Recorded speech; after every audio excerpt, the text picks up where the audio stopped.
Surprise!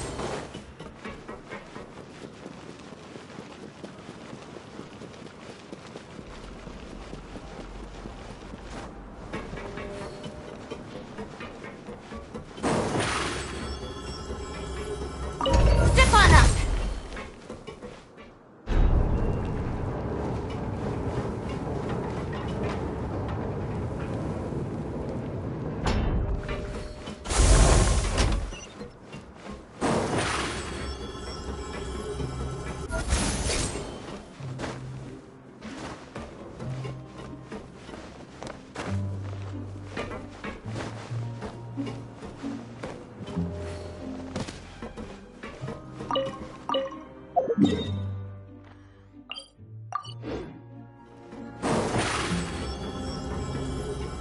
Over here!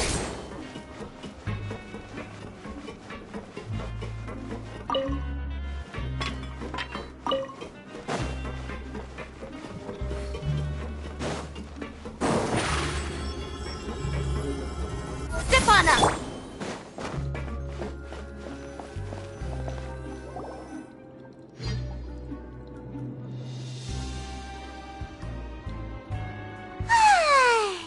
Now for a little rest after breakfast.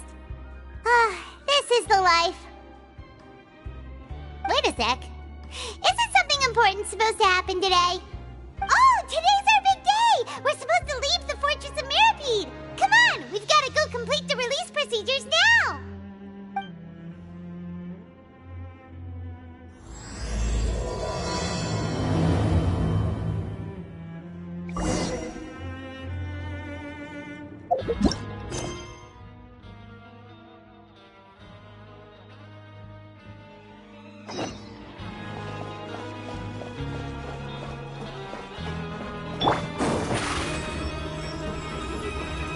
Surprise!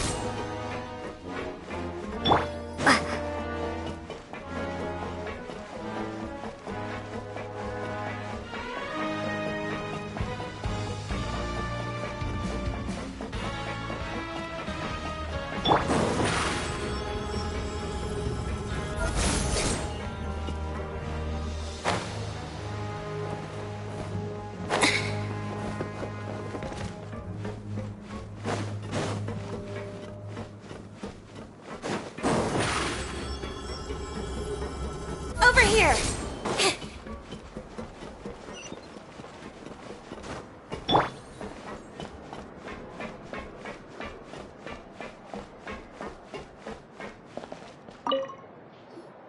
Please, sign here. This document will be effective immediately upon signing, and you two may exit the Fortress of Mirapede via the regular channels. It's been so long since we've been to the surface. Let's hurry up and... Huh? What's happening?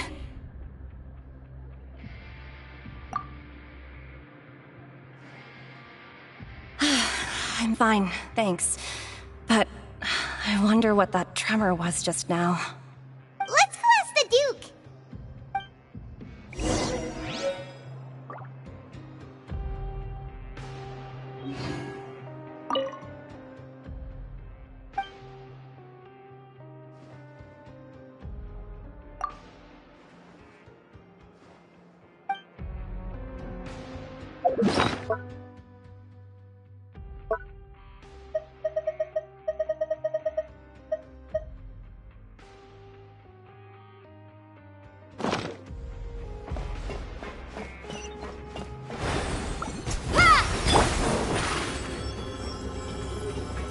Step on up!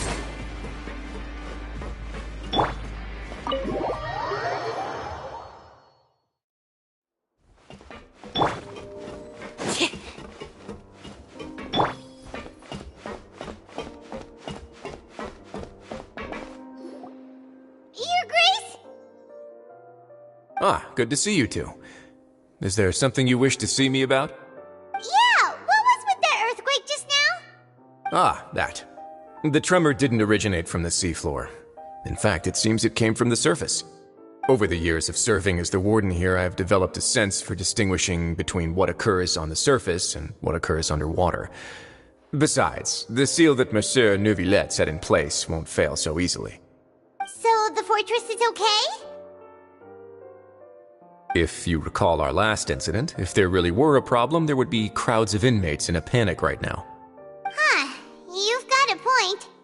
Okay, seems we need to get back up to the surface and ask about what happened.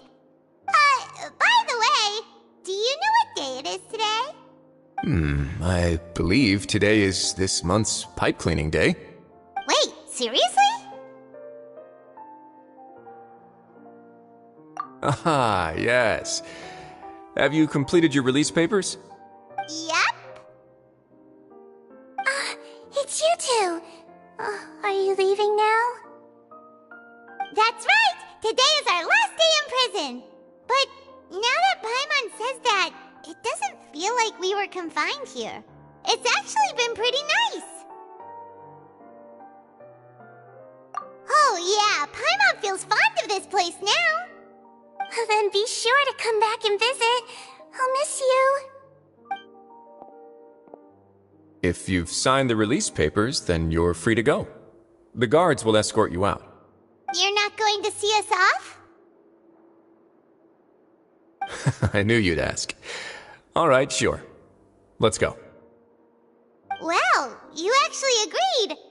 No worries, you must be busy. Paimon was just joking. Ah, so you do have a polite side, I see.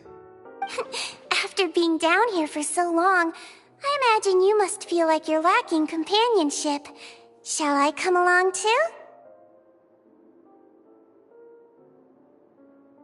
Yeah, don't worry, we'll come back to see you. Paimon really likes the cafeteria here. The chefs sure do know how to make good grub. I hope you won't be here as convicts the next time I see you. We'll do our best to stay out of trouble. Well, it seems our work in the Fortress of Meripede is finished. That's the end of another chapter in our journey. And since Nervalet was the one who asked us to come here, we should probably go report to him now. Next up, the Palais Mermonia. You're going to see Monsieur Nervalet? Please pass on our kind regards. I'm sure just your regards will do, no? I believe it would be the polite thing to do. You're right. I've heard the Palais has been terribly busy these days. Tell him that I hope he hasn't been overwhelmed by the recent string of troubles.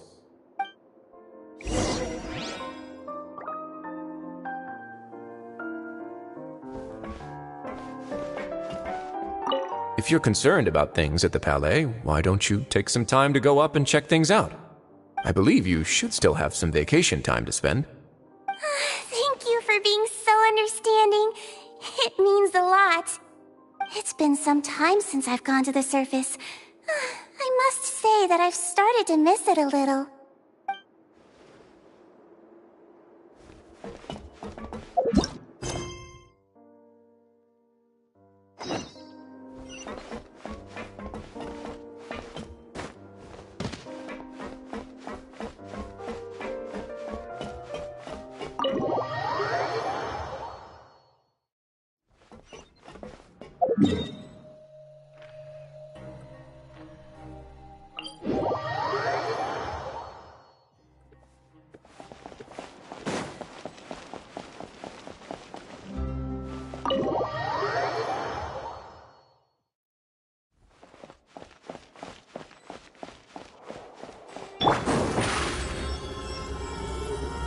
Over here!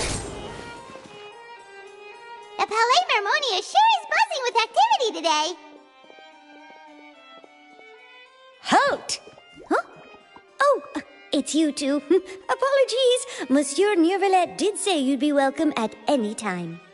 Excuse me, would you mind helping me take a look at this report? I'll be right there. Sorry, I've got my hands full here. You can see yourselves in. Everyone's so busy. Seems a lot has been happening.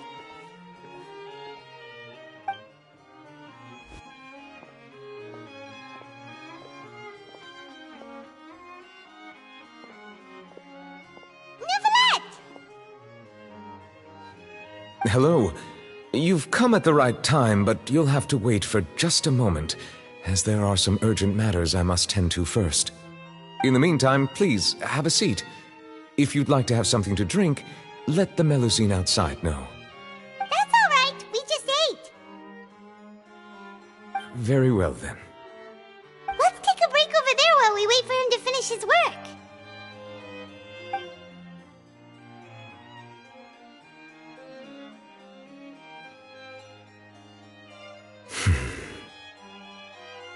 All right. I should wrap things up for now. Are you done with your work? Yes, sorry to keep you waiting. Today should be the day you were released from the Fortress of Meripede, and it appears that you have managed to complete all the release paperwork. That's right, and we came here to see you right away.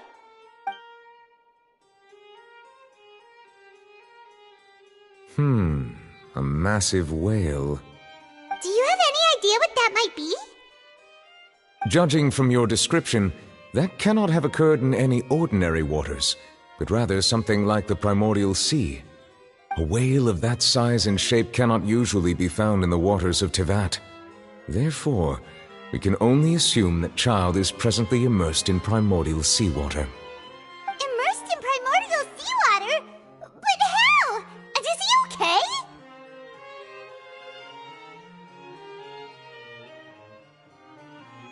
Most people wouldn't be capable of entering in the first place. I'm not completely sure how he could have gotten there myself. Yes? What is it? Ah, right! Paimon felt it too! We asked the Duke and he said it wasn't from underwater, so we figured you might know something about it. It turns out that I have just received a report about this particular matter.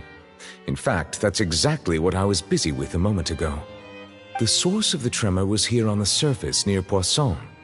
After the shaking stopped, the water levels in the Poisson area rose at an alarming rate. The water levels rose? Oh no! What about all the people there? Fortunately, the water levels only rose for a short period of time and have already returned to normal now. However, I still have a bad feeling about the whole phenomenon. If the change in water levels is connected with the leaking primordial seawater, then the situation in Poisson may be much worse than it appears. Navia should be in Poisson, right? We need to go check on her! I would also like to go there as soon as possible, but I'm afraid I can't leave just yet. We must immediately formulate disaster prevention plans for the surrounding coastal areas to avoid potential catastrophes. I'll have to ask you two to go to Poisson first. I'll meet you there to check on the situation once I finish things here. There's no time to lose! Let's get going! Please be careful.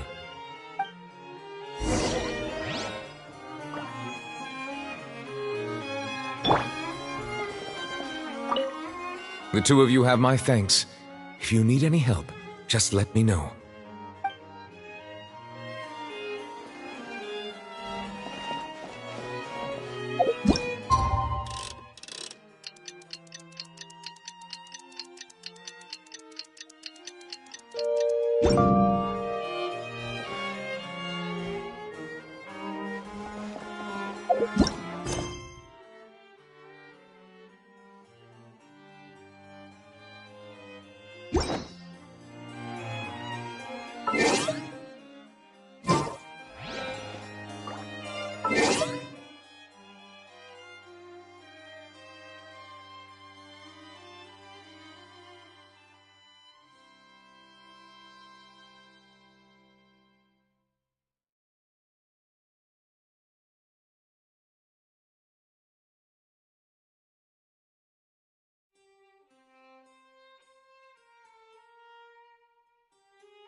The two of you have my thanks. If you need any help, just let me know.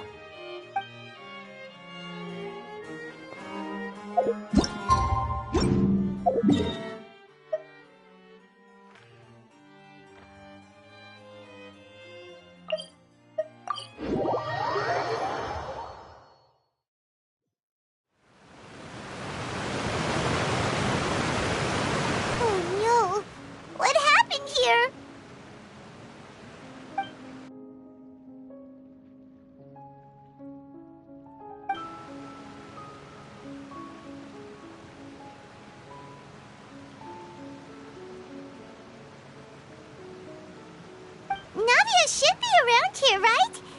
We need to make sure she's still... Paimon means we need to check on her.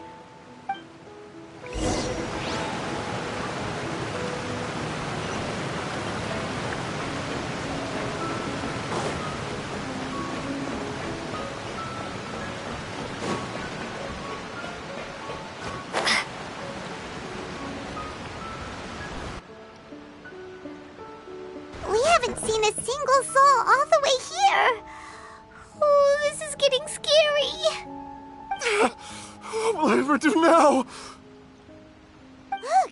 there's someone on the roof over there. Just stay put. We're coming up. Watch your balance. All right, just hurry.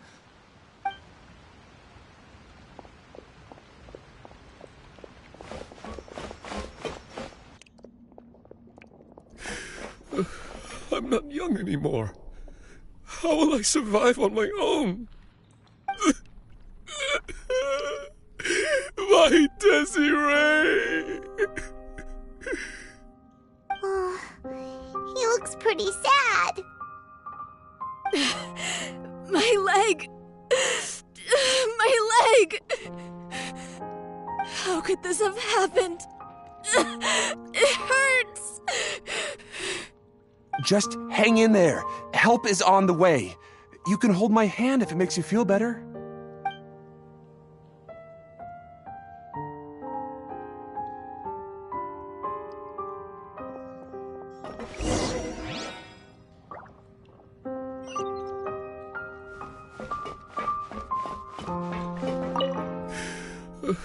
I'm not young anymore. How will I survive on my own? My Desiree!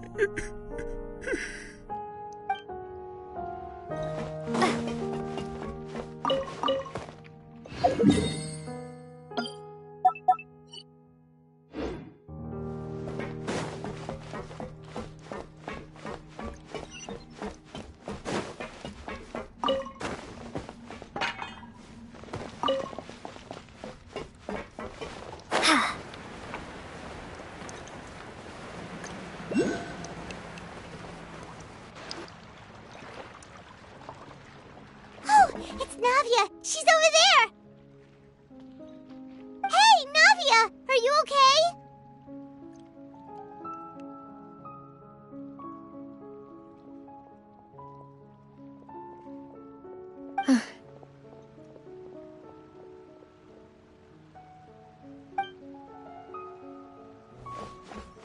You're here.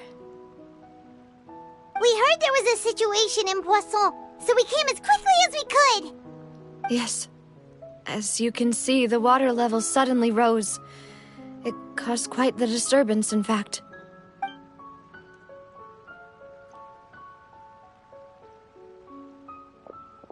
Demoiselle! There was a wounded resident next to a building southeast of here. We've already transported him to safety, but we've run out of medical supplies. He's wounded? How badly? He fell, so it's probably a broken leg. He's pretty shaken up. When the water level rose, he desperately climbed up to the roof. Once the water receded and he saw the ground, he became terrified and eventually... He jumped down then. Find the leader of Squad 1 and tell him to take the wounded resident to see a doctor. He should know where to go. Understood. I'll take over his search and rescue mission in the meantime. All right. You'll be in charge.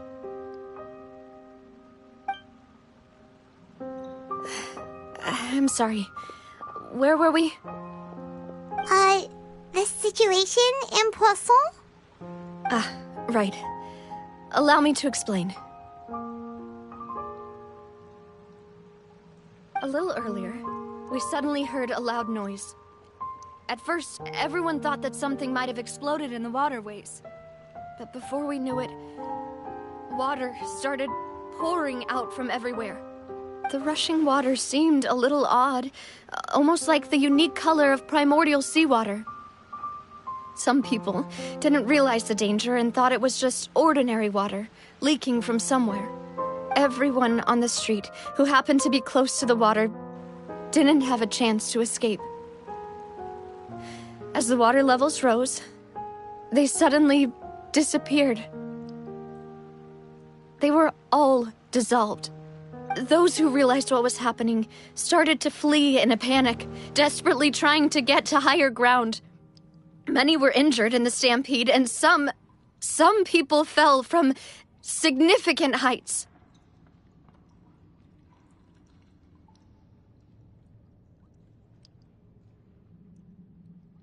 The Spina di Rosula initiated rescue operations as quickly as possible, but there have been a lot of casualties. Fortunately, the water began to recede after some time, and the chaos came to an end. The water that flooded the area contained primordial seawater, so the lower levels of Poisson are still hazardous. To ensure everyone's safety, I've asked the people there to leave as soon as possible. No one knows if this could happen again. All we can do for now is try our best to help evacuate the residents. We still haven't completed the head count, but we'll have some numbers soon. How awful. And all of this just came out of nowhere. It was quite frightening indeed. I only wish that everything that just happened was a bad dream. Is there any way we can help, Navia?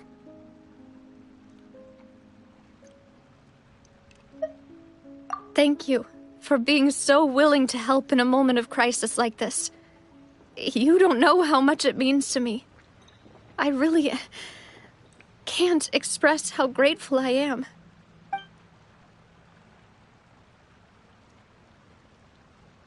Don't say that, Navia. That's what friends are for.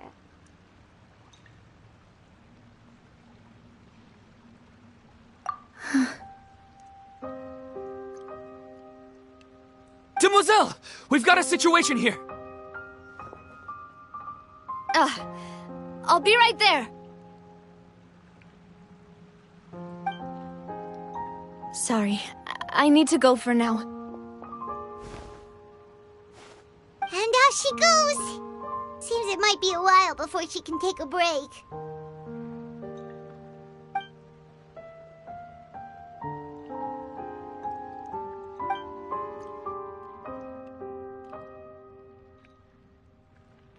Okay, the wounded are being tended to, and we finished a preliminary head count.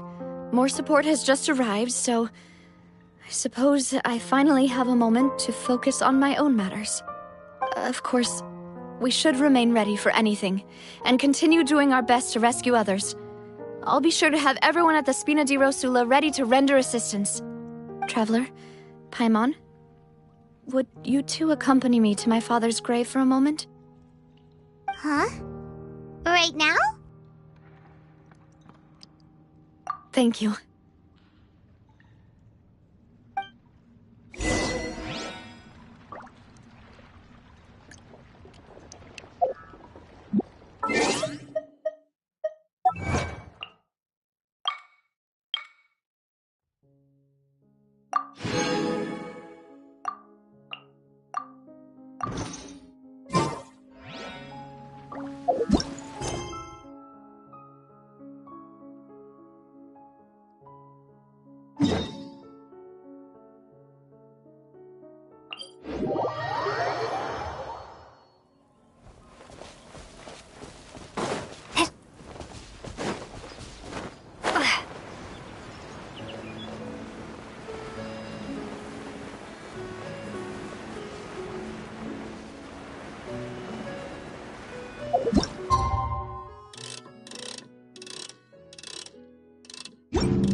lot of people here, huh? Well, given the time of day and the whole situation in Poisson, Paimon doesn't think there'd be a ton of people here visiting graves. Right. That's how things are now. The living are so exhausted that they've no strength to spare any words for the dead. Navia?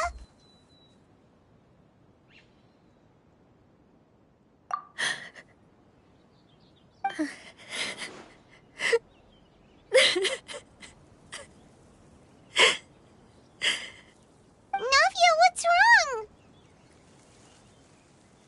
Sorry. I just... Malus and Silver... They won't ever come back here again. What should I do, Papa? Huh? What happened to them? Everyone agreed on the rescue plan, but still... I was the one who initiated it. They were helping evacuate the residents, but they couldn't leave in time. And they were caught in the seawater.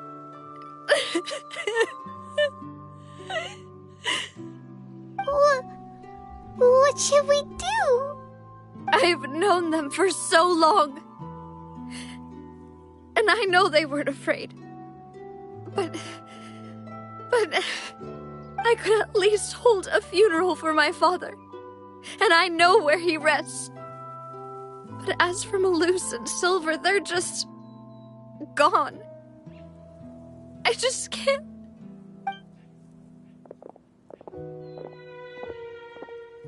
Everything looks so clean after it rains. Even the gravestones.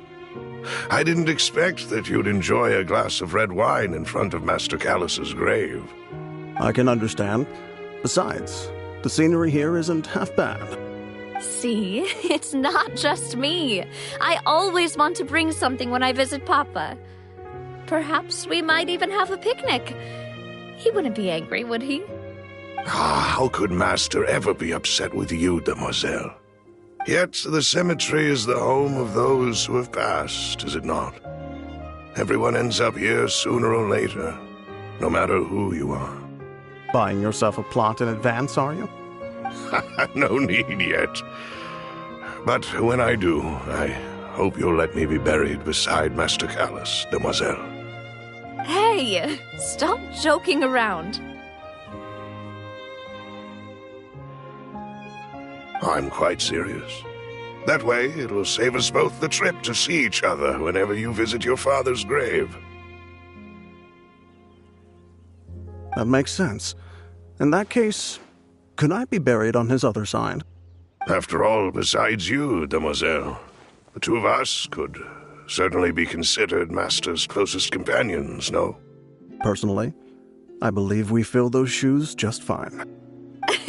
Why are you bringing this up all of a sudden? Seriously. All right. I'll remember your requests. But I'd really prefer not to talk about this stuff. And what do you mean by saving me a trip? I'd make the journey even if I had to visit you two somewhere else. I've promised to let them rest in peace here. But here I am breaking that promise. I'm sorry for letting you see me in a mess like this. I don't usually cry, really. Paimon doesn't know how to help you feel better. But, well, she understands how you feel. I had always thought I could make my wishes come true. But now that I think about it, that never solely relied on me. Many things can only be accomplished with someone else's help. Malus and Silver have helped me so much. But by contrast, I could do nothing for them. I'm so sorry. You can spend as much time as you need here, Navia. We'll stay with you.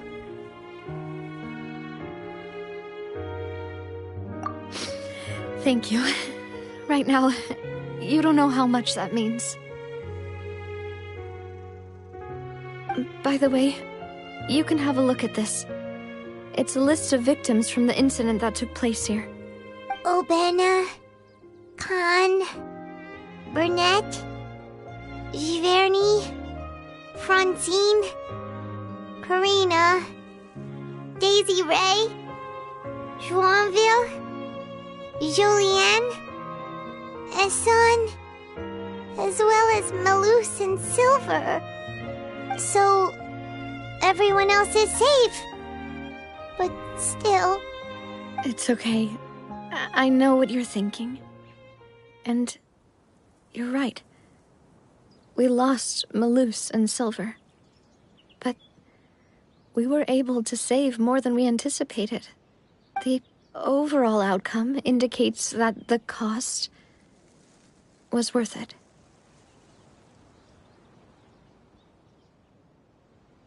Right! Don't think that way, Navia. One person might be saved at the expense of another, sure, but that isn't something we should ever consider a trade. Malus and Silver were not the price for saving anyone. They're heroes. You're right. Thank you, Paimon. What you said just now was pretty amazing, actually. I'll remember your words. Oh, really? Seems you've become more eloquent in the time since we last met. The knave? What are you doing here? Is everything going well on your side? Yes, my people are carrying out the mission according to your request. All the residents of Poisson have been evacuated, and we're preparing to relocate them to higher ground. As for these supplies, we have everything taken care of. There is no need to worry. Thank you very much. Wait, do you two know each other?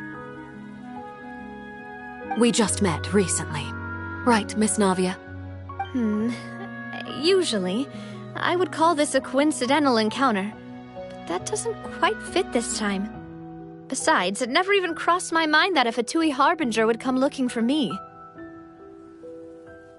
Thanks to the Knave, Spina di Rosula received generous support from the Fatui, which allowed us to complete the rescue and evacuation work so quickly.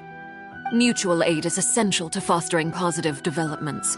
We were already in the area, in any case, so it was nothing. That said, I must say that you're a lot sharper than you let on. I'm sure you understand what I mean.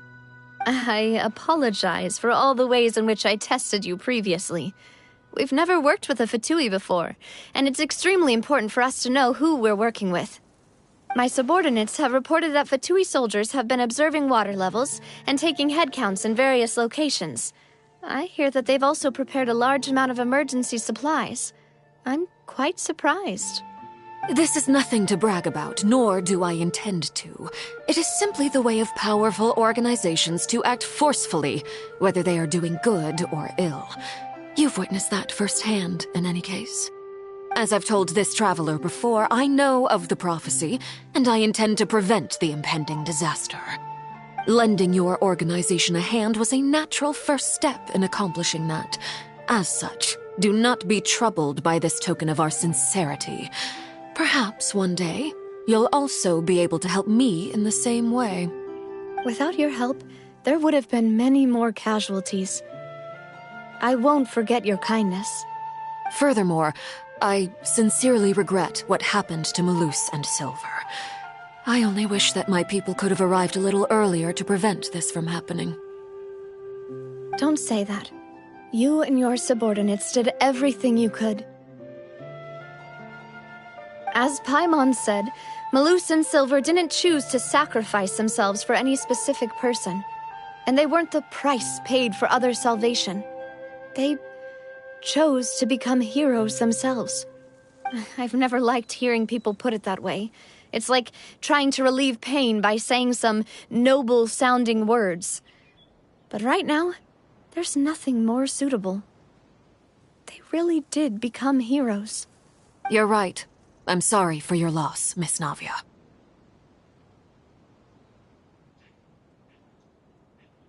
Water is life to Fontaine's people, and it also spells disaster. It's It's no wonder that people always say that prophecies represent fate. Fortunately, I've never been one for such opinions. So, you're one who will try to change fate, then? Of course. That is why I'm going to Hotel Bouffe de Thé. I still have some things to take care of, and the children need my attention. By the way, Traveler, Paimon, one more thing. Alright, then we'll just... Huh? This isn't right. Paimon thought you would ask us to walk with you for a moment so you could tell us something in private. That is a clever and useful conversation technique, which I do like to use when necessary. But there's no need today. It would not hurt to have Miss Navia listening in. Traveler, I'm sure you remember that I said we could work together when we had the chance. You and I both know that there may be issues with the Primordial Sea. Previously, it was the Fortress of Meripede's sluice gate, and this time it was the water levels in Poisson. These are both signals.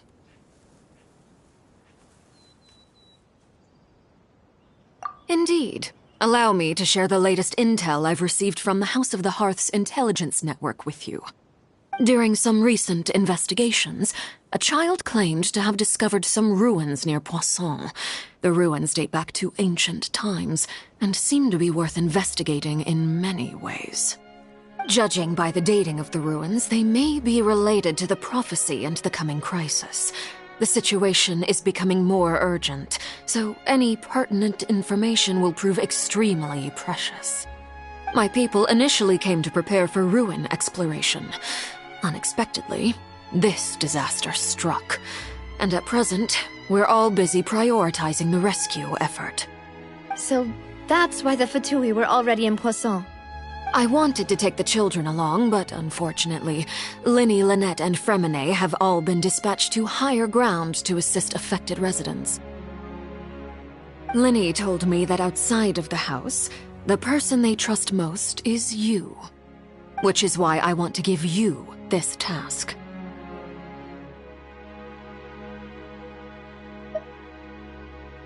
The House of the Hearth's members see each other as family, but Linny, Lynette, and Fremine said that they also see you as such, even though you are not from the house. I'm sure you already understand how earnest they consider their friendship with you to be. Oh, that somehow makes Paimon feel kinda happy. The intel I just shared about the ruins could fetch a high price. But since the children consider you family, it's only natural that I freely share it with you. Got it! So all we gotta do is go to some ruins, right? We can handle that. Excuse me, but may I tag along? You wish to join, Miss Navia? But are you sure you're up to exploring some ruins? You need to rest. Well, I'm sad, yes, but I can't just go back and plop myself into a chair by the roadside and do nothing. There's no point in being depressed while we still have a disaster on our hands. As my father's successor, I must live up to the hopes he had in me. Besides, I'm also doing this for myself. I need something, a distraction, to keep my mind off Malus and Silver.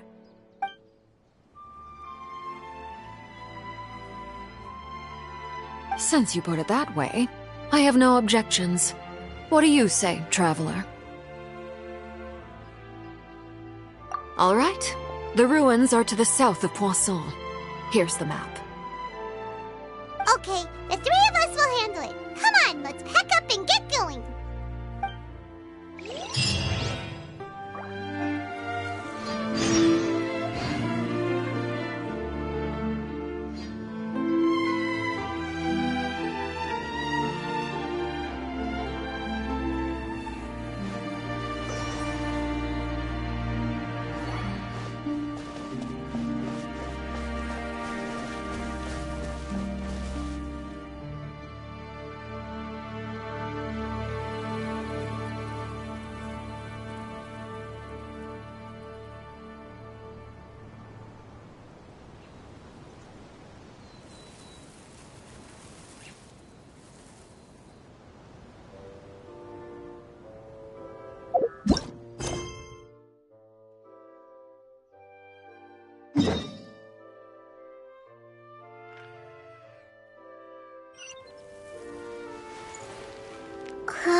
Step on up!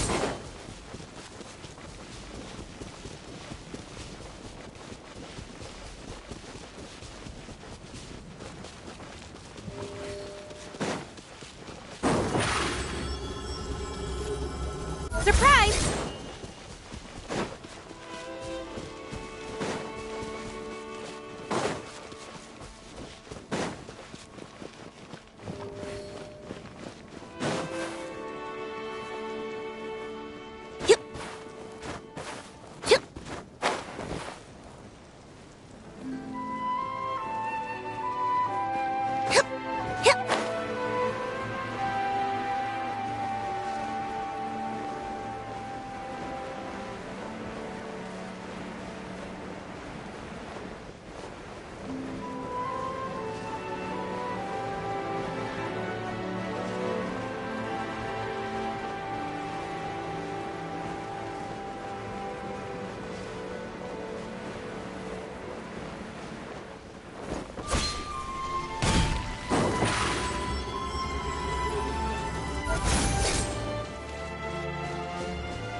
So, are these the ruins the knave was talking about?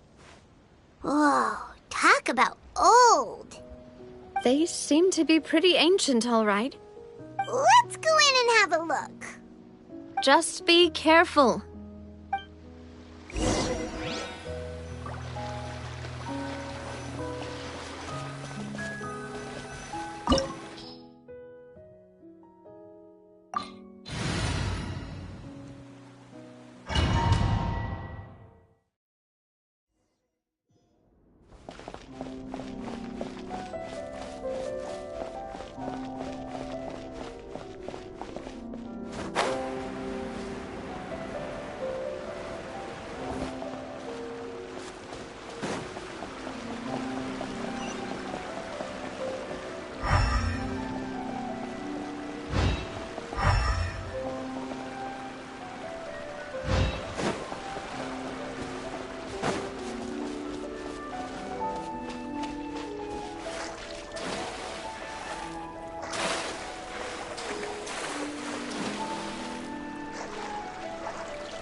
Step on up!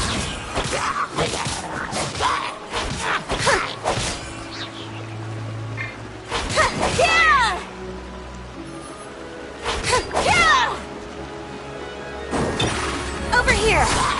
Yeah!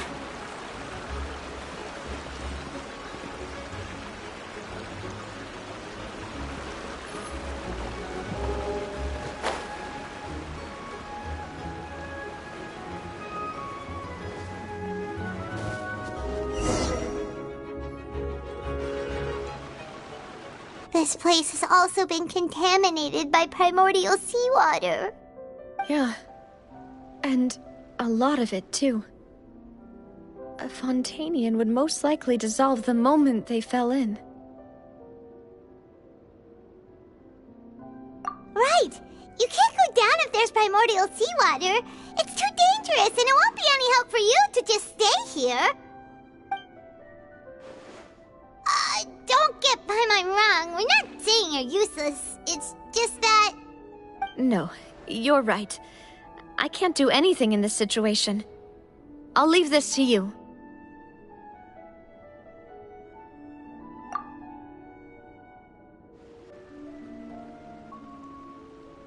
That complicates things. Maybe the only way left is forward. In that case, do you want to wait for us here? The water levels here are unstable, and there's a chance the water will rise. So, staying here wouldn't be safe either. I'll go together with you. Perhaps we'll find the exit just up ahead. All right. Come with us for now then, but please be careful.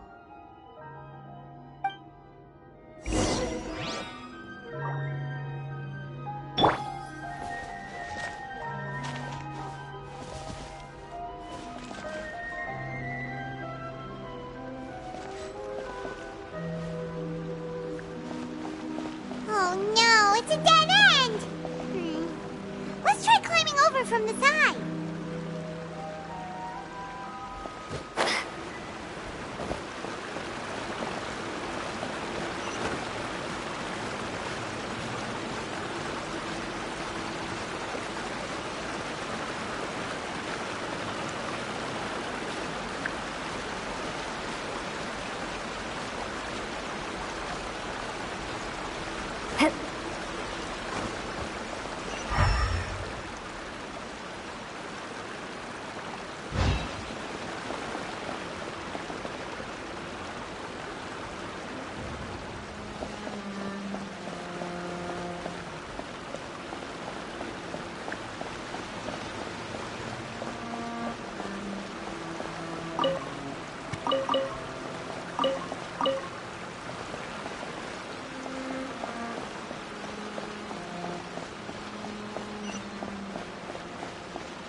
Surprise!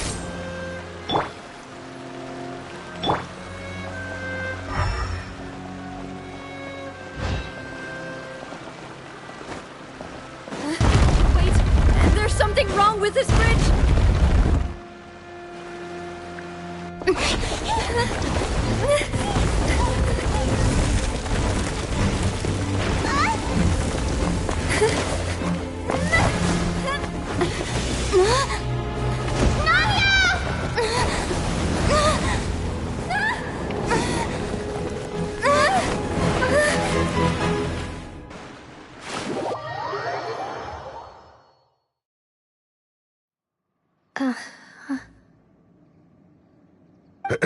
Demoiselle?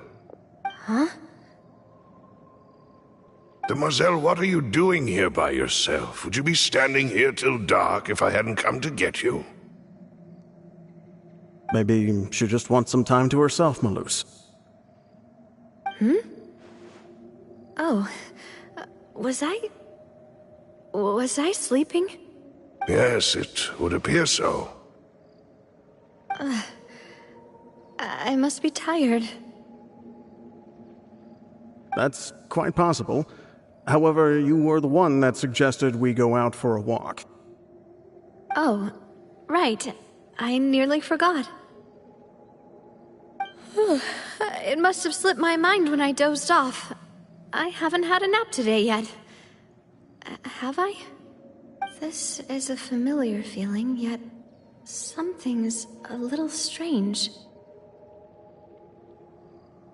Is something the matter, Demoiselle? Oh, no. No, I'm fine. I was just trying to recall why we came out for a walk. Do you remember Mr. Giverny? He'd requested our help before with foreign merchants who had a debt dispute with him, and we'd resolved the matter not long ago. We were headed to see how things were going with him at the moment. Ah, right. Yes. I remember now. Oh, Miss Navia. Ah, Mr. Malus. And Mr. Silver, too.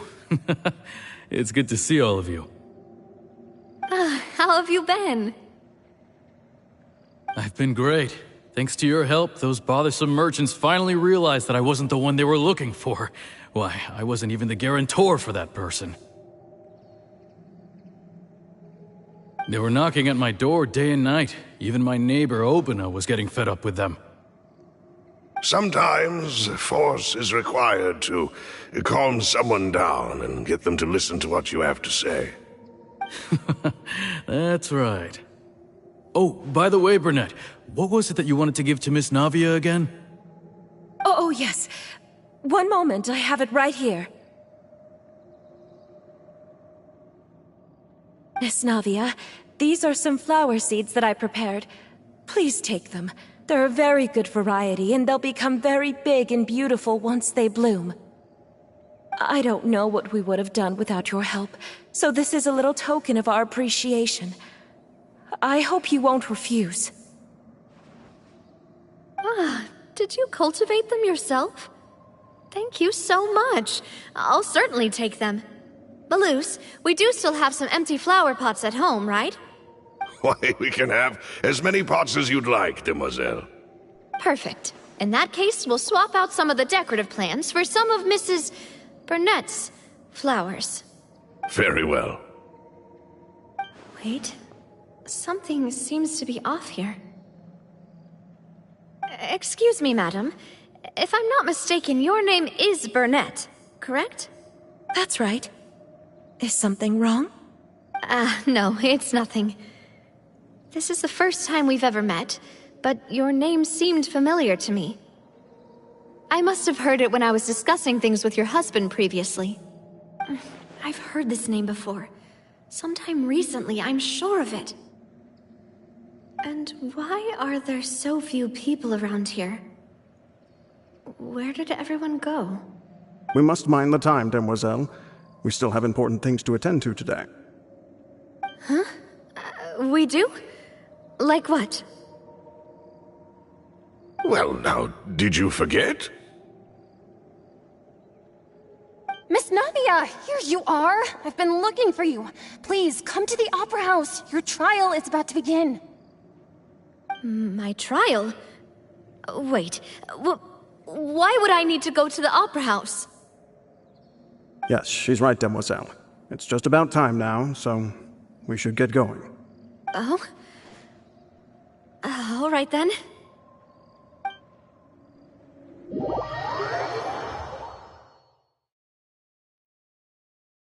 Look, it's Navia! She's here! And her two attendants are with her! Goodness, everyone's finally here. There sure are a lot of people here to see the trial. And they all seem to be oddly excited about something. I even know some of these people. Karina, Desiree, Joyville, Jolien, Essen. Why are so many people here? And Why do I have no recollection of this case? And as for the judge... huh? Where's Monsieur Neuvillette? Please sit in the defendant's seat. Don't worry, Silver and I shall accompany you. All right. But are you sure you can stand behind me? Typically, it wouldn't be allowed, but today is an exception.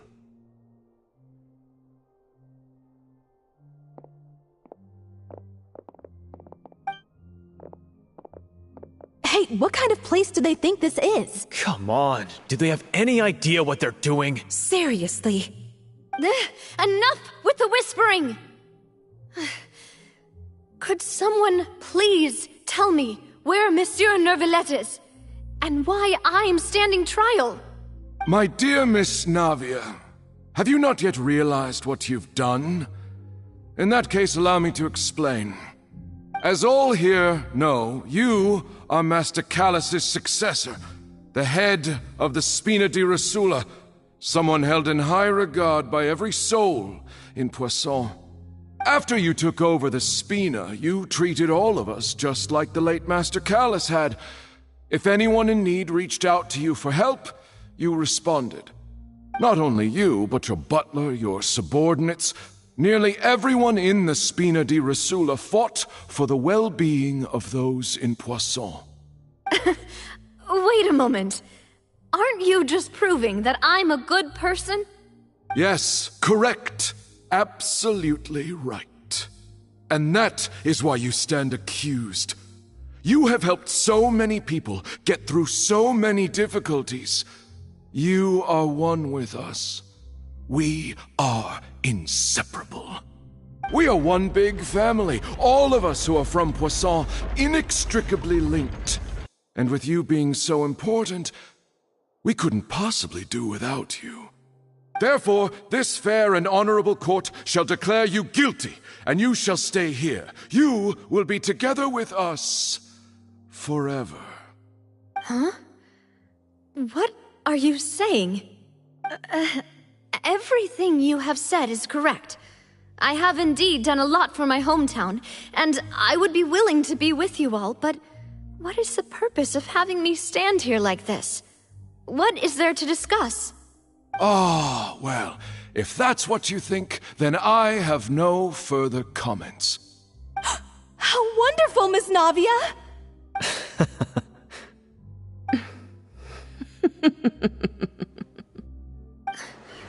I know all these people.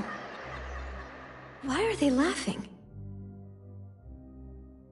I seem to remember now. Yes, I get it. This trial is... Wait just a moment. This isn't right! Malus? What was that, Mr. Malus? Our conclusion is very clear and unanimous. Let the court judge her now. She's guilty! Stay here, Navia! You're one of us! Demoiselle, don't admit guilt. This trial means to keep you here forever. I wish to exercise my right to defend Our Lady. Mr. Joinville, you only know of Navia's goodness, but nothing of her utterly independent mind. She was born a free and independent spirit. She has never been tied down by anything. Indeed, even the death of Master Callus couldn't stop her. Her actions cannot serve as proof that she identifies herself as part of any group. She merely acted as an individual, extending her hand to help others. Please do not mistake her actions as being otherwise. Really? As an individual, you say?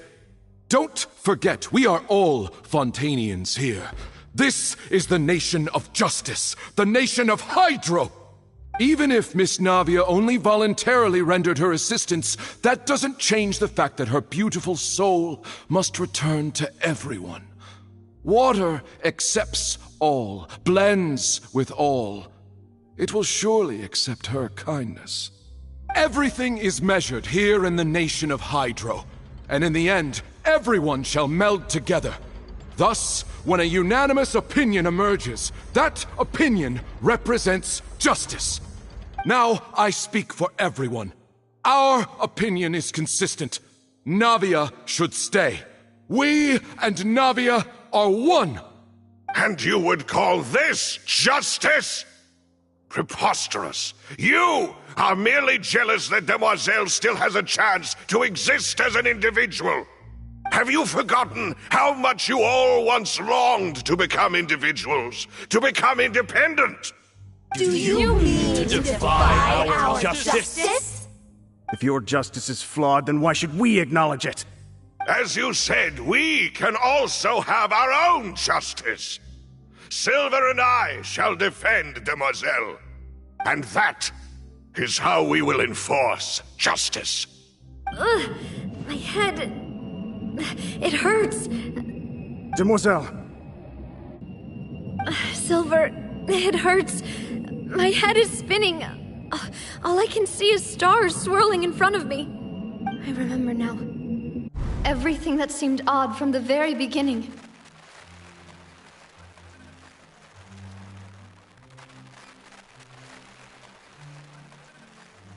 Karina, Desiree, Joyville, Jolien, Essen, and Mr. Giverny and Mrs. Burnett, who we met earlier. Even Malus and Silver. I don't want to admit it, but they're all dead. Don't be afraid, and don't admit guilt. We will protect you to the very end. Absurd! Who are you to say that she cannot be judged? We are the majority, and in the nation of trials, the majority is absolute justice. We are the will of all. Don't let them escape! We shall keep Navia here with us! Mr. Malus and Mr. Silver, must you be so stubborn? How could the two of you possibly hope to stand against the collective? Do not resist. This judgment is fair and just. Navia belongs to us. After all that happened, she should not be left alone in Poisson. What are you saying? No more excuses! She says we're jealous. Jealous? How could she possibly be an independent individual?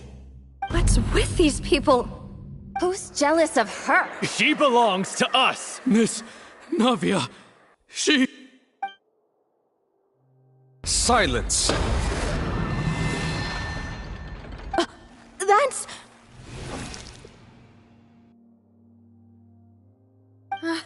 Monsieur Neuvillette! Such commotion is prohibited in the court. The accusations you just presented are nonsense and cannot constitute a proper trial. The court will adjourn for the rest of the day. In this, I shall hear no objections from any unauthorized party. Our thanks, Monsieur Neuvillette. Please leave with me, Miss Navia, while there is still time. But... Go on now, Demoiselle. This is your only chance to leave this place. What, can't bear to leave us behind or something? Malus. My apologies. I couldn't resist making one little joke once I realized that this shall be our last goodbye. Malus. Silver. Quickly, you must come now! Goodbye, Demoiselle. Farewell.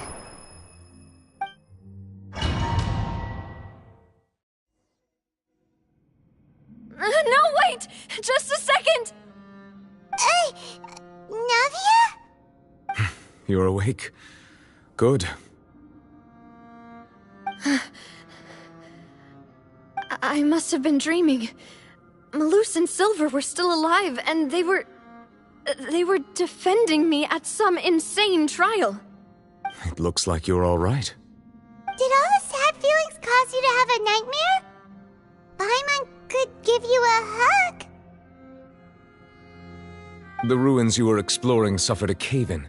When I arrived, I found you falling toward the water. You were just about to be dissolved within, but I...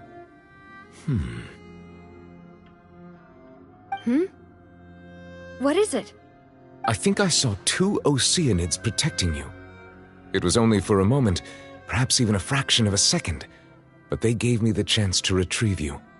Were it not for their intervention, I would not have been able to rescue you before your consciousness dissipated. Wait, did you say Oceanids? You mean like what happened with Vache?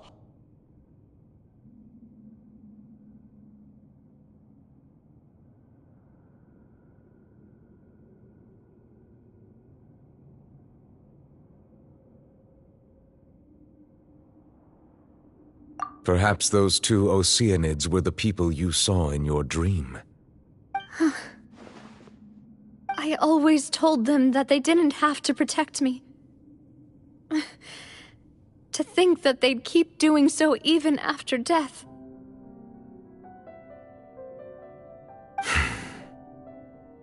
Please come with me.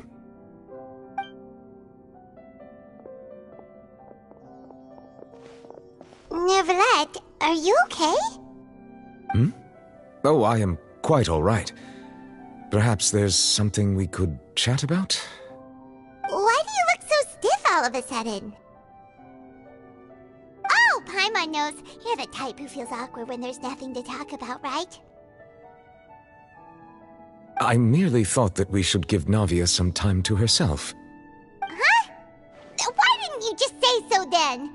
Don't you think it's even more awkward to call us over like this and then have nothing to talk about? I suppose so. Ah, Sigewinne. I hope all is well with her these days. Her work in the Fortress of Meropide has not been too much for her, has it? No way, don't worry. She's doing fine down there. She's an amazing head nurse. I see. Well, that is good. I have always worried that Sigewinne would need a lot of time to understand the world of humanity, just as I have. Oh, and the Duke also says hi! Even though Sigewinne made him do that. He hopes that you haven't been overwhelmed by all that's happened lately.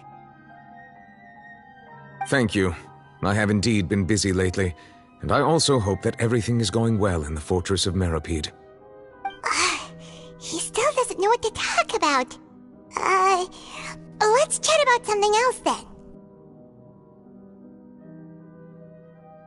So, Neverlet, you're probably quite the swimmer, huh?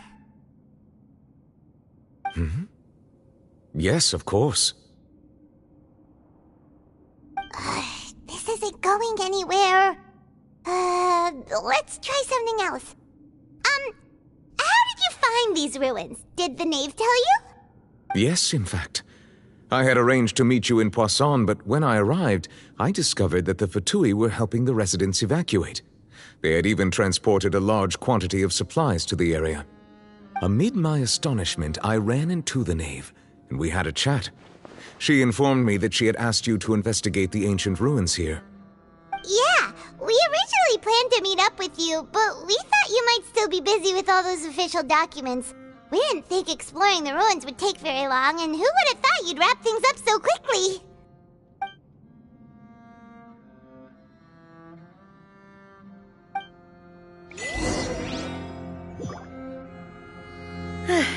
I'm sorry to have kept you all waiting like that. I'm feeling much better now.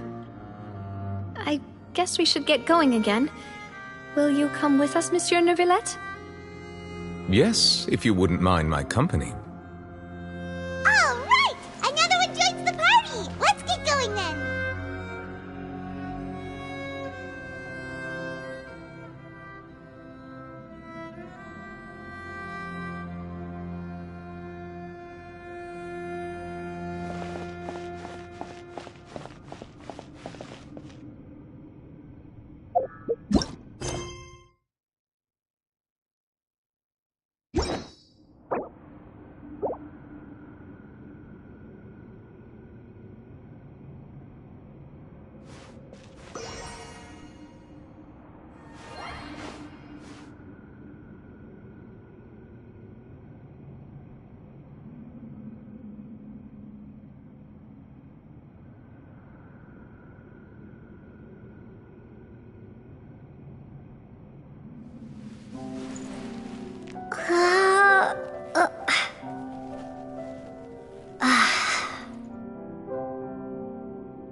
Yes! Let the magic begin! Yoo-hoo!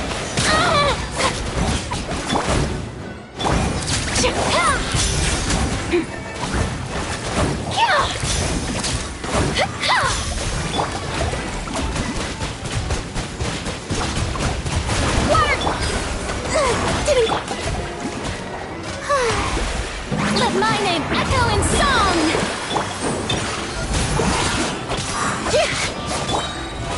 How brilliant! Say cheese! Cue the spotlight! Breaking news! Nada Kundala.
Watch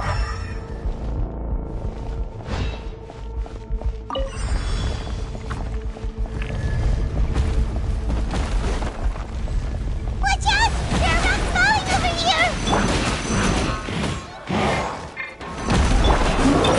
Zip on up! Smile!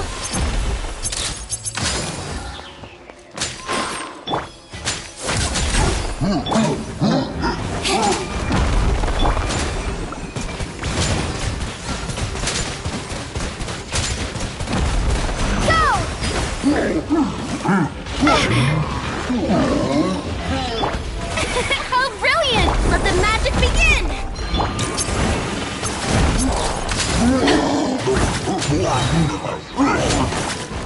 Hard-hitting explosive!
Say cheese! Bombs away!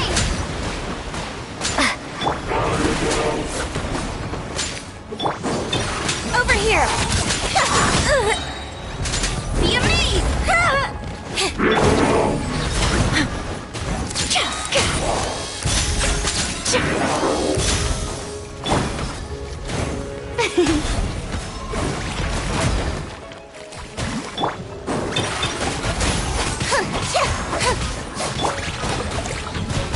Water jet! Shower me with praise!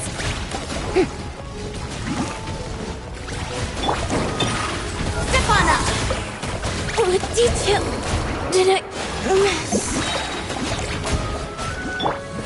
Diffuse! Wipe out! Time to shine! How did... Surprise! Nada Kundala.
Looks like we've reached the end. This is the place? There should not be any other hidden spaces in the vicinity. The path sure had some twists and turns, but it turns out that this place isn't actually that big.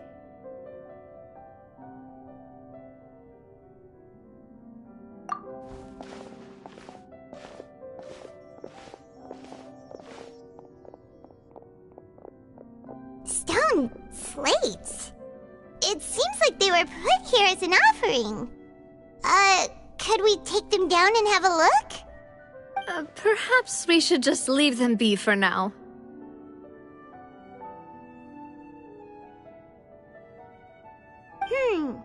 There are 4 locations in total, but only 3 stone slates.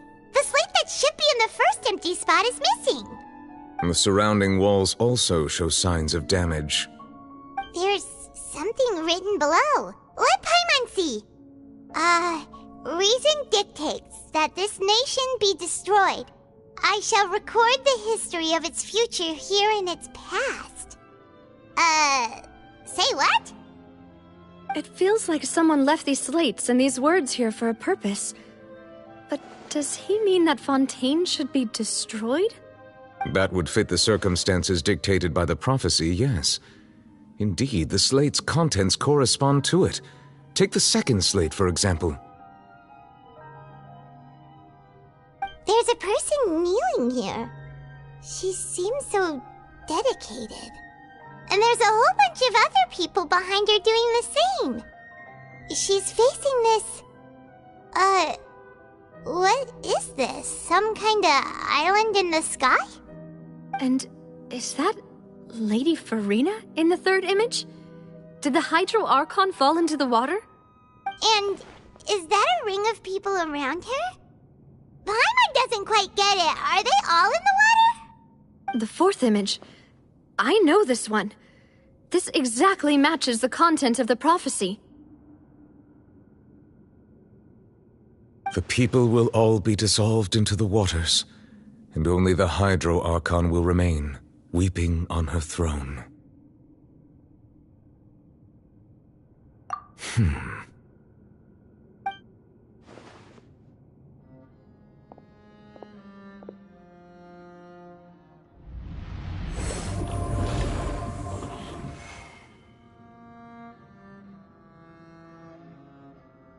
More information should be hidden in these slates, but I fear I cannot easily uncover it, most likely due to us missing the first slate.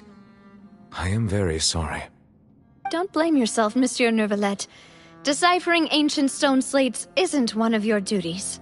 Ooh, Paimon's getting the chills just looking at these slates. This says that it's the history of the future, right? That means the prophecy's sure to come true. I really hope it doesn't mean that. Still, Paimon feels like these images are kind of weird when you look at them together.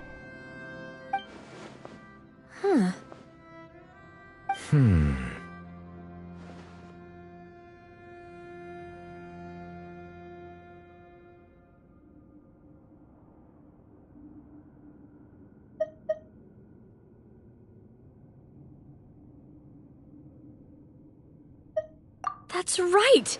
If the images are in chronological order, shouldn't the fourth, the waters drowning Fontaine, come before the third, where the Hydro Archon herself falls into the water?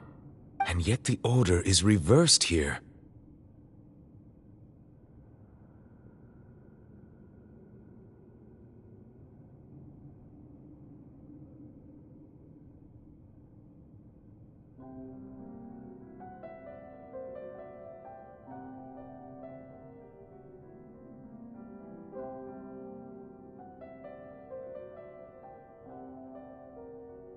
If we go by timing, Lady Farina only emerges in the third image. That means that the person in the second image might be the previous Hydro Archon. Egeria, then. I had never met her, but her appearance here does match the records. The previous Archon kneeling before the floating island in the skies, as if confessing a sin. Did she herself commit that sin? And if not, Why would she be in such a posture? Also, I'm still wondering why these ancient stone slates are here at all. Judging from their contents, could this place be the origin of the prophecy? Does that mean that someone, or some people, once saw these slates? But who would have created these slates and left these words here?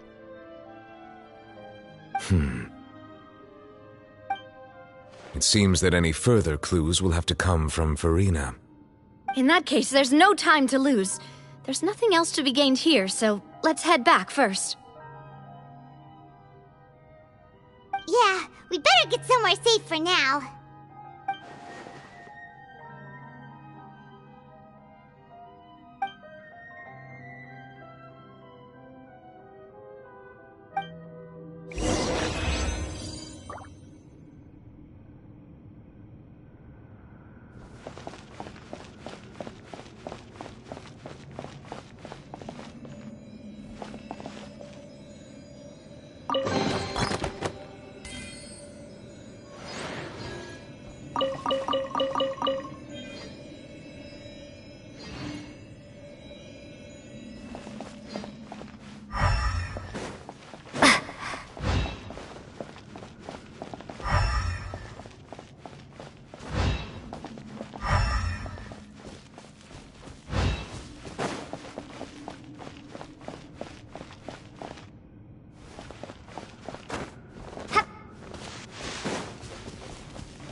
There are lots of journalists in the court of Fontaine, but not all of them hold themselves to a high professional standard. If you're ever looking to do an interview, I'm your best choice.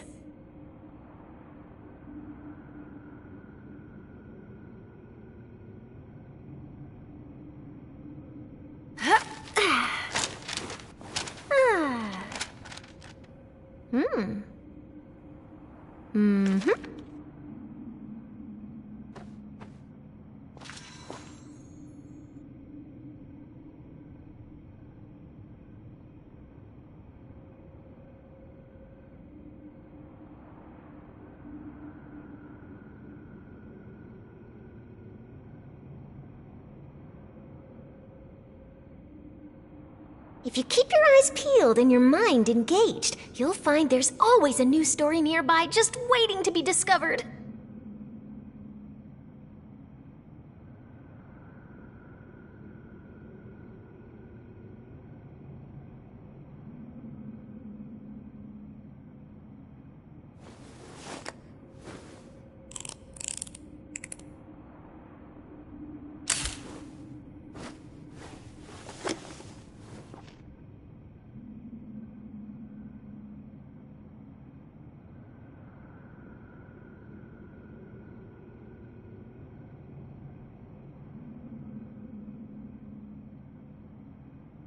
There are lots of journalists in the court of Fontaine, but not all of them hold themselves to a high professional standard. If you're ever looking to do an interview, I'm your best choice.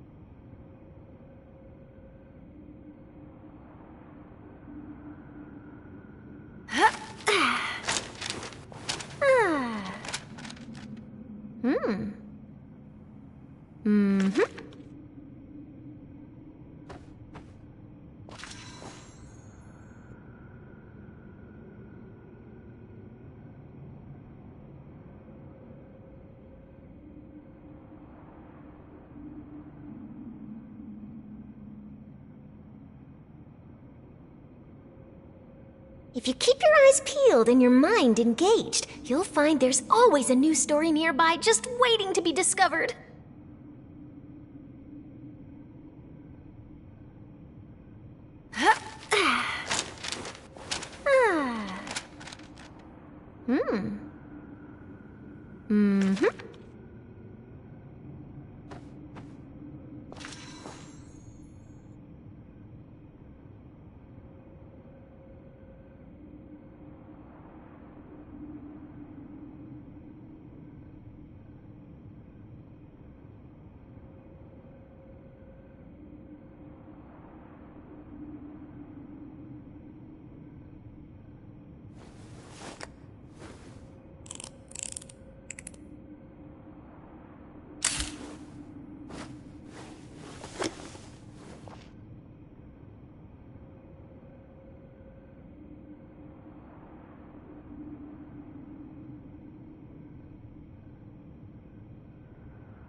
There are lots of journalists in the court of Fontaine, but not all of them hold themselves to a high professional standard. If you're ever looking to do an interview, I'm your best choice.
Let's split up here.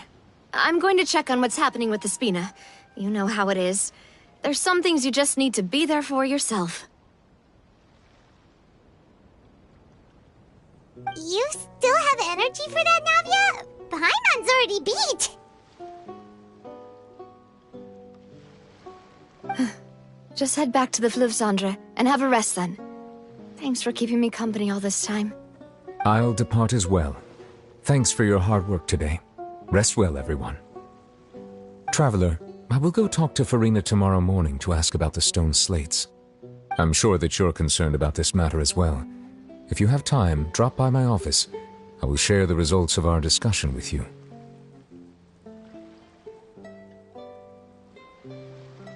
Are you really gonna talk to her about this directly? Will that be a problem? Paimon's getting a little scared now that it's come to this. She has long been harboring secrets, and will not give them up easily, which makes it all the more my duty to ensure that she understands the present situation.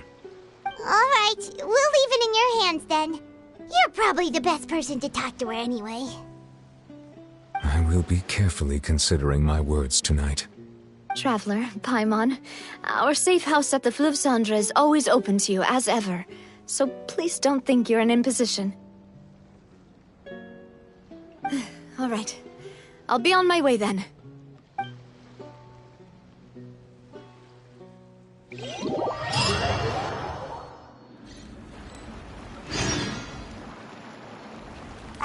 We're finally back! Welcome back. We've got a special menu prepared for you two tonight. Yay! And there's good food too! Now the boss is the best.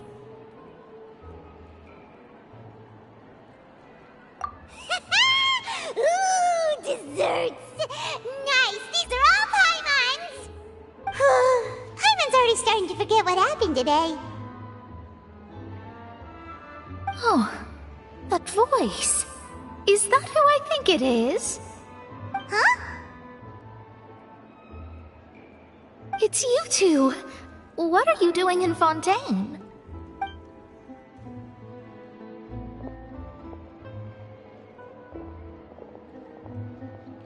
Mona?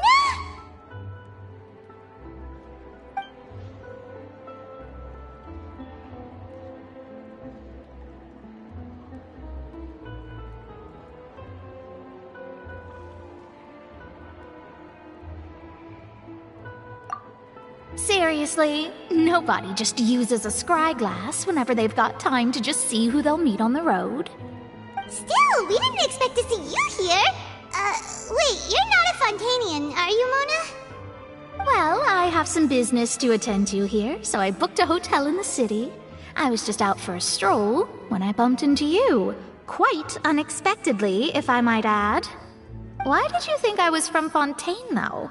Is that because Magistus doesn't sound much like a Mondstatter surname? Yeah, let's go with that. Well, I used to have my own surname, which was, well, some other thing. Either way, the old hag told me when she took me as her disciple that the first step to being a great astrologist's pupil was to change that name. There was nothing for it, really. She really is amazing at astrology, so I changed my name to what it is now according to her wishes. To my surprise, however, Magistus is not the name of some ancient house or clan. It isn't? Nope. Although it is used by us in place of surnames, it generally just means great. Wow! Imagine including a boast in your name. Wait, are you gonna have to put that into your genealogy as well? I reckon so. In any case, I'd give my disciple a name like this as well, if I were to take one.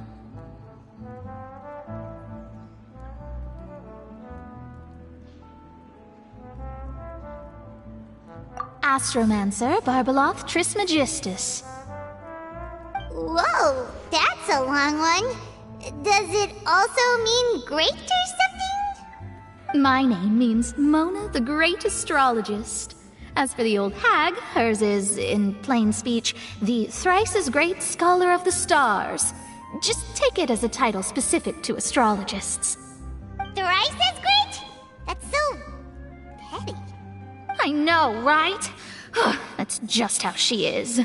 She used to call herself Magistus, actually, but when she took me in, she changed her name to Trismegistus. Talk about excessive. Magistus is thus the calling card of our school, so to speak, which makes it about the same as a surname. It's all right if you don't get it. You can look into it further should you need to study astrology more deeply. That sounds are you, Mona? You're from Mondstadt, right? Well, I was born in Mondstadt, yes. My parents migrated to Dorman Port, and I traveled with the old hag for a while, after which I settled down in Mondstadt City. Oh, that's a good thing then. At least we know you won't be dissolved by Fontaine's waters. Speaking of that, I'm sure you're aware that a bunch of things have happened here in Fontaine, right? I know you're not a local, but I'd avoid getting too close to any water that looks strange all the same. There's something ominous about it. Well, the water, I mean.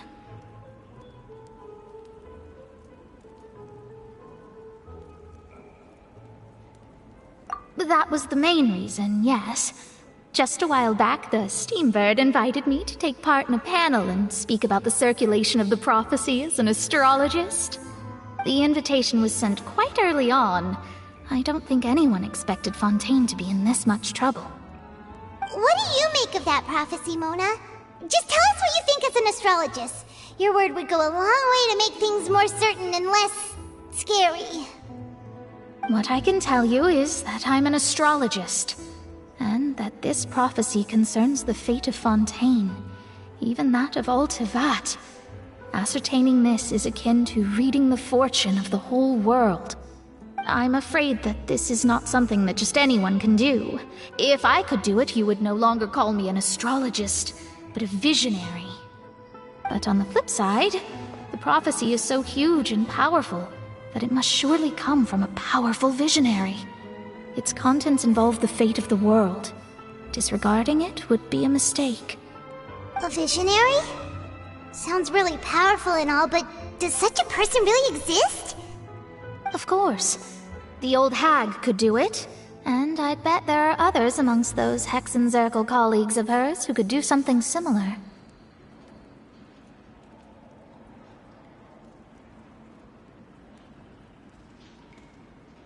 Huh? Are you sure? All right, I'll help you. It isn't often that I see you with such a serious look on your face. I'll tell you once I hear back from her. Thanks, Mona! You're amazing as always! Oh, well, this is something only I can do after all. So yes, your praises are quite welcome. That's the greatest of astrologists for you! Of all the people we know, you know the star's the best! Indeed, indeed. That's the spirit. Oh, sorry. I came to see what all the commotion was about.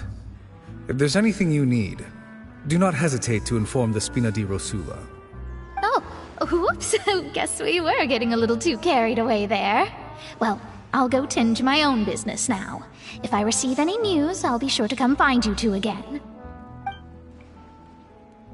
And there she goes, quick as rushing water. And here we are with the Spina guy giving us suspicious looks. Right, but we were able to recruit Mona's help, didn't we? Our Fontanian friends will thank us someday.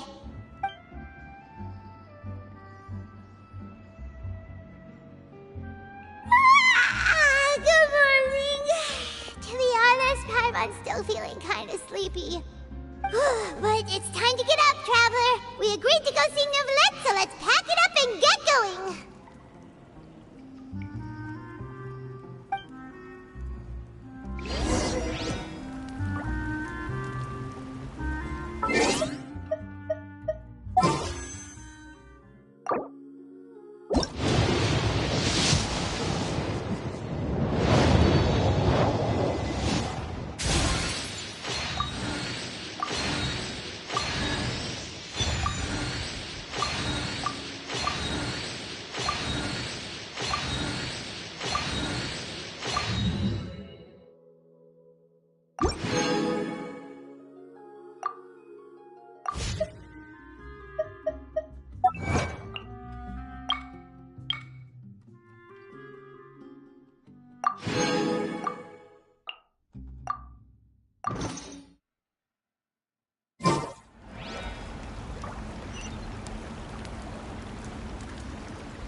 You're here! Finally! Is something wrong? Monsieur Neuvillette and Lady Farina, they seem to have gotten into a dispute. Please go see for yourself.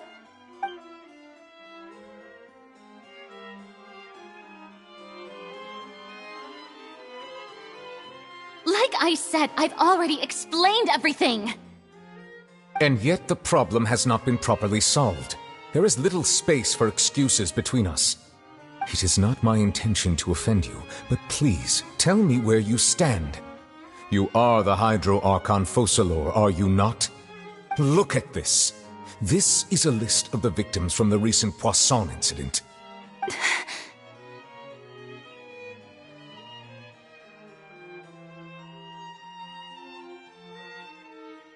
You mean... they're all... We did not arrive in time to avert this disaster, and I will not have it happen again. I will say this once more. You must tell me everything you know. Yesterday, I found 3 stone slates in some ancient ruins near Poisson. Do you know anything about those? Seriously? You're questioning me like this is a court case now. I don't know anything about that. But you found them in some ancient ruins, you say?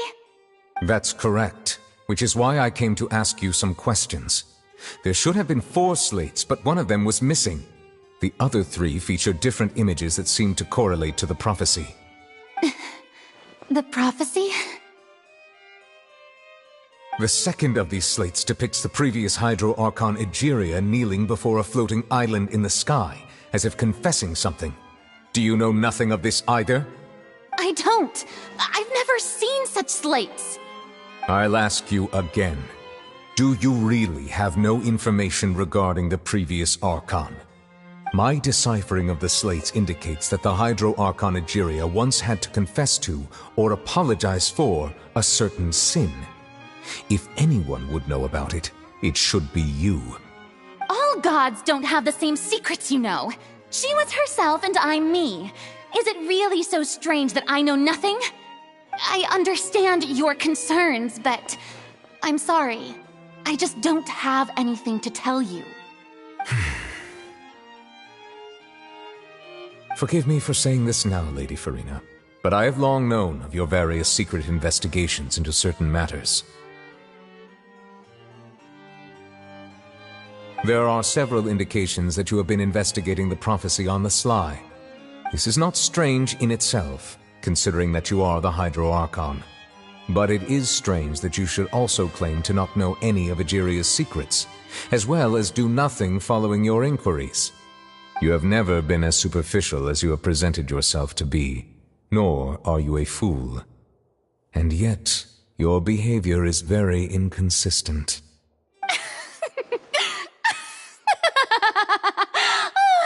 So you've been watching me all this time, have you?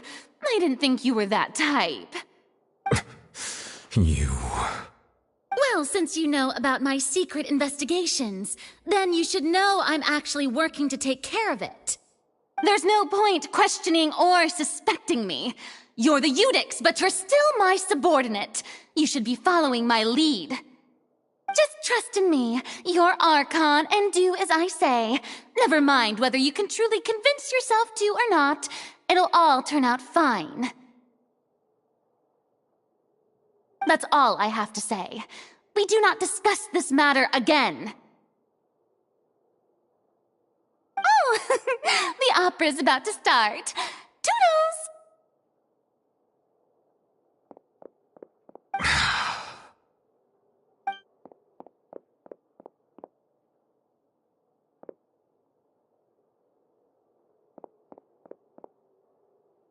Did Farina not notice us standing by the door? Wonder what's up with her. She was smiling. Huh. She didn't seem in the mood to care if we were listening in or not.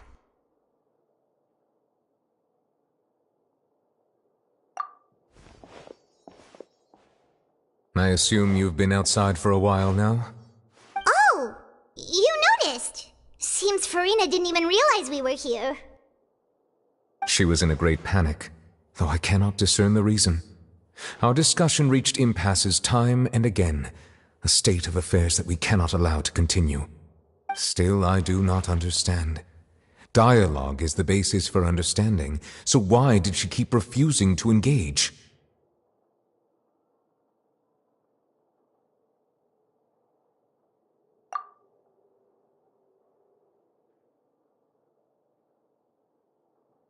Everyone in her inner circle has noticed that she is hiding some secret. The issue is her attitude. I fear that she will not reveal anything unless absolutely forced to. We may have to create a situation in which she will have no choice but to speak. Oh? Like what? Normally, people will only reveal the truth when standing trial. Perhaps we must have the Hydro Archon experience just such a scenario. But Farina's seen so many trials, and she's really good at dodging questions. How do we make sure that she won't just slip away at the first chance she gets? We will need to consider this thoroughly, join forces with various parties, and then do what we can. If at all possible, I would prefer to recuse myself from this affair, but we must prevent the prophecy from coming to pass. This may be cruel to her, but all Fontaine is in crisis. The information a god possesses is too precious, and so we must take a chance on this.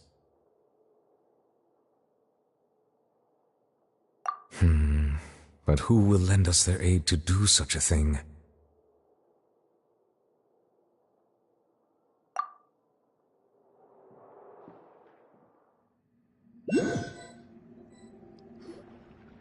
Well, that's everyone, huh? Speaking of which, it was pretty smart of you to think of hiding here. Poisson was just involved in a disaster, so it's presently devoid of people. That naturally makes it the best choice. And here you are drinking tea like it's the most natural thing in the world, huh? That's what family should do. Sit and enjoy a leisurely time together. It's nice to enjoy tea here, you know? Care for a cup? Lend me your ears, everyone. Or perhaps one of you might like to start us off. How about you, friend? Me? No, I don't think I can. Then, how about you, good sir? I fear that I will cause the mood on this boat to become as somber as it is in court. Well then, I guess we're lucky we've got a local like me to organize things. Wonderful, the spotlight at last. I guess I'll be facilitating things from here. That was a little long-winded, don't you think? Oh, you might be right. Anyway, to cut to the chase, our friend here, the Traveler, has brought us together to discuss something. As for what that is, well, let's start by saying that we'll be pooling our efforts together to create a series of traps. Oh, how intriguing. Well, it's just an expression, really. One that I just learned from Chlorand, and use on the spot. So, let's invite her to explain in detail. A round of applause, please.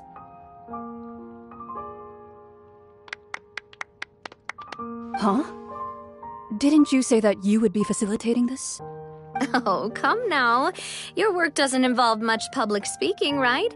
This is a good chance to practice.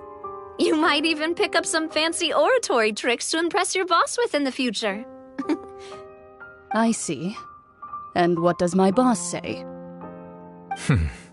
He is glad that you consider him your boss. Do go on.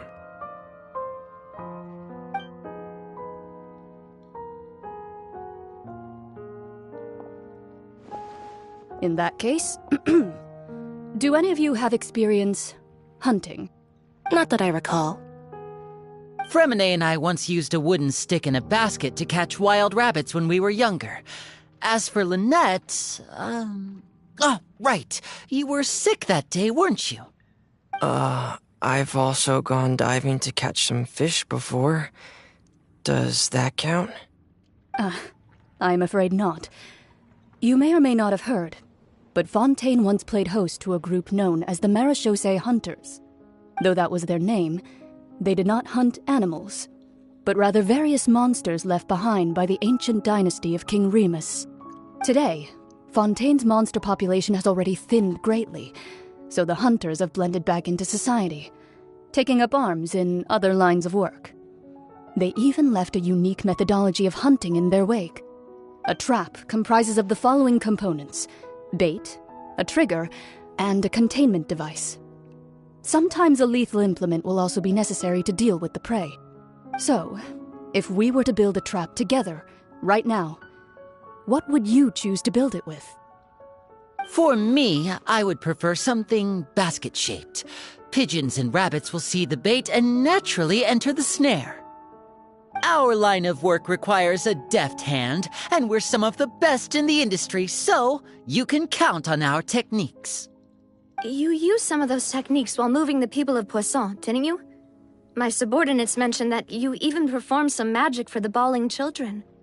Yes, and I even managed to gather some intelligence in the meantime. I'm quite the multitasker if I do say so myself. I'm afraid I can't claim that as my strong suit. I prefer more stable methods, like placing bait in the water and waiting for the fish to come within reach. That's the kind of method I would count on. Calm and steady. Exactly the kind of person who would catch loads of fish.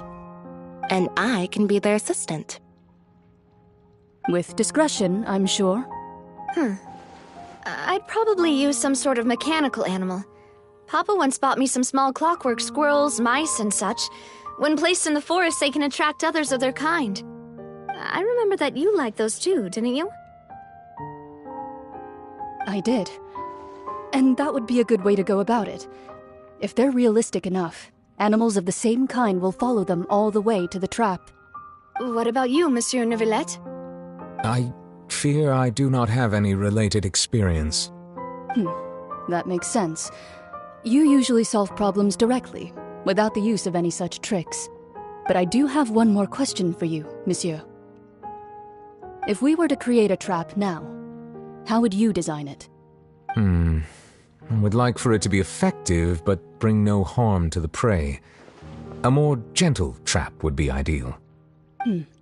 Kind, as always. However, our intention doesn't necessarily change the containment device and the type of implement we need. If we wanted to kill the prey in one strike, we would need a powerful implement. However, that also goes for prey that must be captured and safely contained. Wait, why's that? Only a hunter who's a true expert at subduing their prey can snare it without harming it. The line that divides life and death is often exceedingly thin. So are we going hunting together? We hadn't thought of seeing ourselves as hunters. It kinda works, but maybe it's still not the best metaphor.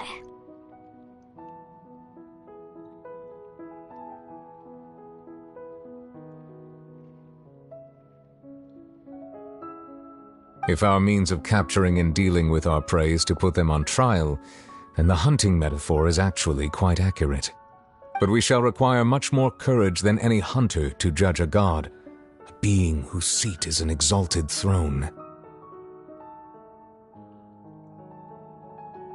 Oh, so that's what's going on. Sounds very interesting.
It's been a tough few days, hasn't it?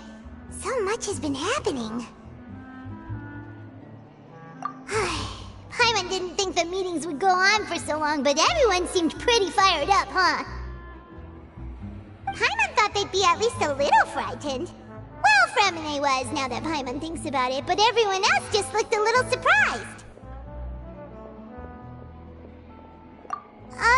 Well... It's hard to say. Paimon doesn't have any experience with this sort of thing.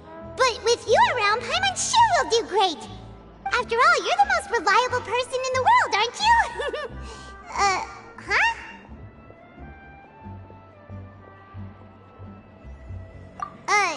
Did you just pour some tea? Paimon didn't notice you doing that at all. Then what's that? Paimon's never seen that cup before. Don't be frightened. I'm just joining you two for tea. I merely refrained from saying anything till now. Who's that voice? But there's no one here. Ah, have you forgotten me already? Wait, you are familiar. You're the voice we heard from the sky in Sumeru. The voice from the sky, I fear that description is wrong. Though, not completely wrong. You're feeling lost now, just as you were feeling previously. I sensed that confusion and thus came to you. Guiding people is an irresistible hobby of mine, after all. Consider me a passerby, just accepting a commission from my friend's disciple on a whim.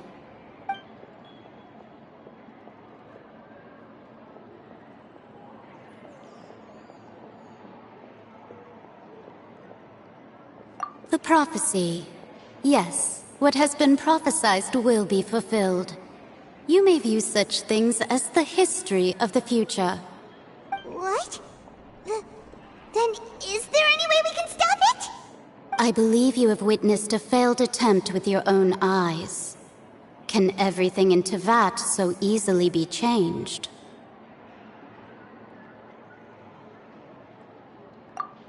Ah, so you've caught on. Just as prophecies are usually only the future as seen from the perspectives of the gods, could things be happening in hidden corners where the gods' gaze does not fall? Are the things that you shall see different from the fate that the gods perceive?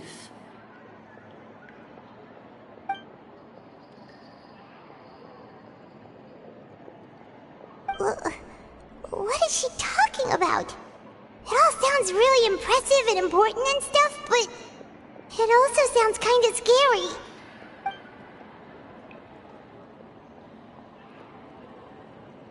I believe that you understand, right? Some things are insignificant, but others you must reach out to change. Ultimately, fate shall serve as your only guide, no matter what will happen in Tevat's future. All you need to do is to play your part. This was good tea, by the way. Thank you for your hospitality. Well, that'll be all for today. The voice. It's gone.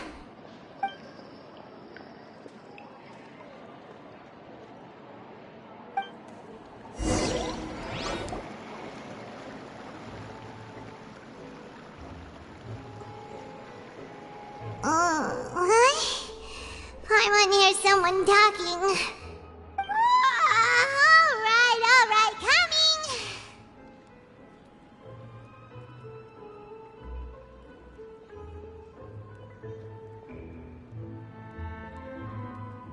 Hey, it's you who's getting lazy, okay?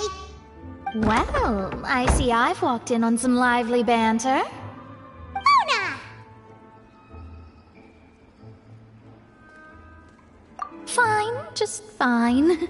I went to take part in that Steambird panel. It turned out to be more interesting than I expected. Not all Fontainians are pessimistic about this. One journalist mentioned that sitting around and waiting for the end to come would be wrong, and that they should make their own rescue preparations.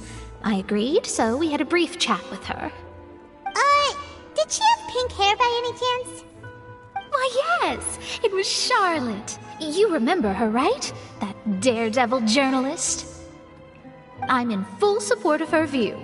Prophecies are very important, but how can people allow their lives to be commandeered by just a few words? That's right! Paimon's glad to hear something sensible for once. Ah, yes. About what we had discussed before. I did try, but I'm afraid I couldn't reach the old hag. I'll try again tonight, but I wouldn't get your hopes up. Huh?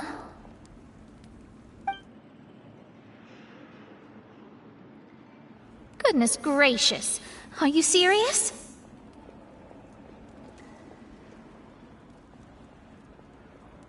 She said that even the god's gaze has blind spots. Pretty bold if you ask Paimon. Most people would believe the gods to be all-knowing, right? The Hexen Circle members are certainly anything but ordinary. As for the mage named N, the old hag has mentioned her a few times. She said that N's sense of direction is incredible, and that she loves guiding those who are lost. But I've never met her, and if she were still alive, she'd be... well, suffice it to say that the hag's at least a few hundred now, and N's been around for longer than that. Whoa. The Hexen Circle sounds like a scary group. But they must really stay in shape to live so long. Their abilities alone are pretty terrifying. If she came to see you personally, then the problem you're facing must truly be of great importance. Well, it's not like Paimon could understand anything she said.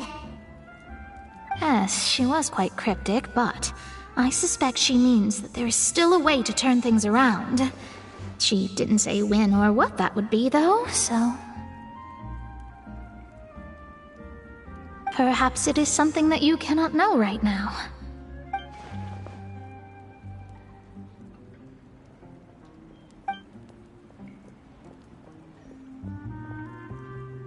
Traveler, Paimon, are you two all right? Oh, we're fine. We're just a little down right now. It kind of feels like the end is coming, you know? I see. I feel that same sense of desperation, too. I guess you could consider me someone who has often witnessed fate. So far as I have seen, it cannot be swayed. But even so, I still hope for, and believe in, miracles. Astrology is eternal and rational, but fate may not be. It is cruel, but it can also be beautiful. Perhaps that's what En was trying to tell you. Not to lose heart, and to believe that what you are seeing playing out before you is not yet set in stone. I did originally think of steering clear of all this, but I couldn't. Even if this is all futile, I still wish to help everyone. If we don't struggle to the last, then how can we face the end when it comes? Huh. You do have a point. There I go, talking about astrological principles again. Sorry about that. The moment I start talking about work-related stuff... I need to get going. It was worth trying to comfort you, even if only a little. I believe that you'll help those who are struggling in the same way I did. I suppose that might be why we always seem to meet by coincidence. Paimon feels kinda moved by what Mona said, but also kinda sad too. Hey, Traveler, Paimon suddenly feels like going outside for a walk. Let's go! Let's walk around the city, shall we? There's a few spots we always like to walk by. If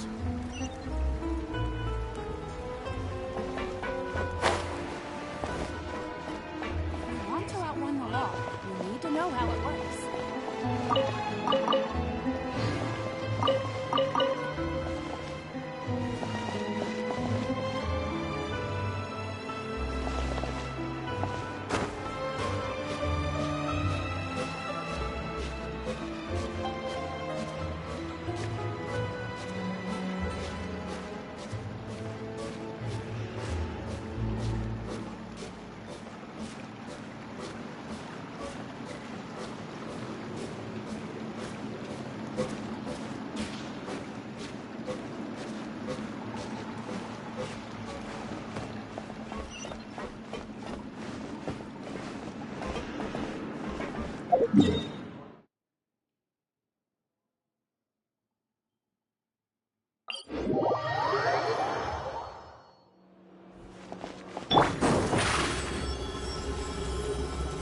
Step on up!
Huh?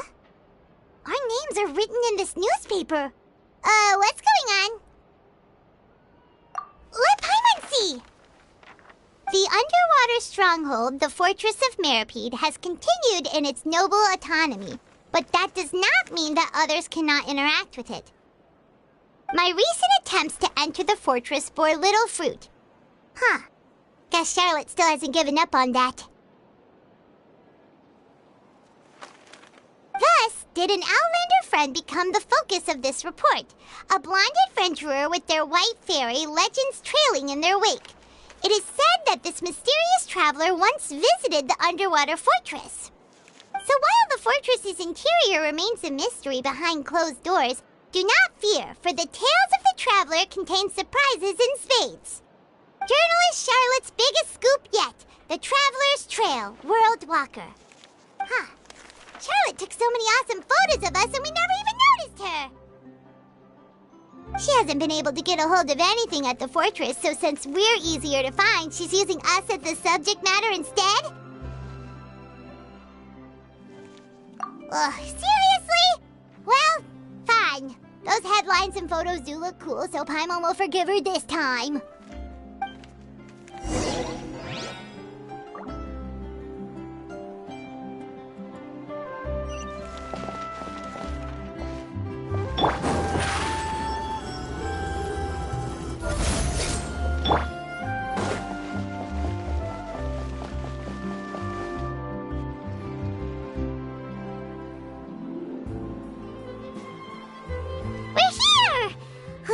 Paimon's hungry. Should we go in and get something to eat?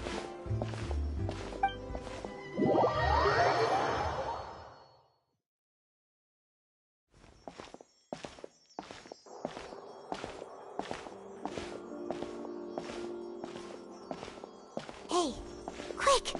Look! That's the limited edition, only 16 slices a day cake!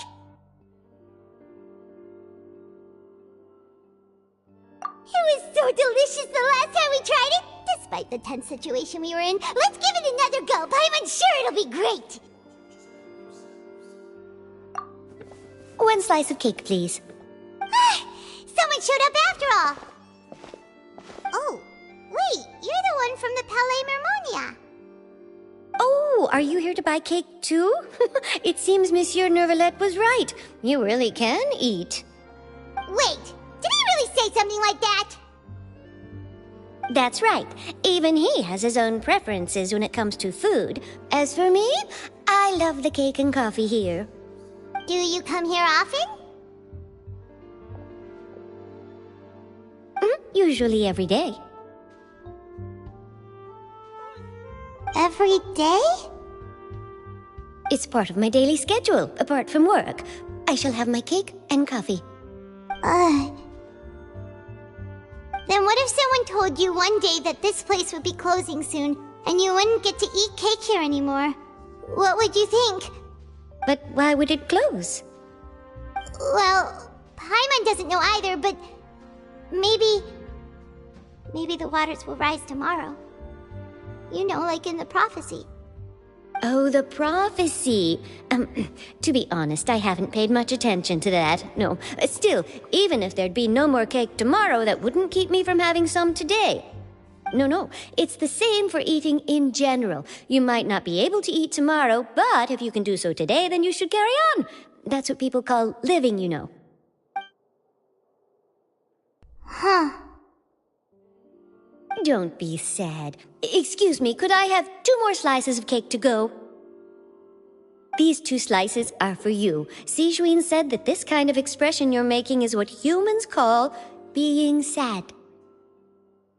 Oh, you know Sijuin? I sure do. She was born before me, and she sometimes comes to the surface to teach us things about humans. She said that humans are creatures that are saddened easily, yes, and you can only lift their spirits by feeding them delicious food. So please try the cakes here. I've got something else to do, so I'll be going now. You two try to stay in a good mood after eating, all right? Bye!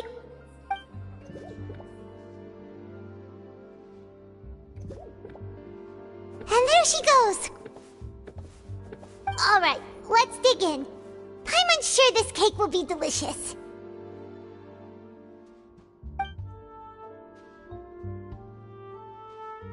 It's more delicious than last time!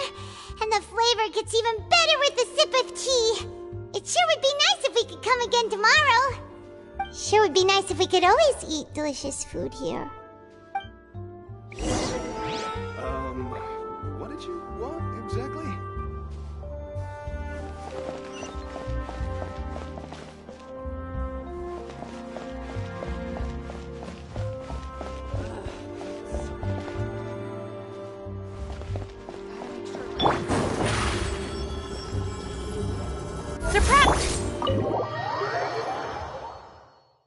Oh, we're near the Seabird office.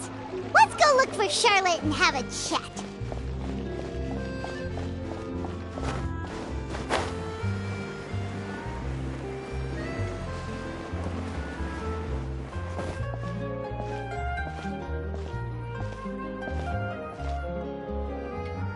Wow!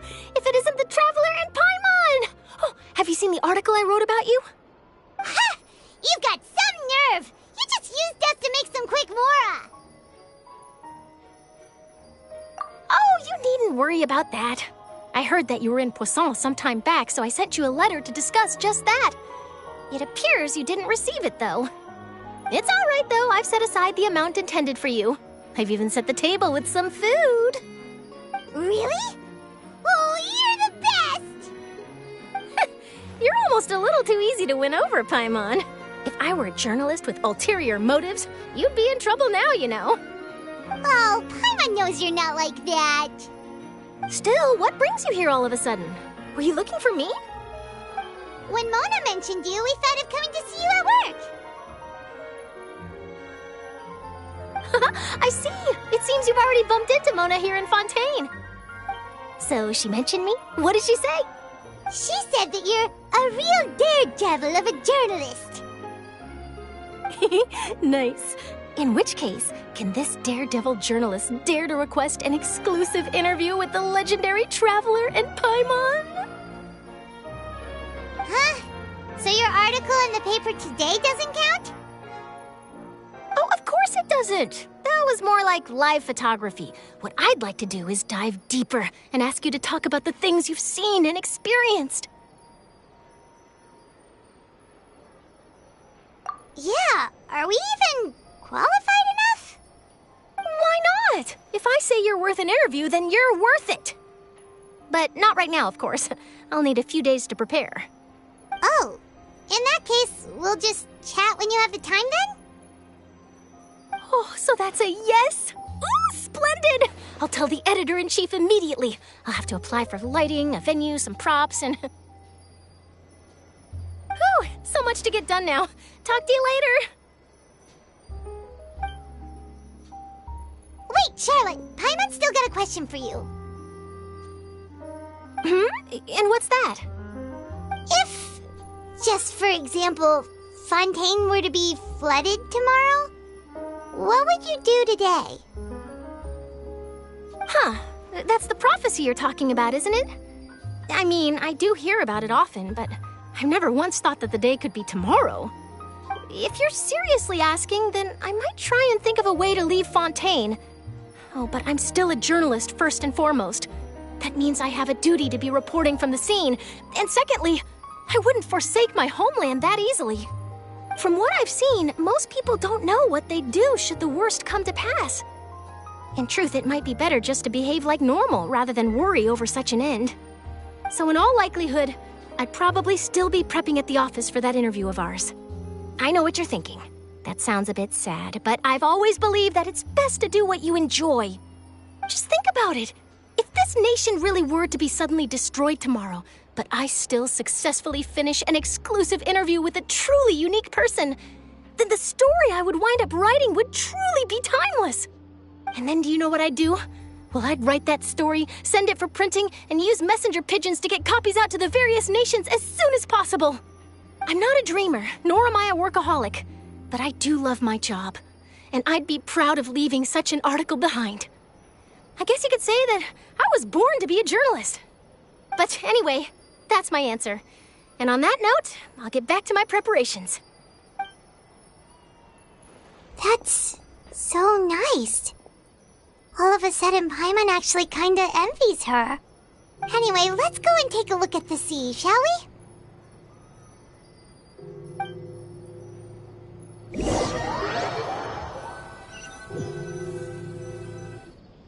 The sea breeze and scenery can be a pretty soothing combo, huh? Paimon's been thinking. If it wasn't Fontaine, but all of Tevat that would be destroyed tomorrow, where would we go and what would we do? No, Paimon should ask, if you could choose, what would you like to do?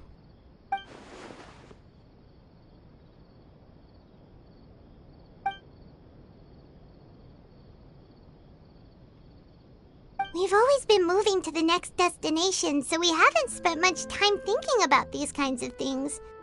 We didn't have to either, with us always being on the road and whatnot.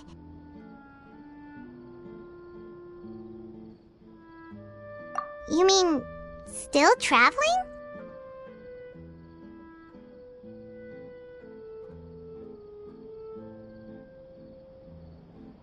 Huh.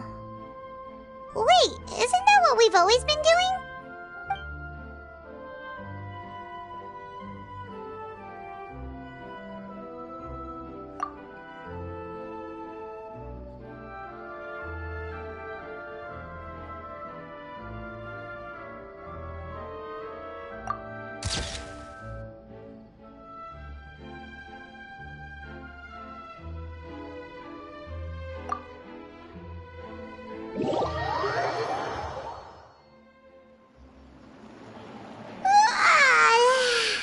Feels like you'll grow mold if you stay here long enough.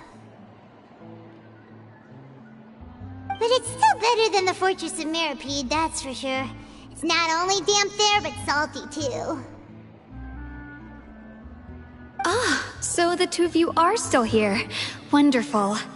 Oh, you're from the Palais Mermonia, aren't you? Yes, I'm Isadora. Monsieur Nervillet sent me to look for you two before. I heard that afterward you went to the Fortress of Meropide.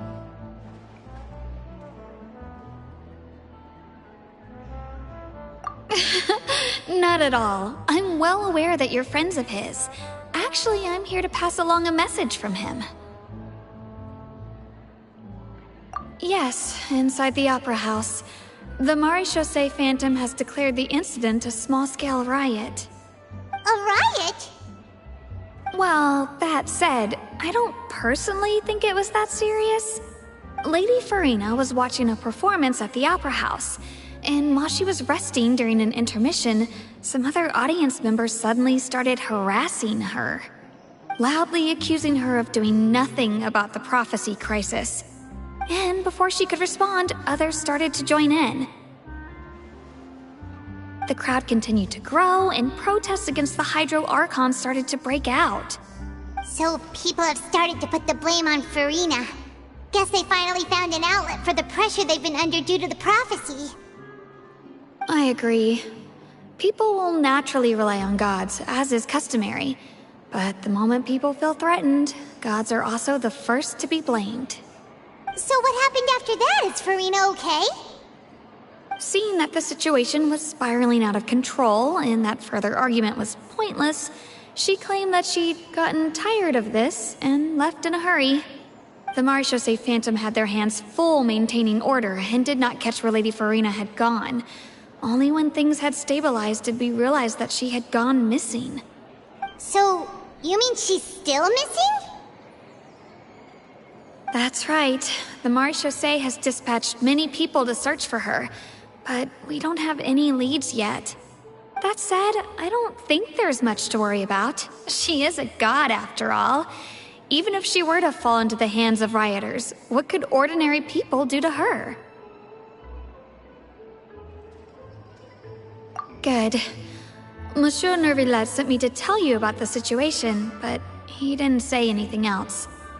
Don't worry, this is more than enough to go on. Thanks for keeping us informed. Is that so? Well, alright then. In that case, you two take care. I'll be heading back to the Palais now.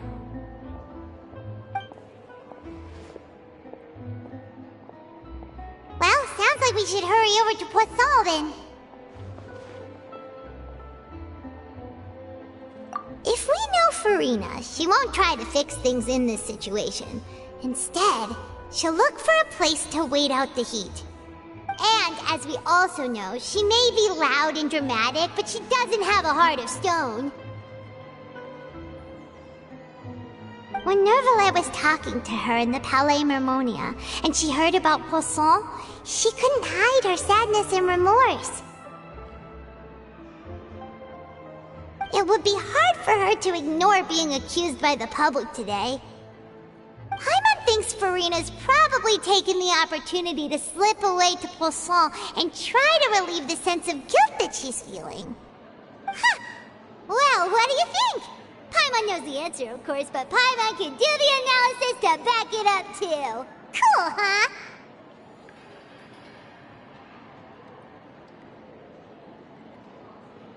In that case, there's not a moment to lose. Poisson, here we come!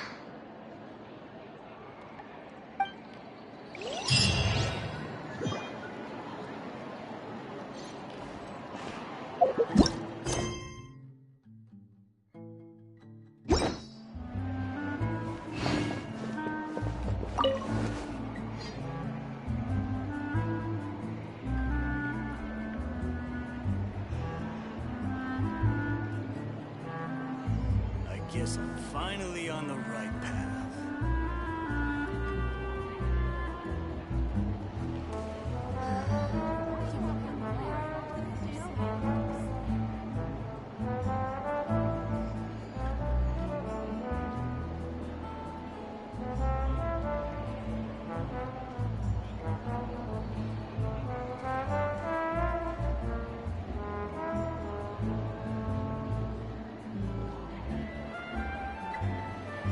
I'm finally on the right path.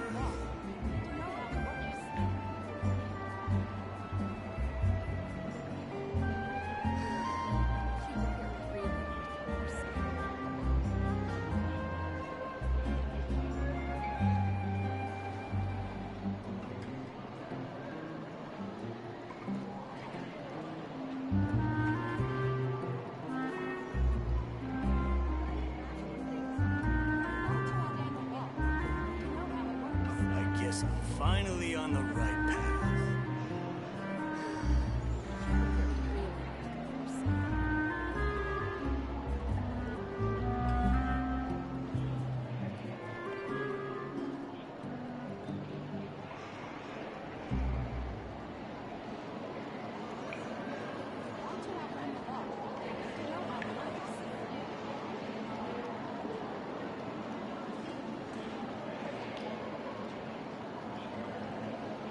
Guess I'm finally on the right path.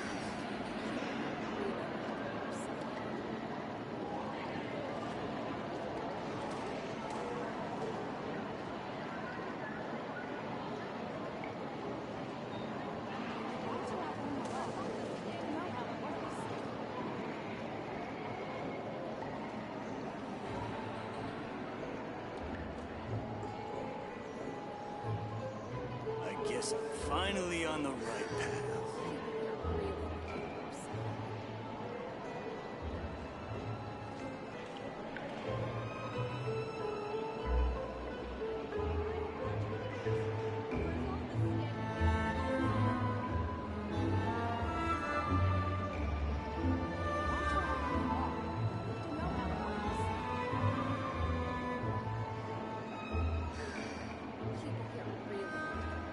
Guess I'm finally on the right path.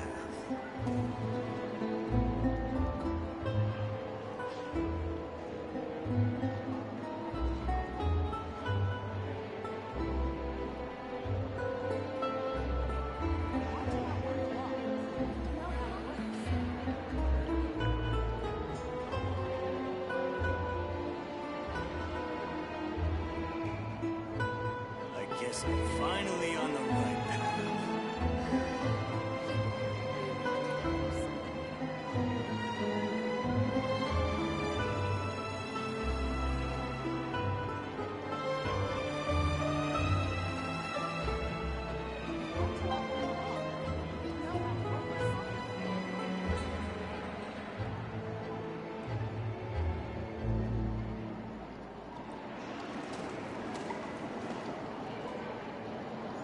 guess I'm finally on the right path.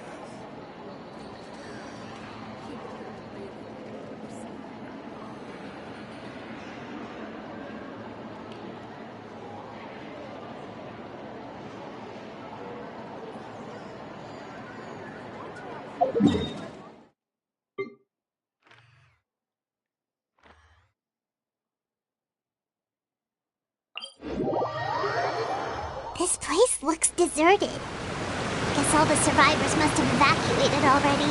All that's left here are signs of devastation. Could Farina really be here? Let's try to find her as soon as possible.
That's Farina, right over there.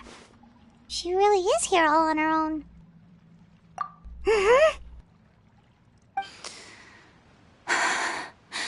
Should I just give up? This is all meaningless. What was meant to happen did happen after all. I'm sorry. I am so sorry. Give up, Farina. There's no point in holding out. I'm sorry. But what can I even do other than to repeat meaningless apologies over and over? Who's that? Don't worry, Farina. It's just us.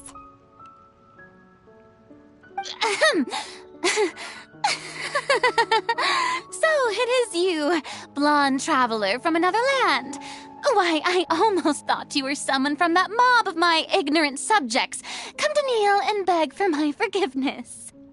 Farina, you were crying just now, weren't you? The tear stains on your face are obvious. What do you mean, tear stains? Oh, I remember. The show at the Opera House earlier this morning was so moving. I'm still trying to process it. Who did that uncivilized rabble think they were, disturbing my enjoyment of the arts? They even dare to tout their Archon. I must teach them a lesson. I can just imagine their twisted and frustrated faces once they realize that I'm nowhere to be found. Oh, and I'm sure Nouvellette and those people from the Maréchaussée Phantom are freaking out right next to them, too.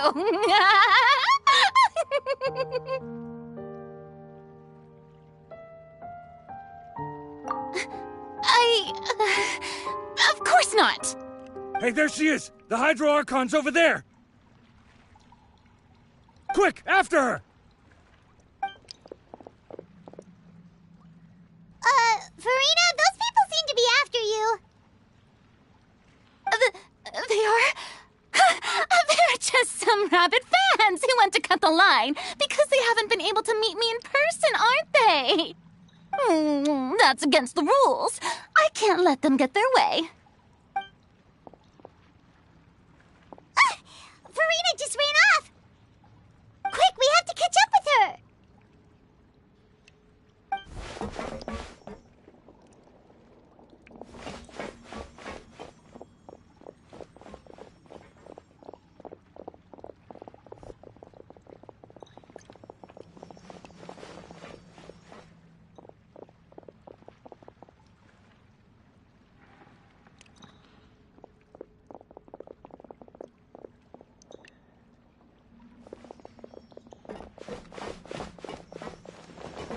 should be the place, right? Hey, Farina! There's a good hiding spot over here. Quick, come to Paimon before the rest of them catch up to you. What is this place? Hurry, they're almost here! Fine. I suppose haste is warranted. Lead the way.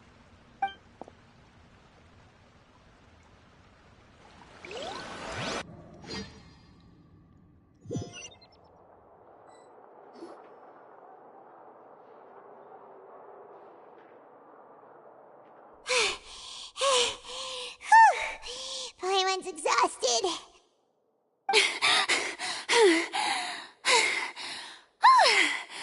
I'm so tired.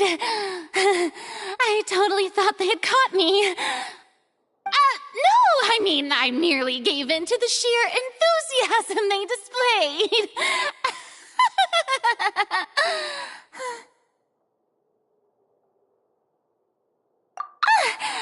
You're right. Yep, that's a good girl.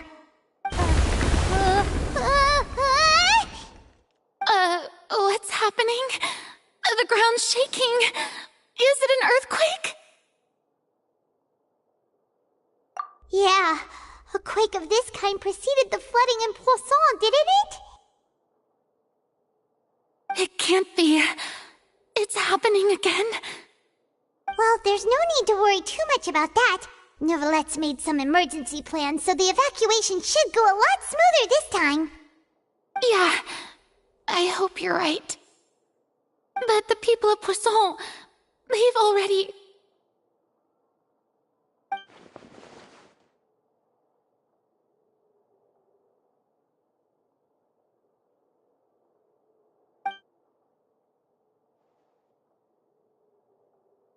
It's true. I've been investigating the prophecy for hundreds of years. I once had informants all over Tevat, searching for clues and feeding information back to me.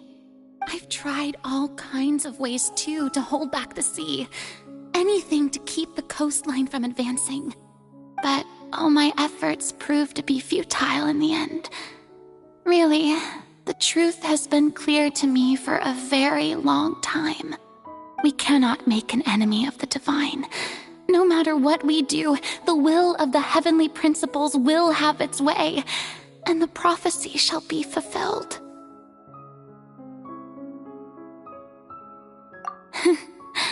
Give up. I do love the sound of that phrase. It would mean finally coming to terms with fate, but also for me to finally be free. Indeed, I've thought about giving up so many times, especially after we almost lost Poisson. Fate is really unreasonable, isn't it? It has no heart and obeys no rules. The prophecy has only just started to come true, and so many people have already lost their lives. But just now, it all became clear to me. I still don't have the right to come to terms with fate on behalf of everyone else. As long as the final moment hasn't come, it's still not too late. Don't worry. I will keep hope alive for everyone until the very end. Well, that's enough for now. I got the impulse to play the stricken maiden, but honestly, considering my rank and station, that wasn't a good fit at all. Don't take any of what I just said seriously. How could I possibly let Fontaine fall to the whims of trivial prophecy? Come on! Paimon could have sworn you were actually being honest just now.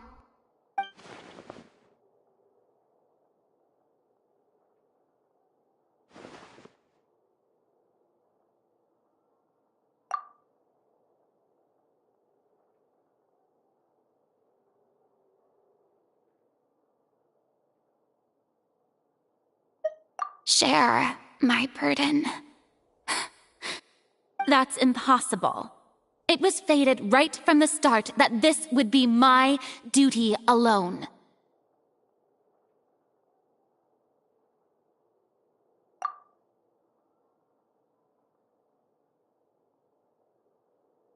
A witness. Yes, I've heard that you came to Tevat from beyond the stars, yes. In other words, you never belonged here. And if Tevat is, in its entirety, a show on a stage, then you're just a spectator, aren't you?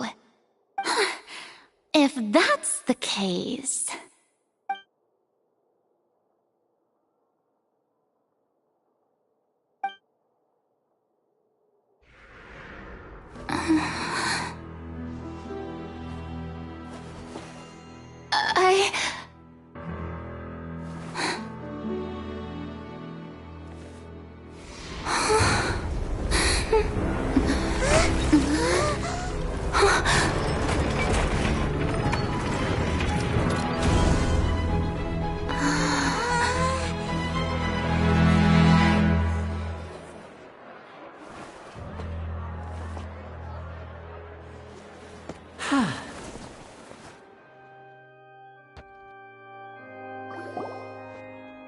Ladies and gentlemen, this concludes my opening performance. Now, without further ado, we may proceed to the trial of our god. So this is what it is. Yes, you deserve praise for the effort you took to raise the dramatic stakes. Do not forget, however, that I am Focalor, the god of justice, the embodiment of justice itself. Does it not strike you as even the least bit absurd to bring the very concept of justice to trial? May I interpret these words as your refusal to stand trial?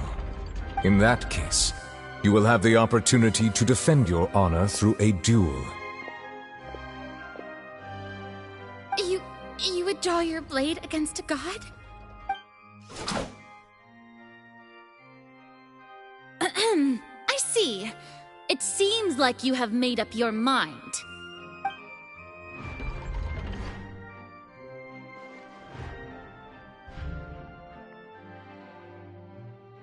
Paimon can't believe it. She just surrendered. What the heck is going on? Did I just see an Archon surrender to a human? Wow, how utterly humiliating. Lady Farina, what is the meaning of this? Shh! It would seem that there has been a misunderstanding. To be clear, the raising of both hands is not always an indication of surrender. Looking for excuses again, huh?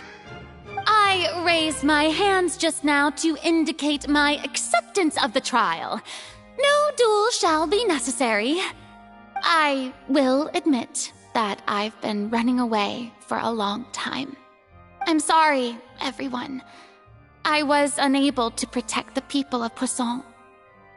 It is my duty to stand trial for my crimes. You are not the only ones to be disappointed in me. I, too, am exceedingly disappointed in myself. But now, it is time for the Hydro Archon to show you her courage and resolve. I, Farina, will use this trial to show the world the true meaning of justice! This time, I will protect you. Applaud and rejoice! One of the most outrageous and fantastical arcs known to the opera epiclese is now unfolding before your eyes. Mark my words, this shall be one of the most exhilarating and brilliant shows ever to grace the stage of Fontaine! The trial of the Hydro Archon, Focalor, will now begin! Woohoo! Oh, now we're making history! Why does it feel like Farina just took over the whole thing? Like, come on! Didn't she just get forced to stand trial for her crimes? Also, even though she's still acting super dramatic, she is taking this seriously this time, right? All right, then. Who will be my opponent in this trial? The court asks the prosecutor to please take the stand. that so? Very well. Then please speak, witness of Tivat, my accuser and fated opponent.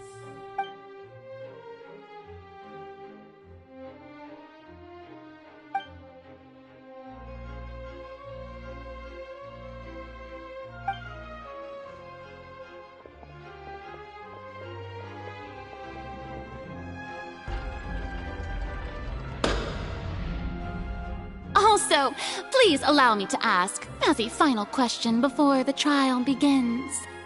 Just how much work did you do to force me onto this stage? Well, we did do a lot of prep after the meeting that day.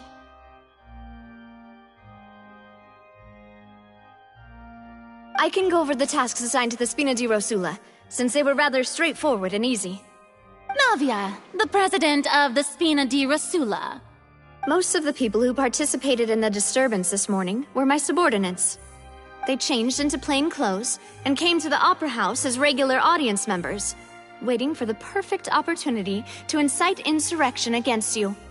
The people's resentment against their Archon has been building as more and more of the prophecy is fulfilled.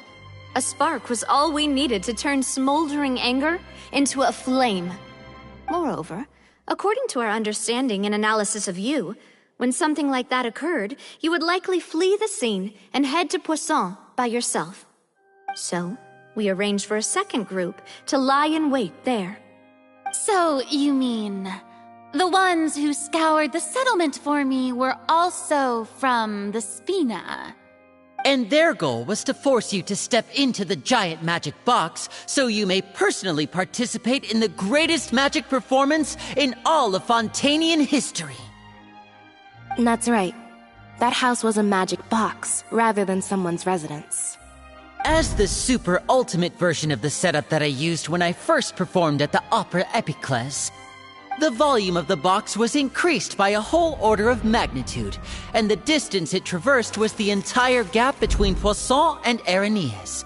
Its cargo, of course, was an Archon instead of a human. My thanks, Farina. Without your help, we could never have pulled off such an extraordinary performance. You're welcome? Of course, this performance was only made possible with Father's support. The House of the Hearth spent a massive amount of labor in Mora to pull this off. We had to select a location, construct the giant magic box, dig a tunnel, and open up a path through the water. It was a lot of work for all of us. So, in other words, the earthquake that we felt within the giant magic box was just a normal tremor from the transportation of the whole house? That's right. It wasn't a sign of another disaster to come. Then, I can guess Nervilette and Cloran's parts. You gathered a crowd, prepared a stage, and made sure that the champion duelist would be immediately ready for a fight. Also that as soon as I appeared on the stage, the trial may commence without a hitch. Am I right? Yes, that is correct. Well, Clorand, I must commend you for your courage. Only the most outstanding champion duelist in all of Fontaine would accept a duel with an Archon without flinching. Thank you. As for you, Traveler, I suppose your role was to keep me distracted with conversation once you found me in Poisson. You'd make sure that I didn't notice anything amiss before revealing yourself as my prosecutor once we'd arrived onto the stage. Oh?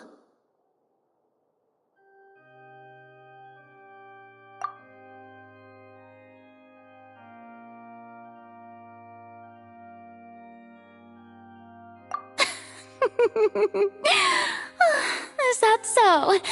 Then I suppose I must have missed my final chance. It's fine. It matters not. What's done is done. The stage is already set, so there's no reason to disappoint the audience. Let's see this trial through to the very end.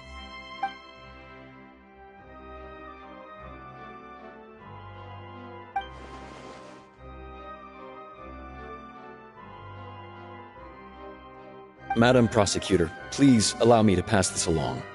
This is a document that Miss Charlotte applied for and received permission to share with you during the trial. According to her, it should speed up the proceedings. Huh? Charlotte wanted to give us something? Oh, so she's here too! Hey, Charlotte!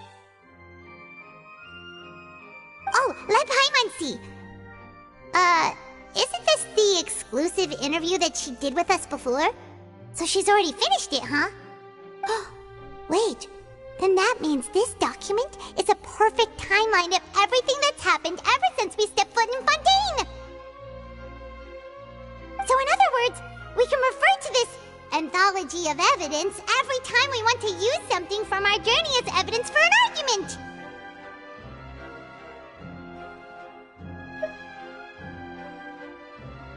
Let's quickly confirm the information in it. Just think of it as a refresher, alright? You defeated the Hydro Archon in the very first duels you took part in at the Opera House. That's one for the history books, alright. I didn't think that you'd wind up getting to the bottom of the case I'd been following all this time. I guess you could also see this as a happy coincidence. This is the first time Monsieur Neuvillette had a difference of opinion with the Oratrice. Even the Hydro Archon can't figure it out. A Fatui Harbinger. She's an extraordinary person. Her instinct must mean something. The fortress of Meripede was almost destroyed in a single day. That I didn't witness that scene personally will always be a source of professional regret, I think. According to Monsieur Neuvillette, both Child and that whale should have been in the primordial sea at that time.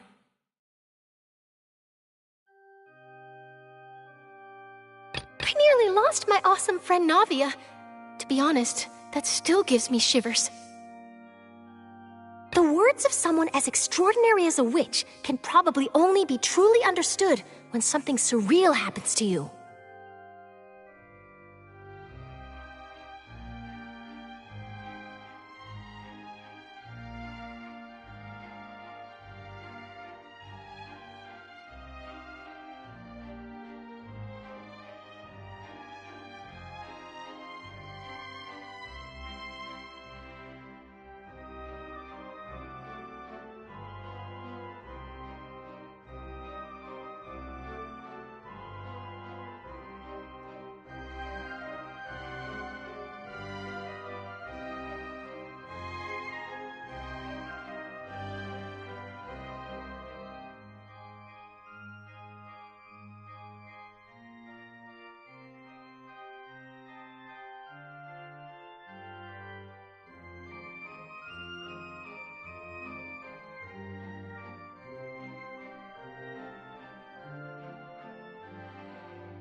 The prosecution and the defense are both in position.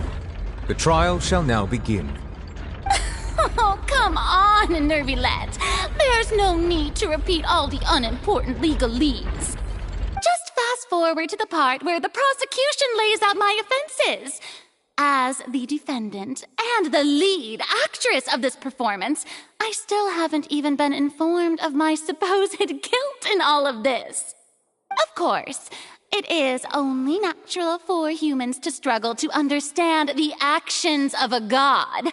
However, you will need more than that to convict me of a crime.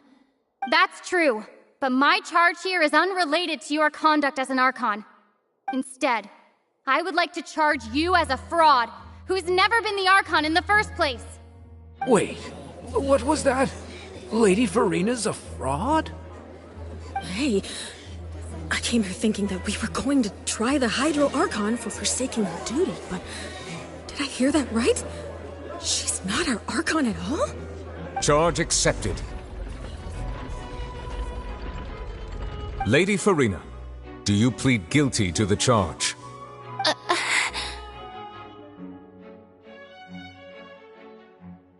Lady Farina. I plead not guilty. How can I be guilty?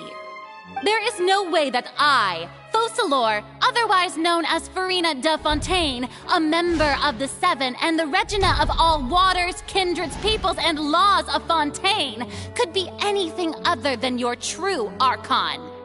Yeah, even though Lady Farina can be rather eccentric, isn't it going too far to doubt her very identity? Yeah, I've never questioned her identity either.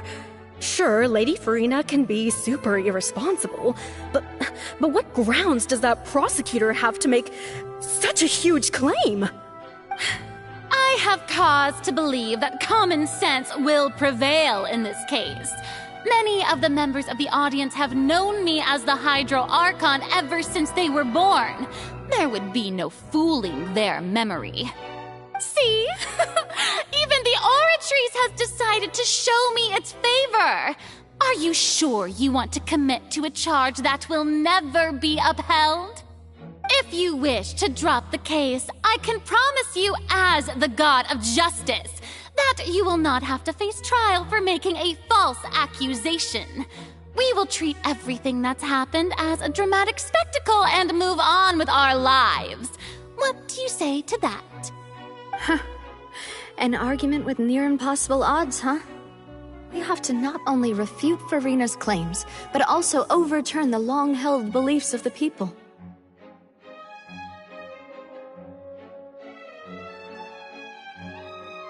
Well, I tried to give you the chance to surrender. If you must persist, then let me ask.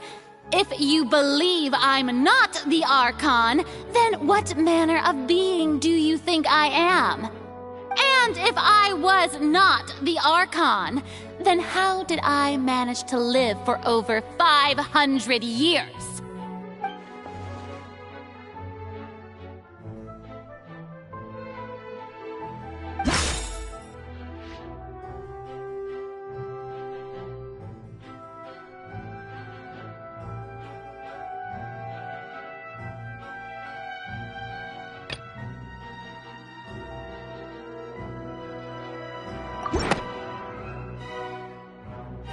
First of all, you may be a member of another long-lived race, which would allow you to naturally possess an extended lifespan.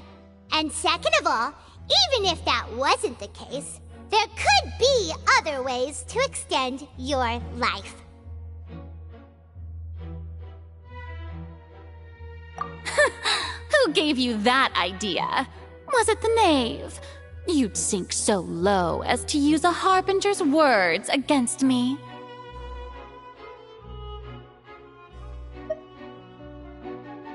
A curse?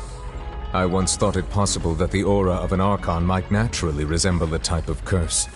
But in light of this claim, perhaps what I sensed was not your divinity, but a curse after all. You sensed it too, huh, Nervalet?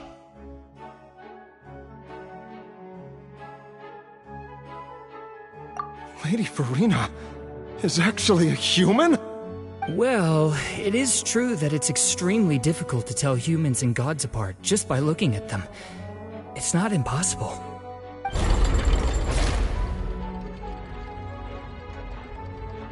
Well, don't start celebrating too early now. Even if I have been carrying a curse like you said, how does that prove that I am merely a human being? Besides, everyone knows that the main difference between a human and a god is the possession of authority. Gods can do what humans cannot. That's why they're worshipped as gods. For centuries, manifestations of my authority have served the nation of Fontaine. One need only to turn their eyes towards the Oratrice Mécanique d'Analyse Cardinal in this very opera house, or consider the indemnitium that is used in every aspect of life.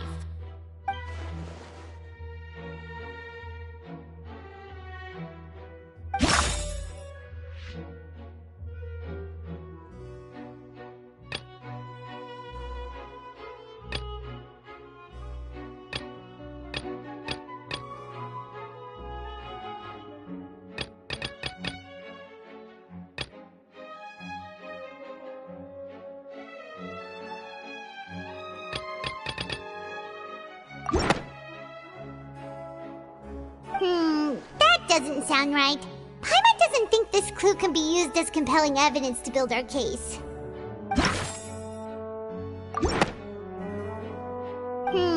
That doesn't sound right. Paimon doesn't think this clue can be used as compelling evidence to build our case.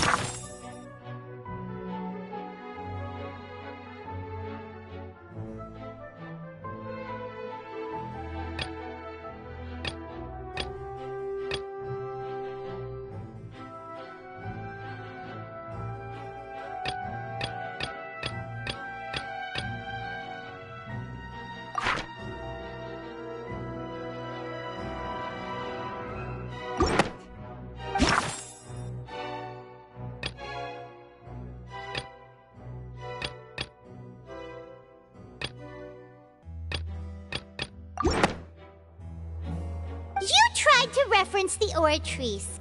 But weren't you as confused as all the rest of us when the Oratrice declared Child to be guilty without any proof? Otherwise, you should have come up with a good explanation for that by now. Didn't I make myself clear at the time? The decisions of the gods are naturally difficult for humans to comprehend. There is no need to provide an explanation. Lady Farina, I believe a reminder of your current circumstances is in order. While the court is in session, the principles of justice and the law must come before all else. While you are an Archon, you are also first and foremost the defendant in this trial. You will prove yourself unable to defend against the prosecution's charges if you continue to withhold vital information against the rules of the court. I never thought you'd use that kind of rhetoric against me. That was no trick of rhetoric, Lady Farina. I've merely reiterated the rules of the court. Rules that all should respect and follow. So, you neither knew why Child was declared guilty, nor did you understand the structure and operations of the Oratrice. Instead of having been created by you, the manifestations of authority you mentioned have been made by the real Hydro Archon, haven't they? The real Hydro Archon? Well, now you're really losing me. It is true that I did not know why the Oratrice gave out a guilty verdict that day.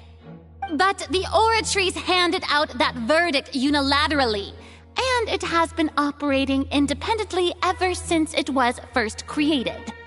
You can't argue that just because a divine creation is flawed, that the god behind it must also be no god at all. She's still throwing out all kinds of excuses. Seems like she's confident that we won't be able to produce proof that she has no power over the Oratrice.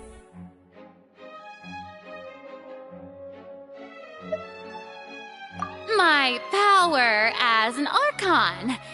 There are many ordinary citizens in the audience. How can I just carelessly demonstrate the formidable power of an Archon? If that poses a concern, I'm prepared to extend my protection to the audience. You don't need to go that far.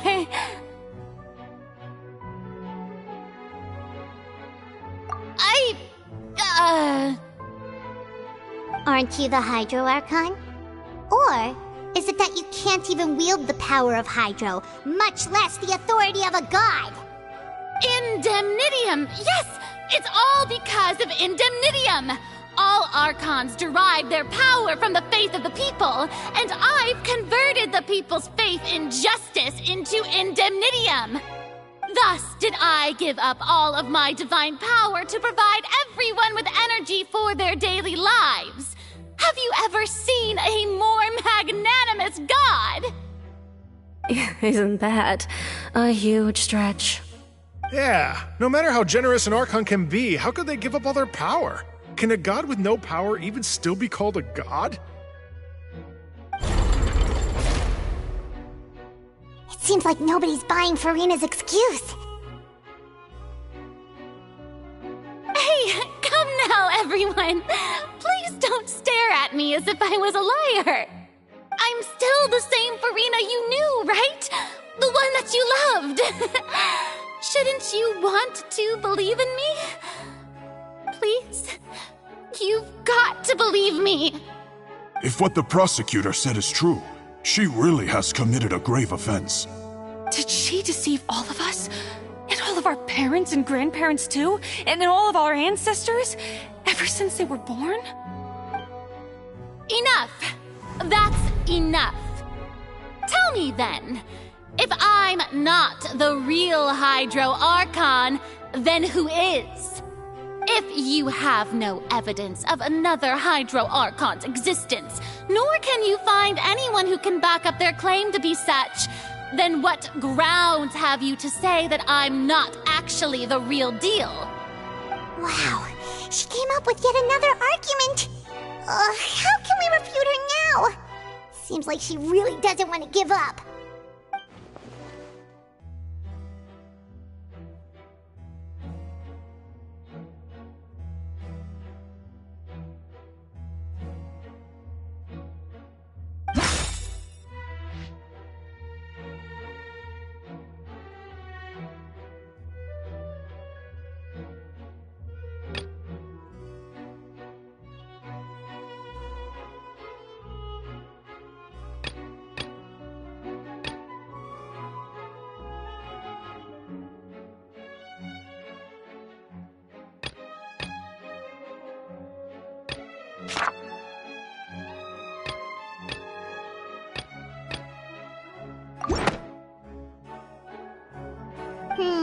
That doesn't sound right.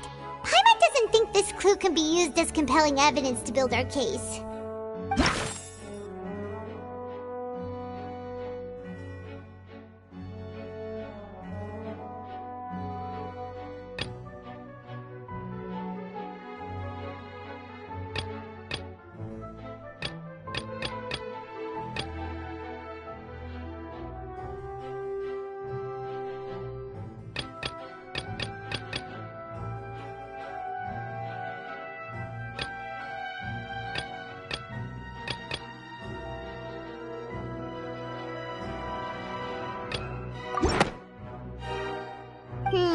That doesn't sound right. Paimon doesn't think this clue can be used as compelling evidence to build our case.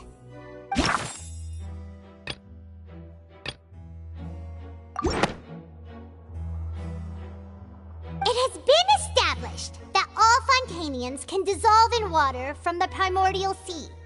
And that means...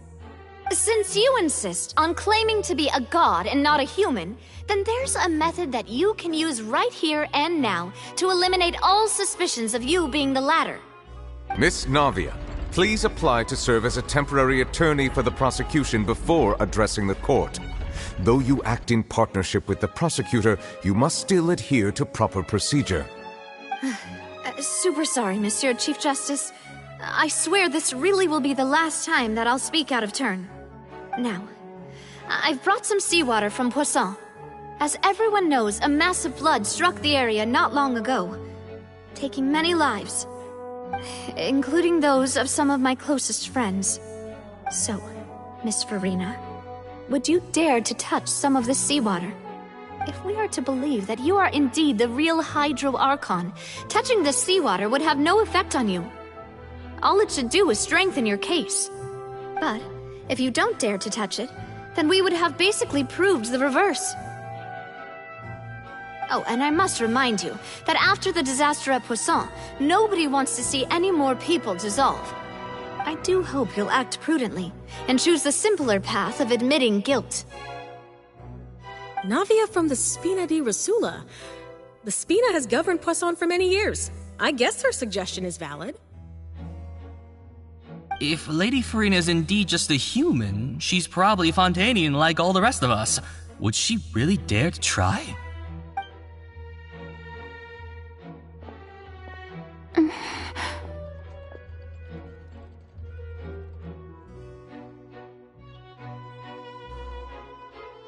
Lady Farina, this test has been unilaterally proposed by the prosecution.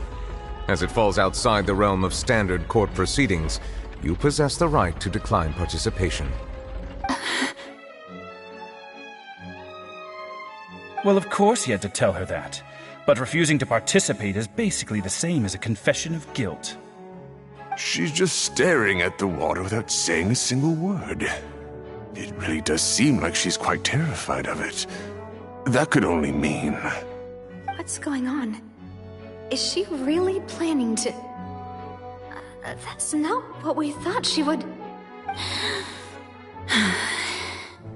Due to the inherent risk of the test, Lady Farina, you may... What? Hey!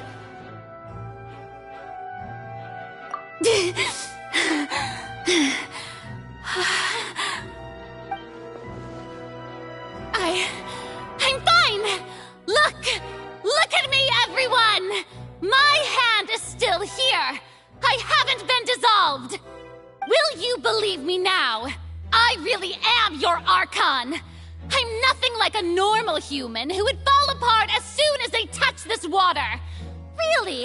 Was this not the most obvious thing in the world? Miss Siegewien? If you're present, Miss Siegewien, please come forward and attend to the defendant. Siegewien? Don't be nervous. It'll just take a few seconds. Let me see. That should be enough. Please announce the results of your evaluation to the court, Miss Siegewien. As everyone doubtlessly saw, Miss Farina was displaying symptoms of hyperventilation and flushed skin. These indicate that she was experiencing the adverse effects of exposure to primordial seawater. The extent to which she was affected is the same as other humans when exposed to primordial seawater of a similar concentration. Thank you, Miss Siegewien. Lady Farina, you may return to the defendant's stand. Oh, wait. What did she just say? I didn't get dissolved! Shouldn't that be enough to prove my innocence? Well, considering your tendency to run from your problems, we did originally prepare a direct sample of the seawater around Poisson. However, after extensive discussion, we exchanged it for a sample that is not concentrated enough to dissolve an actual human. After all, on the off chance that something entirely unexpected might occur, we don't want anyone else to lose their life to the sea. Yeah, so out of regard for Farina's life, you secured a low-concentration sample and asked the head nurse to serve as an expert witness. It's a great thing that the direct sample wasn't actually used. Farina could have... I can't believe... You...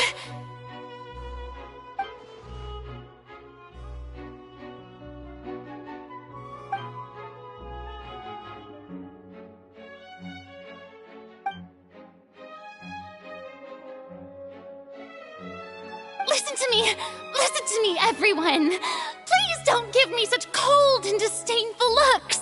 What happened just now didn't prove a single thing! Think about it! How can you conclusively prove that an Archon can't also be affected by the primordial seawater? Also, if I was really just a human, why would I dare to just put my hand in that kind of water?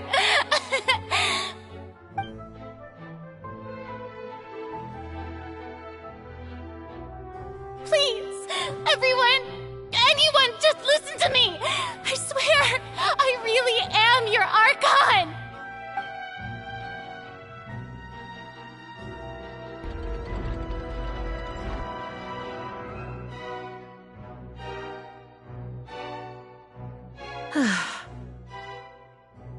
I don't think anything she says at this point will sway anyone.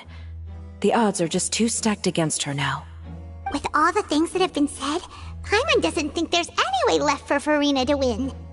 I believe the time for arguments and presentation of evidence has come to an end.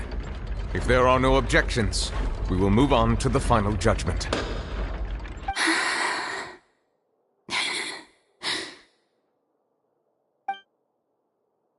I don't think anything she says at this point will sway anyone. She's too stacked against her now.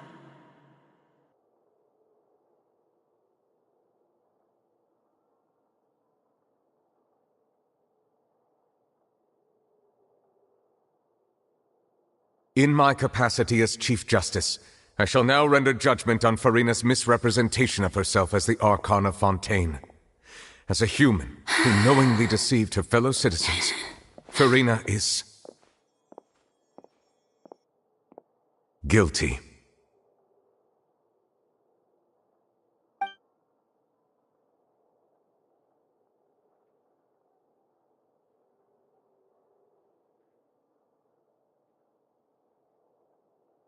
We shall now turn to the Oratrice Mécanique d'Analyse Cardinale to render the final verdict on the charges.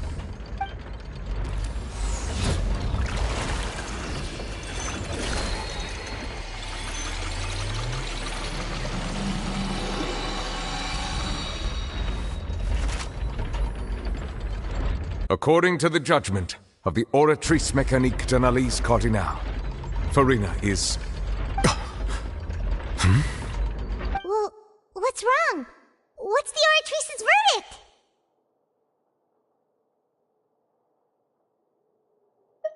No, the Oratrice also displays a guilty verdict. Isn't that correct then? However, the exact wording of the verdict is thus: the Hydro Archon, guilty, to be punished via the death sentence. The death sentence? That's actually one of the available sentences? I've always thought that it was just a myth. The one and only time the death sentence has been handed out at the court, and it's been given to the very person we've worshipped as the god of justice? What an unexpected twist. Furina's been sentenced to death by the Oratrice? We just wanted to use the trial to show her the seriousness of things so she'd tell us the truth. How did things escalate this quickly? This outcome is indeed quite strange. According to Fontaine's current definitions of justice, as well as its recommendations for criminal sentences, is this sentence really appropriate for the crimes that have been committed? Yeah! Even Vacher wasn't sentenced to death by the Oratrice. You know, the real evil mastermind behind the serial disappearances case.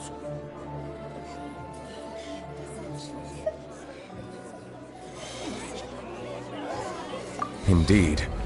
Not only is Furina's sentence overly excessive, the very point of our trial today was also to prove that Furina has never been the Hydro Archon in the first place. But now, the Oratrice seems to have deliberately invoked the title of the Hydro Archon. What does this mean?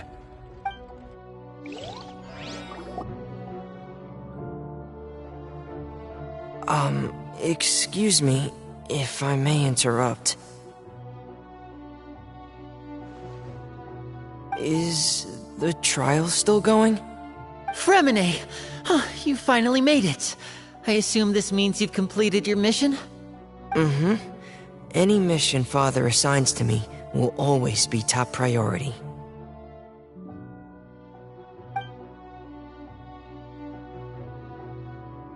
Is that the first prophecy slate? Huh. So the knave privately arranged for Fremine to try and find the missing slate. I looked everywhere and finally found it at the bottom of the sea. It took me a long time to get around some dangerous stretches of water. But Has the trial already concluded? Then... doesn't that mean I've come too late? Oh no. Father will be disappointed in me.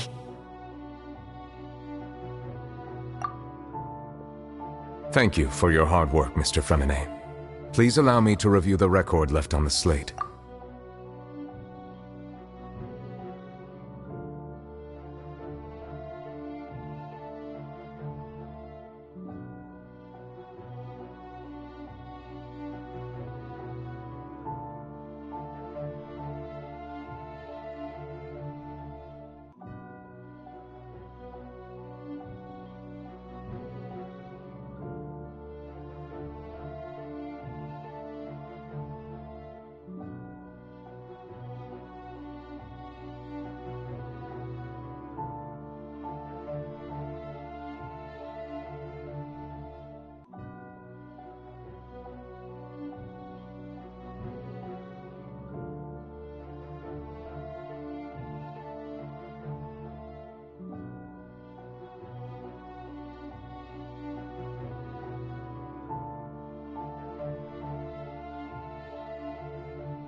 Traveler, I believe that you have already seen the other existing slates, and would like you to come here and confirm their contents.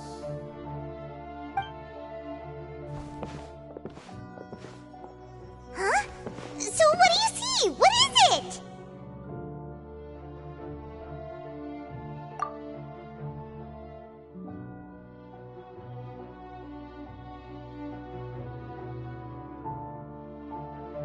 I believe I have now made sense of the Hydro Archon's crime.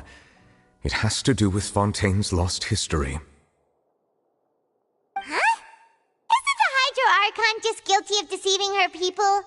Oh, wait, no, that's Farina, and we've already proven that she's not the Hydro Archon. So when you say Hydro Archon, do you mean the real Hydro Archon we've been kinda talking about? In truth, everything that you've encountered in Fontaine up until this point can be traced back to the contents of these stone slates. However, I'm uncertain as to how much sense they currently make to you.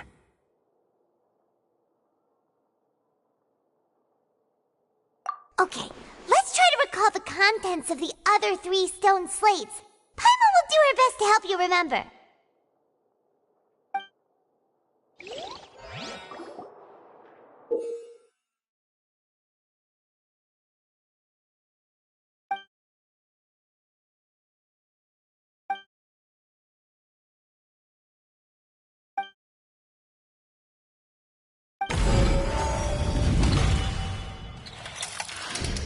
The first stone slate describes what you just said. It seems to show the previous Hydro Archon using her divine power, and then the Oceanids turn into humans. Does that mean that Fontanians are transformed Oceanids? Oh, Paimon wasn't expecting that. But if Oceanids can turn into humans, then perhaps this process can be reversed as well. The second stone slate shows Celestia floating in the sky, and the Hydro Archon and her people worshipping it together.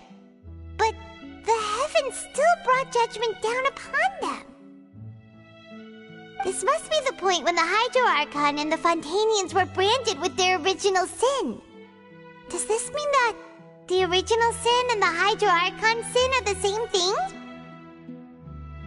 The third slate shows the Hydro Archon sinking into the sea surrounded by many people. That reminds Paimon, didn't we also watch that happen to someone else? Well, the fourth slate is the prophecy the Fontanians have been talking about. People dissolving into the sea, the Hydro Archon crying on her throne, and so on. We didn't believe that such a crazy disaster could happen at first, did we? But after that incident, it was just a question of when and not if.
We know from the case of the serial disappearances of young women that Fontanians can be dissolved in primordial seawater. And the first stone slate tells us that long ago, the Hydro Archon used her power to turn Oceanids into humans. This might be the reason that Fontanians can dissolve.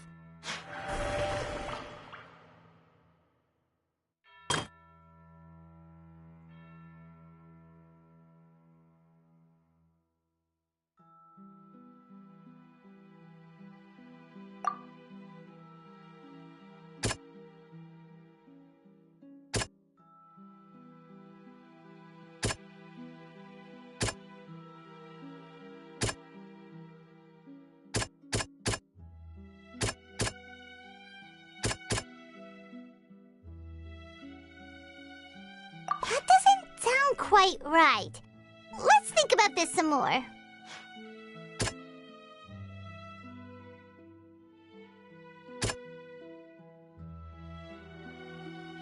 That doesn't sound quite right. Let's think about this some more.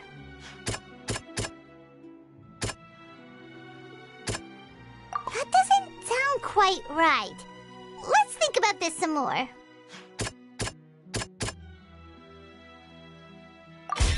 Perhaps what is about to take place has all happened before. The true sin of the Hydro Archon that Nervilette mentioned, and the original sin cast down on the people of Fontaine by Celestia as recorded on the stone slates.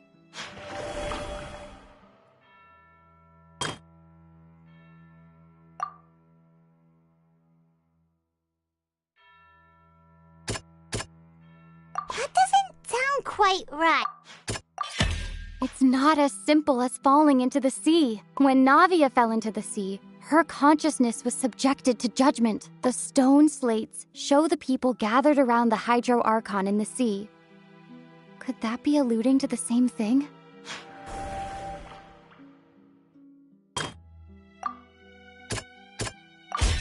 The prophecy from the stone slates found its way into society, but not many people believed it at first. The fortress of Meropide was nearly flooded with primordial seawater, which we know can cause Fontainians to dissolve.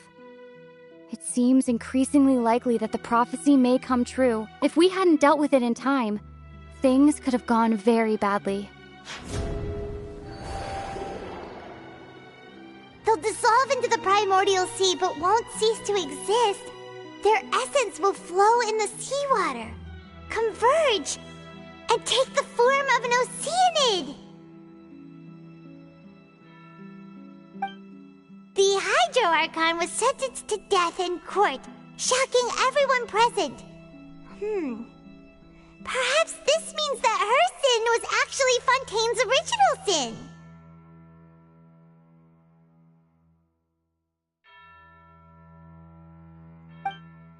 Navia fell into the water inside those ruins, and she nearly dissolved. She was surrounded by the people of Poisson in a court within her consciousness, and was forced to take part in a trial meant to make her stay. The eruption of the primordial sea at the fortress of Meropide was the surest sign that the prophecy was about to come to pass no matter what. The prophecy's contents can all be verified by recent events. If we combine what we know together, loads of truth should come to light.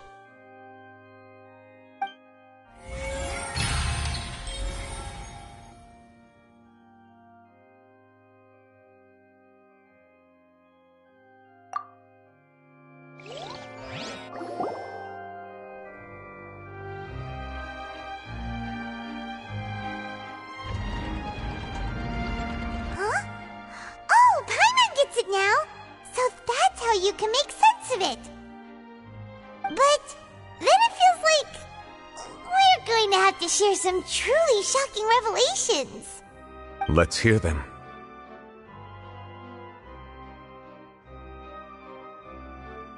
Incredible! Linny, did you hear that? We're not real humans. All Fontainians were originally created by the late previous Hydro Archon, with Oceanids as their basis. The evidence for that can be found in how only Fontainians could dissolve in primordial seawater, and how all the girls Vacher dissolved were also turned into Oceanids. Oh, and according to Navia, when she was about to get dissolved, she also saw everyone gathered around for a trial, all of them in the shape of Oceanids. Indeed.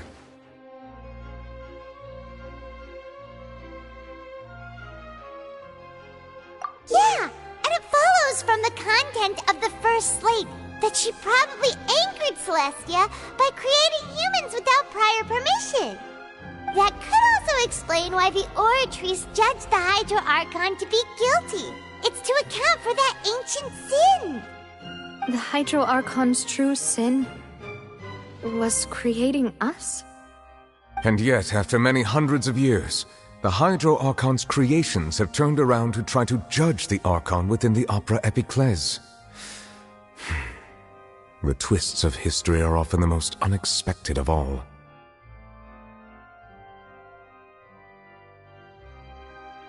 Yeah!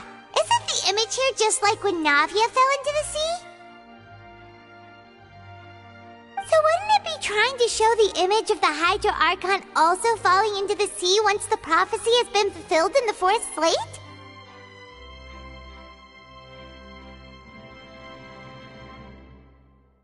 In the end, the people will all be dissolved into the waters, and only the Hydro Archon will remain weeping on her throne. Only then will the sins of the people of Fontaine be washed away. Did Paimon get all that right? You've made some keen deductions. I must say, given how much you still don't know, it is impressive that you've already managed to connect so many pieces of the truth. However, while you were able to decode all the information on the slates, they've also been etched with an additional layer of hidden information using a different power source. When we were at the ruins, I tried to decipher the hidden information recorded in the slates. But since we only had 3 slates at the time, I was unable to come to a full conclusion. Now that the slate collection is complete, I shall make another attempt to decipher the narrative recorded within. If everything goes well, we should finally be informed of the unadulterated truth.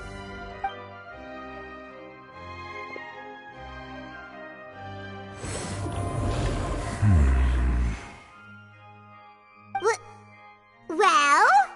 Did you get it?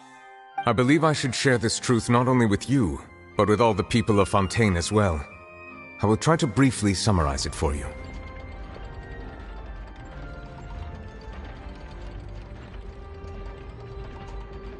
Your hypotheses regarding the origin of Fontainians and the sin of the Hydro Archon were both correct. In the Fontaine of old, the previous Hydro Archon sensed the yearning of her Oceanid familiars for life on land.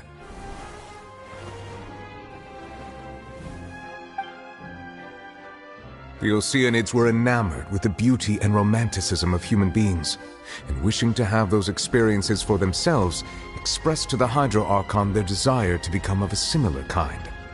However, even though water as an element is intricately linked with the power of life, the Hydro Archon, as one of the 7, did not possess the authority to create a new form of human life. Not one to give in, she eventually found a way to create permanent humanoid bodies for her familiars by appropriating the power of this planet's primordial sea. She poured primordial seawater into the Oceanid's blood vessels, creating humanoid mimics in the process. But if Fontainians were to ever come into direct contact with water from the primordial sea, the power within their bodies would escape these artificial restraints and return to the sea. As a result, their forms would collapse, and they would be reverted to their original forms as Oceanids. Of course, the Hydro Archon never received permission from the heavenly principles to create a new human race. And thus, the Hydro Archon and all of her creations came to shoulder the original sin of appropriating the power of the primordial sea. That is the true history of how the people of Fontaine first came into being. So we were all Oceanids before we turned into human beings? That's way too much information for me. I think I'm just going to pretend that I never heard a single thing. Wait, but if that's the truth, we can't let the Hydro Archon be sentenced to death. After all, her only sin was creating us. This really might be too much information for your regular Fontainian, but it does answer a lot of our questions. Alas, your hypothesis regarding the 3rd and 4th stone slates was inaccurate. The slates' respective positions are, in fact, correct.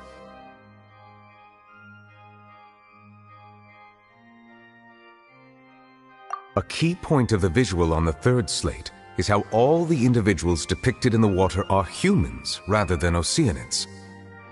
They have not been dissolved, which implies that the water depicted in this slate is not water from the primordial sea.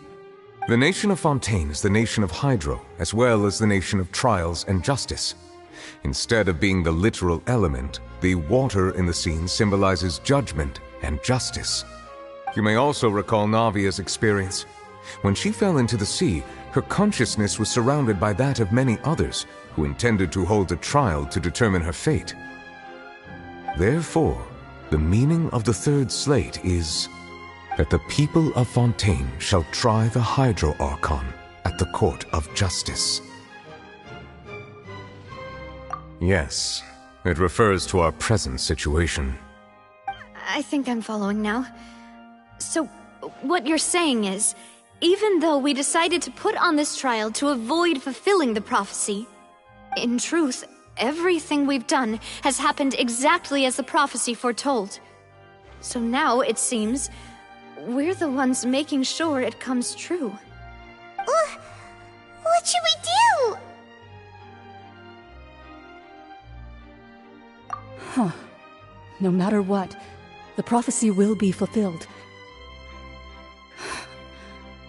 Is this what it feels like to be a prisoner of fate?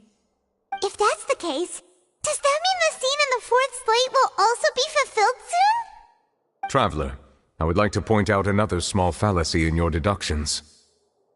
About the fourth slate, you probably thought that the eruption of primordial seawater beneath the fortress of Meripede served as the surest sign that the prophecy was about to come to pass, yes?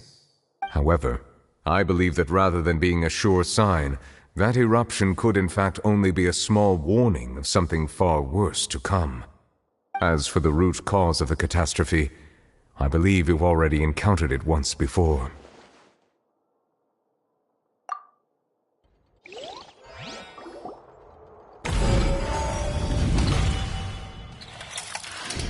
This eruption was just a small warning of the things to come. We must find the root cause of the disaster.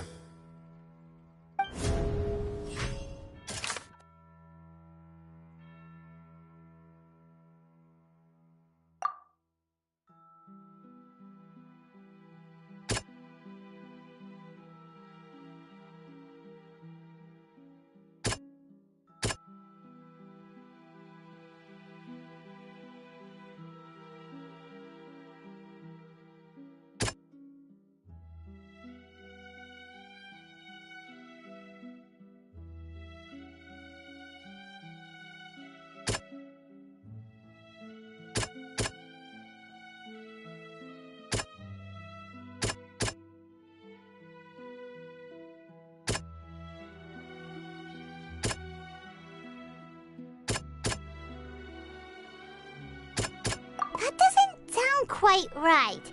Let's think about this some more. That doesn't sound quite right. Let's think about this some more. It was both dream and reality.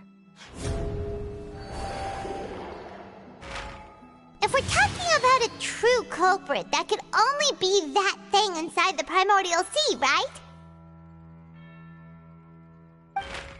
The truth, the original sin, the trial, and the root cause of the disaster.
So we've met it at last. I understand very well why it has chosen to make an appearance here. That whale does not belong to Tevat. It is a monster that has traversed the stars, weeping all the while. It has been greedily consuming the energy from the planet's primordial sea, using it to grow. That is the main cause for the rising sea levels.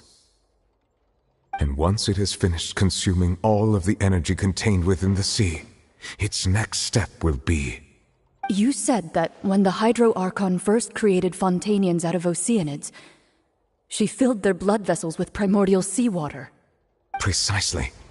That whale finds the blood of Fontanians nigh impossible to resist. Therefore, when it left the primordial sea, it decided to make its next stop a packed opera house full of food. Food in the form of Fontanians. We just barely managed to push it back, right? In that case, won't it come back to target the people again, once it's managed to recover its strength? That is correct. Indeed, it is more accurate to say that we should thank that Harbinger for buying us some time. Without him, the whale would have likely come onto land far sooner. From the way he looked, he must have been fighting the creature for quite a long time. That battle maniac. We've always known that he had a special connection with that whale, but we definitely didn't expect it to help us out like this. Anyway, now that we know that this whale is the actual cause of the disaster recorded in the prophecy, all we need to do to stop the prophecy would be to find a way to beat it up, right? It is too late. It had already absorbed too much of the primordial sea's energy before we could notice it. At this point, it has become practically integrated with the sea itself. Even if the entirety of Tevat were to be destroyed, it could still survive and swim off towards some other world. That's not something I will accept. We've already done everything we can, and we even found the true culprit. We've come so far. You can't just tell me that the last hurdle is some impossible foe. That's just not fair. Indeed, that's not how a grand performance should end. I'll fight it to the end, no matter what. So the prophecy will be fulfilled no matter what, huh?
The prophecy. Yes, what has been prophesied will be fulfilled. You may view such things as the history of the future.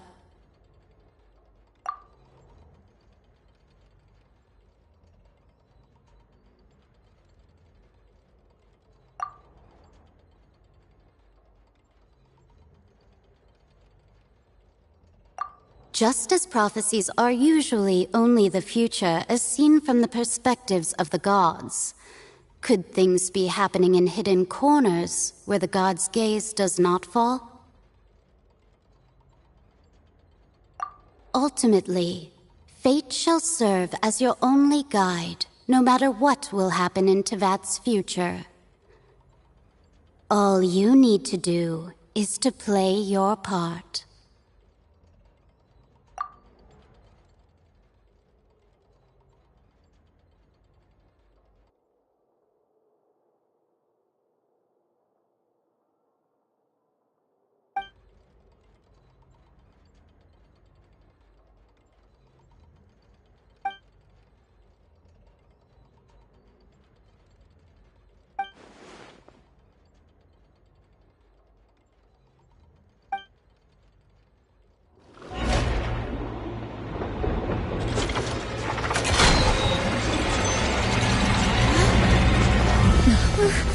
What's happening with the aura trees?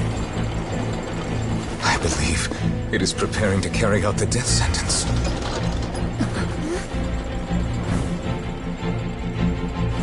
Furina!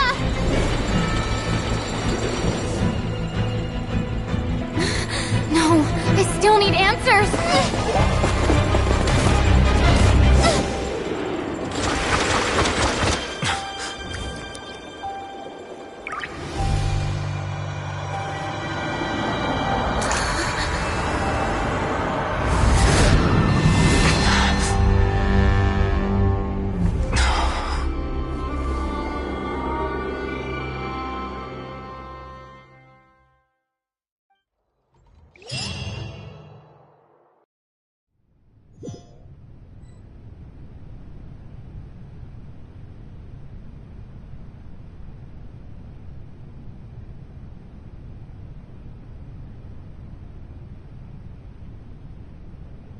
You...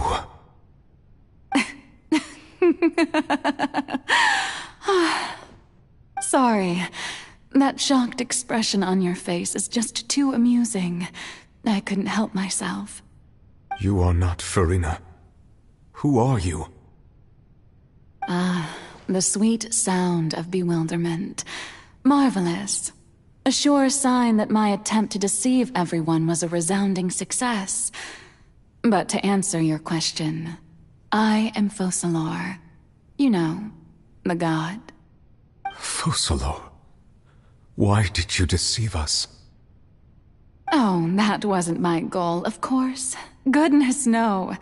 But I had to fool everyone else too, if I was to stand any chance of deceiving the heavenly principles. Deceiving the heavenly principles? It's all because of that pernicious prophecy. Dreadful, wasn't it? Everyone doomed to dissolve. Fontaine condemned to be flooded. One was not amused. In fact, one was positively bemused when that problem was thrust upon me by my dearest predecessor. That's the former Hydro Archon Egeria for the uninitiated. It hardly gets more disastrous than a preordained national catastrophe, now does it? She knew full well that the prophecy would surely come to pass. And as one of the seven, she also knew full well that one defies the heavenly principles at one's peril. So yes, as you have no doubt surmised, it was a rather impossible situation that I found myself in. I spent a terribly long time mulling it over, alone on the ocean floor.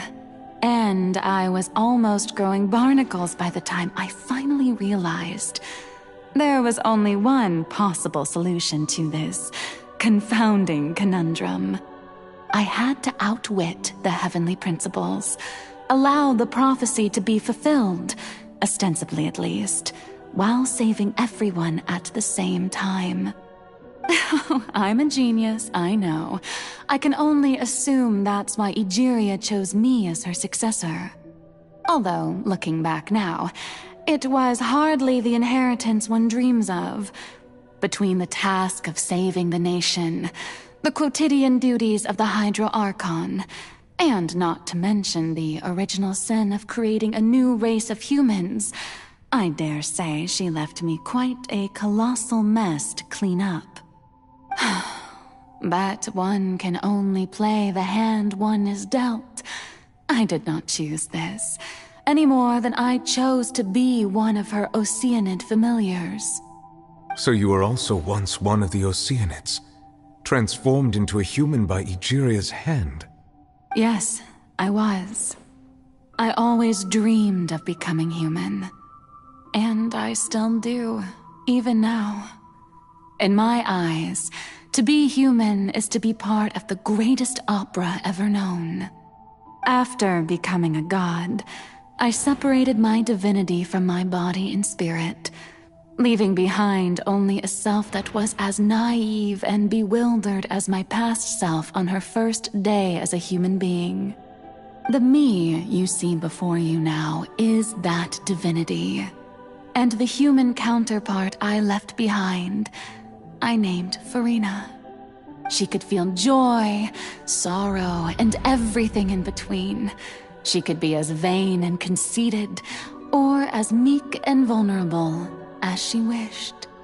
Her strengths were of a kind only a human could possess, as were her shortcomings. But in my eyes, Furina's humanity was what made her perfect. She was perfectly human in every way. The person I always wanted to be. Anyway, so then I cursed her. All part of the plan, of course. The plan to deceive the heavenly principles. Do you still remember the final scene of the prophecy?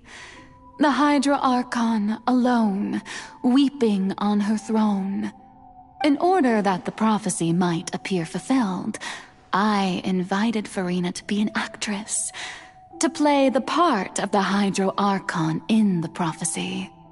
Under the curse I placed on her, so long as I, Focalor's divinity, continued to exist, she could not die. But nor was she free to live her life in the pursuit of happiness.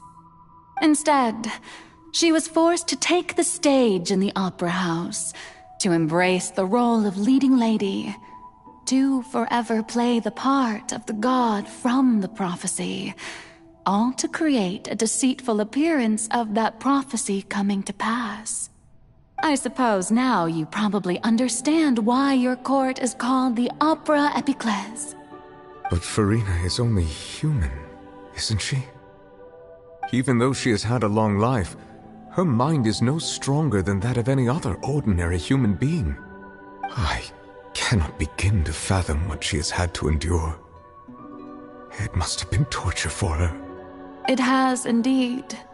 And although she is, in a sense, me in human form, I most definitely owe her an apology for it. It's been 500 years, and all along, she's been playing her part in the most unimaginably long, unbearably lonely, and agonizingly painful opera of all time.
Oh? Who permitted you to come onto the stage? Now, I understand your admiration for my august self, but I must ask you to keep to the rules. All right. It is not my intent to reprimand you. There is no need to state your name. Just be off with you. Do not distract me from my performance. Oh, do not jest. Can you not feel it? I am Focalor. The eyes of countless Fontanians are upon me. I must, at all times, display the utmost elegance and nobility.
Dear audience, the performance is experiencing a technical difficulty, but worry not. The guards shall resolve it soon enough.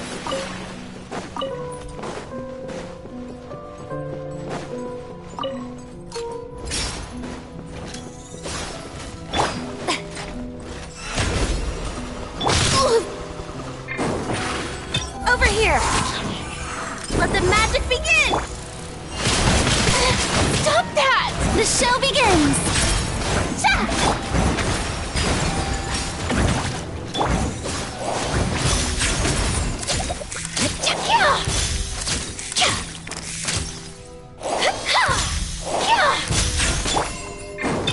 Surprise!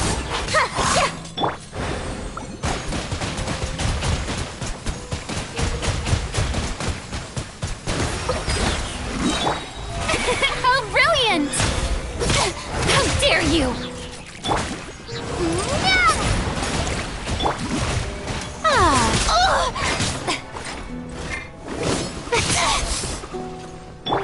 Water jet! Say cheese!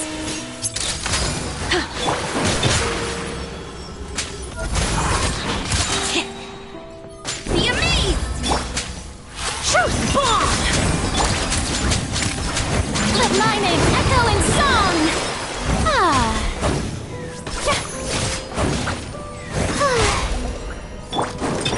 Over here!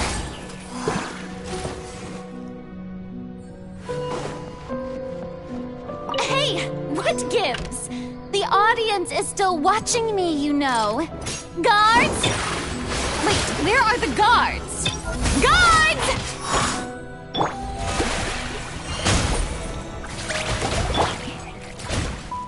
Hold that pose!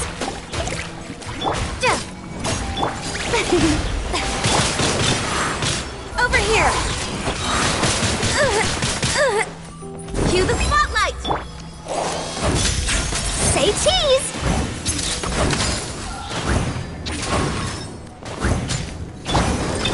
Step on up!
Farina. Huh? Who's that? Who's calling me? Where are you? Be not nervous. Be not afraid. I am before you. Wait a moment. You're mirror me? How can this be?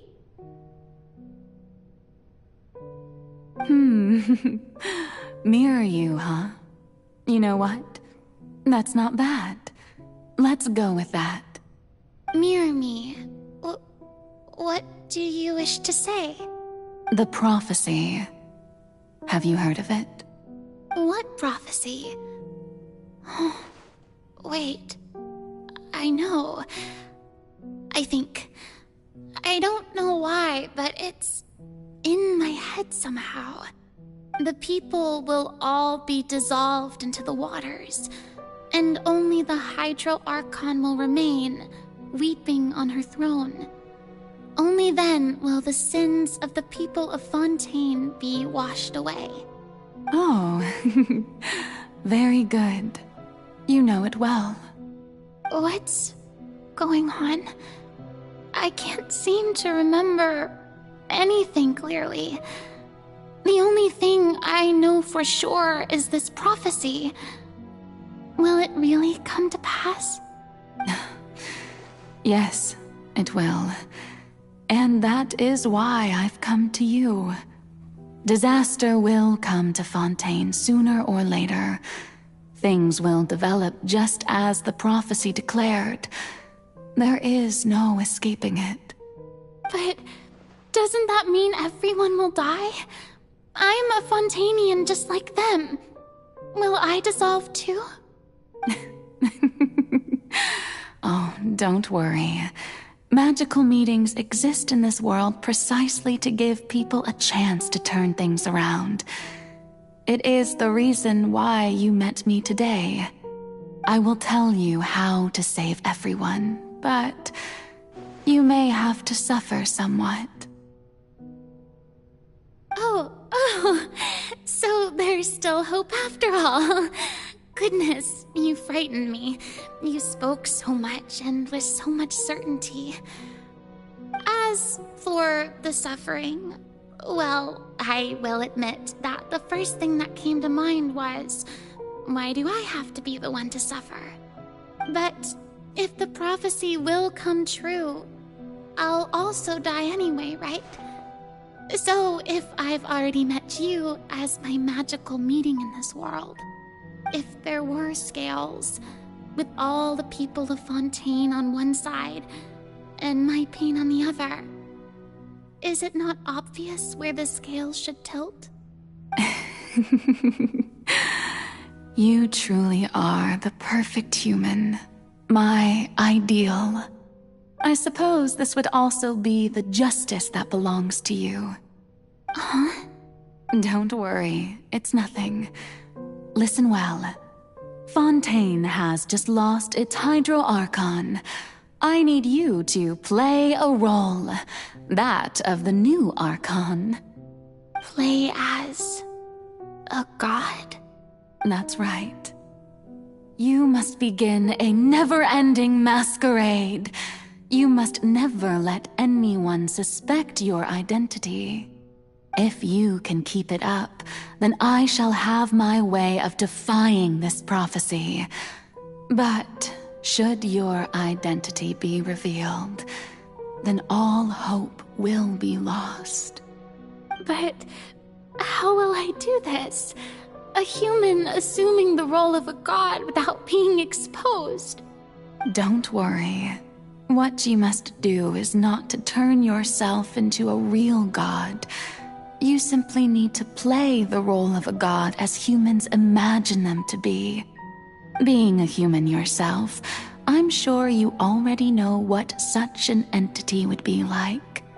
Remember, your true challenge will not be pursuing divinity, but contending against humanity. I'm still not sure I understand, but I'll try. I'll try to do this. So, how long am I going to have to play this role? To accomplish this mission, you will have to stay on the stage for many, many years. You will endure and not grow old until your task ends. But I promise you, all will eventually end in a magnificent and dramatic trial, and everyone will be saved. A trial, huh? How exciting. I'll be looking forward to it.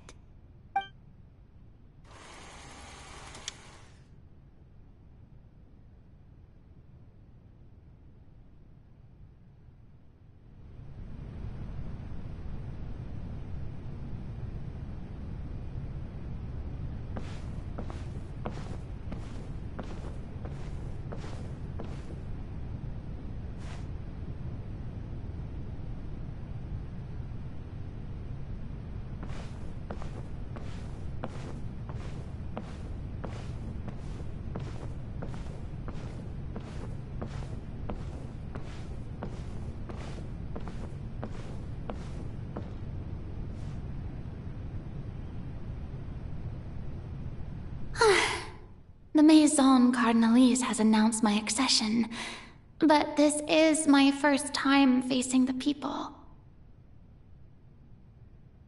What should I say to most appear like a god? To be honest, I still don't know. Perhaps I should first try to act natural. Ladies and gentlemen, good evening, and welcome to the Opera Epiclese. I'm sure you've all heard about how I have taken on the role of Hydro Archon. Indeed, I am Verena de Fontaine, your new Archon. In truth, I know little about becoming a nation's new god, but it will be my honor to guide you all. As the god Focalor, the god of justice, I shall do all within my power to lead you into an age of fairness and justice. Once again, thank you all for coming. If you should have any questions or suggestions, please send them to the Maison Cardinalise. The future of Fontaine will require us to work together, after all. This should do it. I thought I might stammer, but thankfully, I was able to convey my thoughts just fine. Okay, and next. That's the new Hydro Archon. Is this some kind of joke by the Maison? I would have thought that a being that surpasses humanity would be a bit more assertive. Hey, did you hear that? She even told us to send her suggestions there at the end. Shouldn't gods be all-powerful? She's being so modest. What's the difference between her and an ordinary person, then? If you ask me, perhaps the succession didn't actually happen. She might just be a Maison back puppet. Wait, what's going on? Why is everyone suspecting me of being a fake? Oh, this is bad. If I get exposed here, there'll be no saving the people from the prophecy. Right. Mirmi said that I just need to play the role of a god as humans imagine them to be. Calm down, Verena. Think. What do the people want? How would they imagine a god to speak and act? Assertive, with a strong sense of presence. One who can dispel all doubt. That is the character I'm fated to play.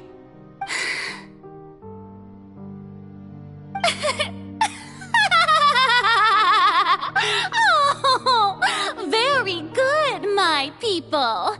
Only ones such as you are deserving of my rule.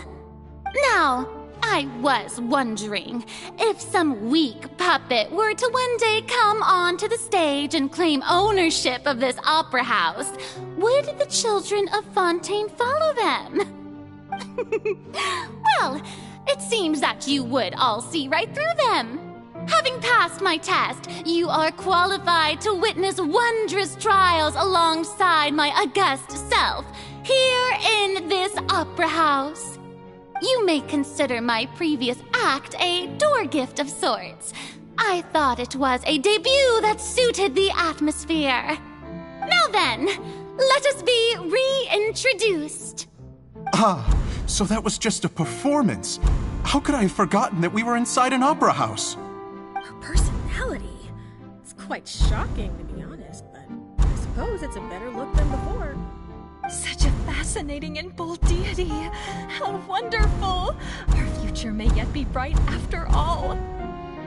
It seems I've turned them around. Best follow this flow and restart my accession speech.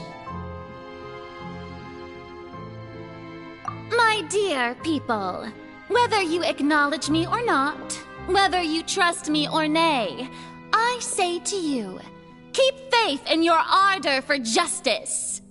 We have heard it said that this nation's sins can no longer be washed away. Well, I say that justice is most fragrant when it blooms amid sin.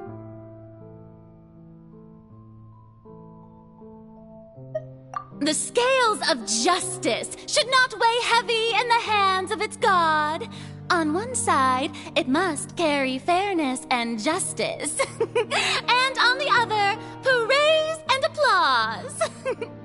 May law be the prayer on our lips. May judgment be our worship. Let us light the fires and drink to the future of Fontaine! No, this won't work. They'll suspect me again. I must play the role that they want me to play. There is no trouble in this world that justice cannot solve. All that is needed is for you, my people, to believe in it, heart and soul. So long as I, the Archon Focalor, stand within the Opera Epiclese, so long as I stand before the Oratrice, I shall even judge the gods of this world!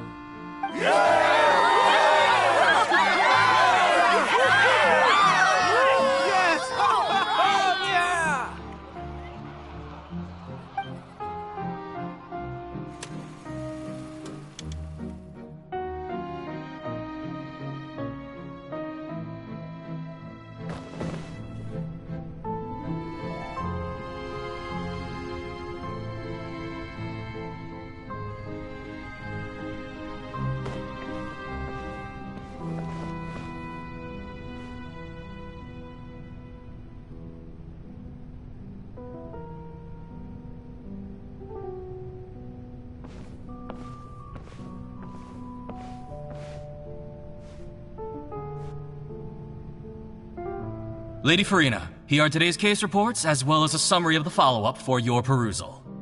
Come now, was I not just at the Opera House in person? Leave these kinds of things to Neuvillette.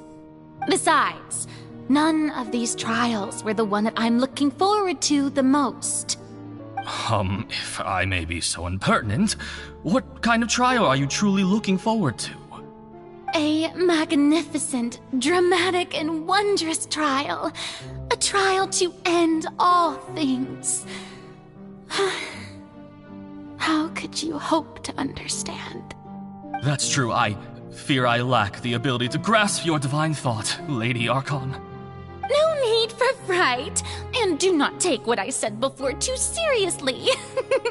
Go now, do your duties. The trial I await. It will come one day.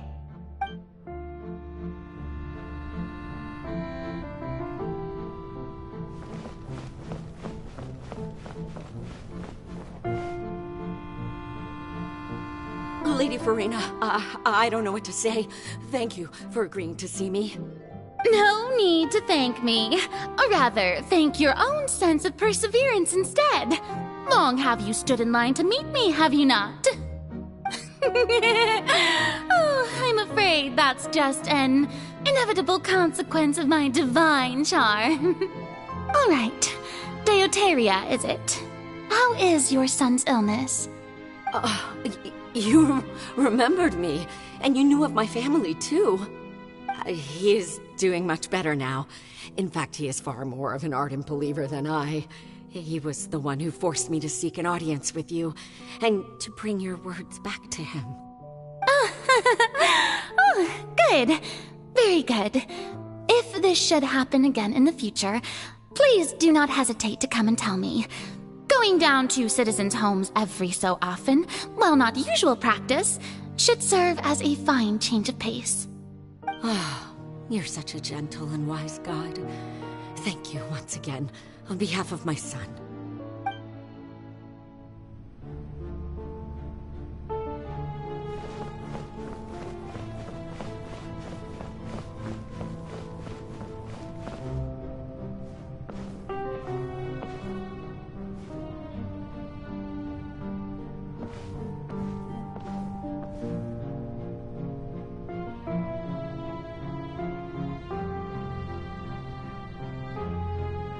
Lady Farina, here are the latest hydrological reports. As for the specific parameters you asked to take note of, I'm afraid things still don't look good. I see. It's as I thought then. As your god, I did already expect this, but I wanted to see how far your human wisdom would allow you to analyze it. All manner of signs indicate that the prophecy will still come to pass. Forget it. That's not something you need to worry about right now. Well, as I understand it, the Fontaine Research Institute is also trying to find a way to counter the rising water levels. Really? Have they found anything? I'm afraid that they haven't found any effective solution thus far. Oh, is that so? Well, no wonder. This issue has reached the realm of the gods, after all. Still, their spirit is praiseworthy.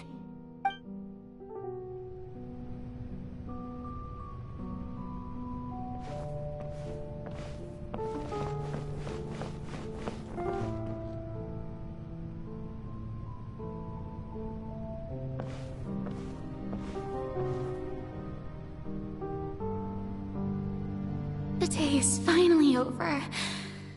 I haven't had a moment to breathe this whole time. But it's good to see that everything's getting on track. There are no longer any voices of suspicion. Maybe this is fine. I just need to keep going, and everyone will be saved. Alright, Farina, don't think too hard about this. You need rest. Tomorrow's a new day.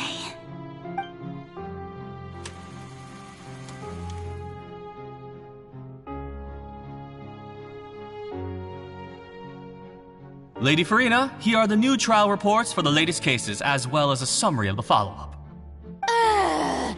There'll be no need for that. I've seen them already. There's no need to go back over scenes I've witnessed in person before. Lady Farina, I've waited so long for this chance to see you in this manner. Indeed, my dear, loyal citizen. This joyous moment is an honor for us both. Lady Farina, we're detecting significant hydrological anomalies near Poisson. Understood. Keep monitoring. Keep me informed should anything come up at the Institute.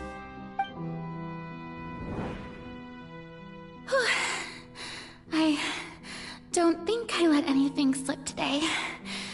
I must show the people that there is nothing to worry about.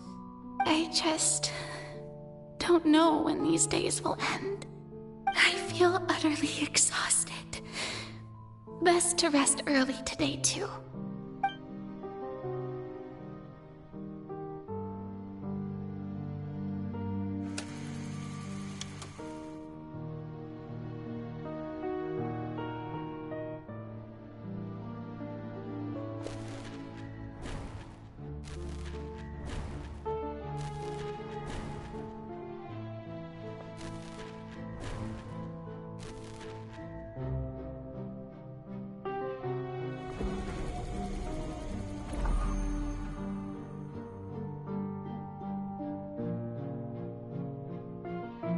Lady Farina, it's like a dream being able to speak with you up close like this.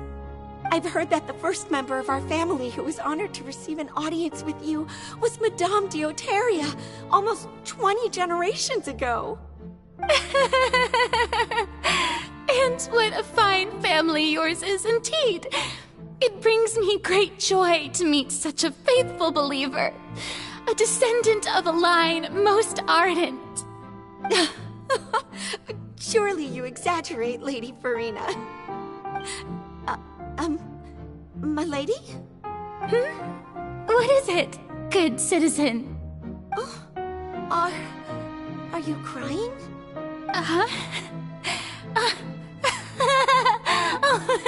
Really now? I didn't even notice. This must be the overflow of hydro from my person.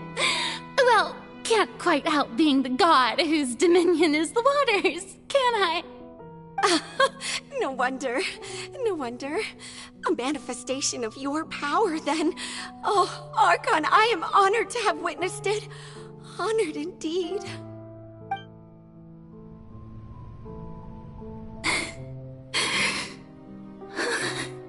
So interminable.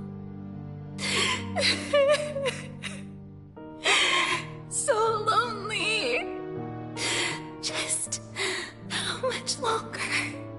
Hundreds of years must have passed by now. Perhaps the show must go on for hundreds more. I never imagined that it would hurt so much. Have I reached my limit? No. Perhaps I reached it long ago.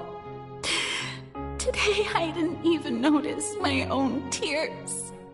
I want to tell someone, anyone, about this. But would that not destroy all I've done so far? I've conducted so many investigations across the centuries, but there's not even a sliver of hope that we might break the prophecy. All I can do is keep heart. I must maintain this act. It is the only way to save Fontaine. Please, mirror me. You have to succeed.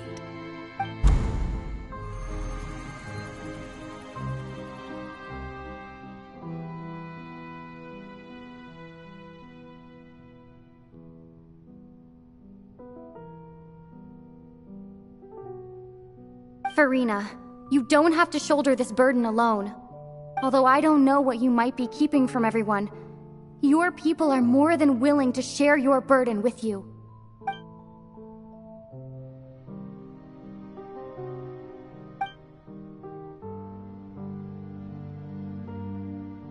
Share my burden. That's impossible. It was fated right from the start that this would be my duty alone. But even if your burden doesn't need to be shared, you can still choose to confide in someone. Just share it with me. I'm what you'd call a witness. A witness? Yes. I've heard that you came to Tevat from beyond the stars, yes. In other words, you never belonged here. And if Tevat is, in its entirety, a show on a stage, then you're just a spectator, aren't you? If that's the case... She's right. I could confide in her, couldn't I? But if things don't play out as expected, the people of Fontaine will be the ones to pay the price. No, Farina. You shouldn't be selfish. But what if it's really alright? Farina, you've worked so hard for so long. Surely it would be okay to put yourself first for once. Just this once. Is it such an outrageous thing to do anyway? To find someone in whom you can confide your frustrations and sorrows? Surely it could not hurt. If you let this opportunity slip through your fingers, it might never come by again. Think about it long and hard.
I have nothing to say. I am Farina, the Archon of Fontaine. Everything will surely get better. All you need to do, dear spectator, is to witness my performance until the curtains fall.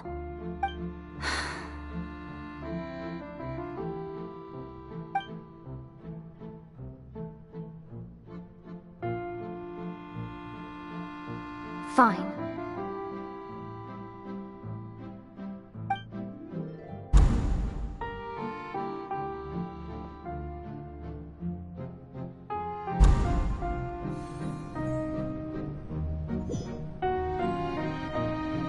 So even Farina doesn't know the truth? You've never once let her in on the full plan? Yes, it had to be done. To deceive the heavenly principles, you must first deceive yourself.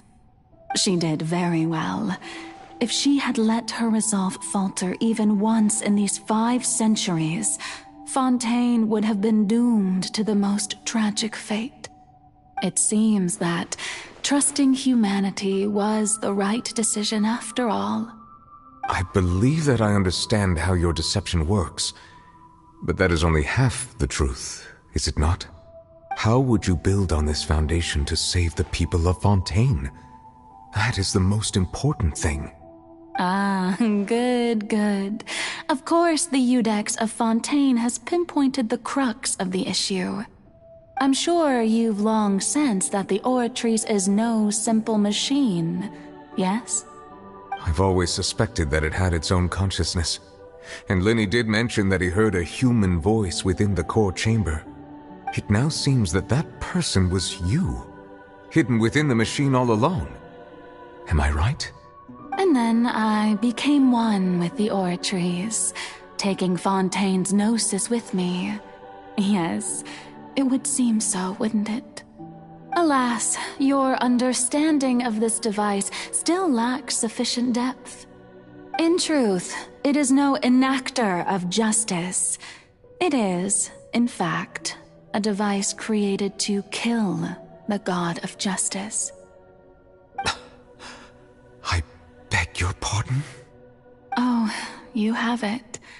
And to be more precise, not only will the Oratrice take down the god of justice, it will also take down the divine throne upon which she has been placed.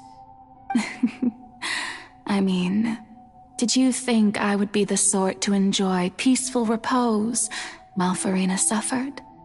My work over these last 500 years has been to constantly accumulate indemnitium within the Oratrice. But really, some have already discovered that only a small fraction of the energy generated by the device was ever used to provide power to Fontaine.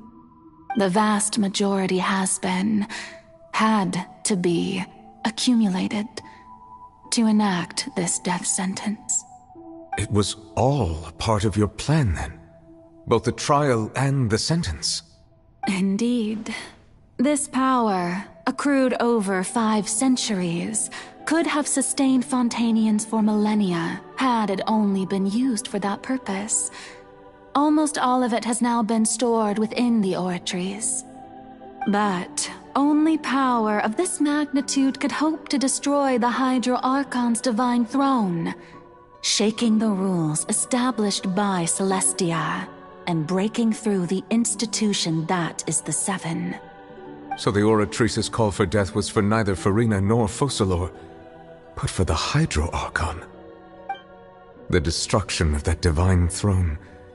If I do not misunderstand your intent, you must be... returning what's rightfully yours to you, of course.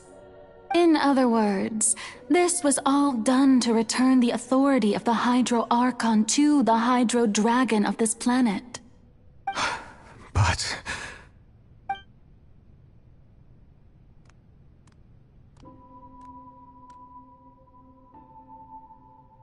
Oh, what? Getting sad again, are we? The authority of the ancient dragons shall soon be yours once more, O Hydro Dragon Sovereign. And this is the face you make. All you've done throughout the years is just so you can sacrifice yourself at the very end. I've never quite seen it that way, you know. Even now, I'm quite pleased at how well my deception worked.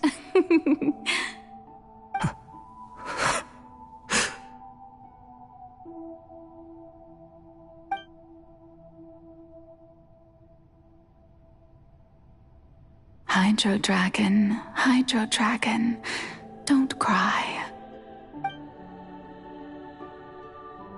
I must say, had it been within my rights, I would have loved to judge the heavenly principles themselves. Were they not guilty of essentially the same crime? Egeria stole the power of the primordial sea, and the heavenly principles stole the power you ancient dragons possessed. I, for my part, am the god of justice. And is it not just that your original powers should be returned to you? Speaking of justice, I have always believed that justice lies in the process of pursuing human existence itself. So, if the theft of the primordial sea's might was Fontaine's original sin, then, leaving matters of procedural right and wrong aside, the descent of the Fontanians as humans and their right to exist in this world would be Fontaine's original justice. In other words, existence was Egeria's justice, and to me, justice is the continuation of that existence. Defying the prophecy and ensuring that Fontaine's people shall live on, that should be the justice enthroned over all others. At this point, we, whether it be myself or all other Fontanians, have shouldered the burden of this sin for far too long.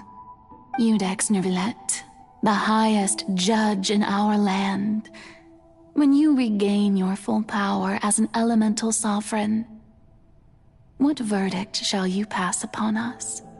So when I was invited to the court of Fontaine to serve as Iudex, I see now that that was your idea too. At last, I now understand the true purpose behind this position. In the beginning, I was uninterested in human existence.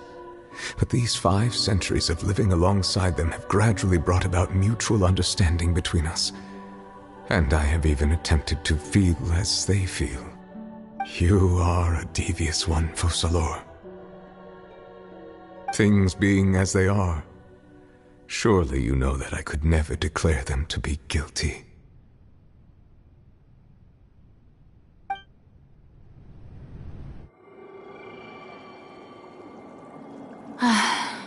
The hour of my execution is almost here.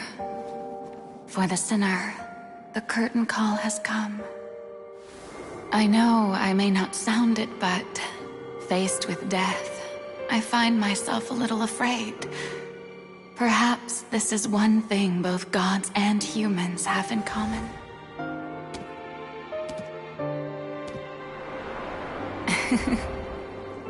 Farewell, Neuvillette. I hope you've enjoyed the part you played these 500 years.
Codex Nouvellette, hereby declare,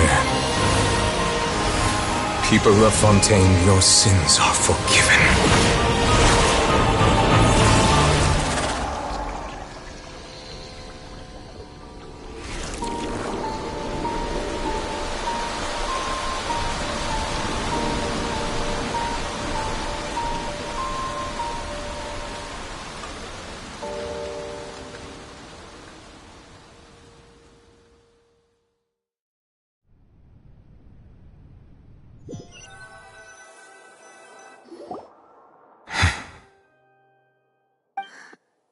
What just happened?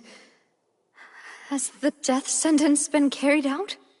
Was that bright light some sort of misdirection? I have a feeling that something huge just happened. But since we're all still alive and haven't been dissolved, I assume whatever happened was good for us. It's time to end this. We must mete out punishment to that beast. Didn't you say just a moment ago that it can't be defeated? I have gained the strength sufficient to deal with it. Through certain means, I now have the ability to separate the power of the Primordial Sea from that creature. We should seize the opportunity to pursue our quarry.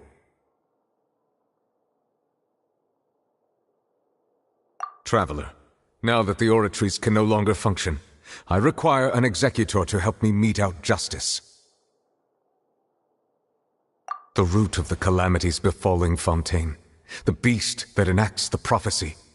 Its name is the all-devouring narwhal. Come with me, traveler. The hour of execution has come.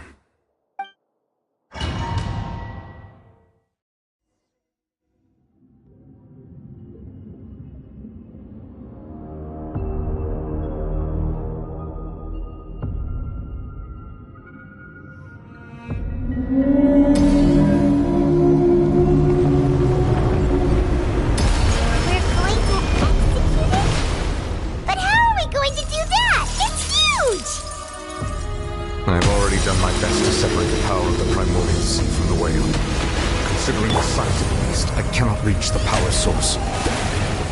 Unless we can find a way to attack it from within. We shall share a part of the ancient dragon's power with you. We shall look for an opening together.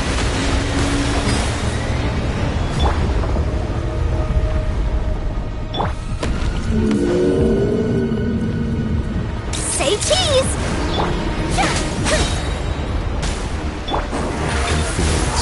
Turning into hostility. Hard-hitting exclusive!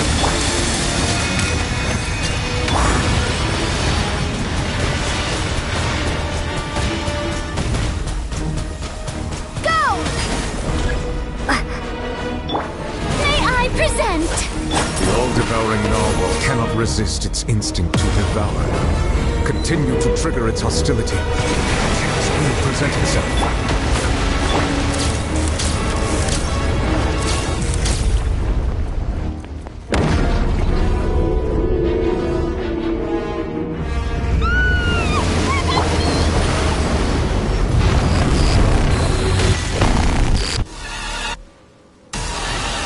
Why is there a hole-looking thingy over there? It's really scary!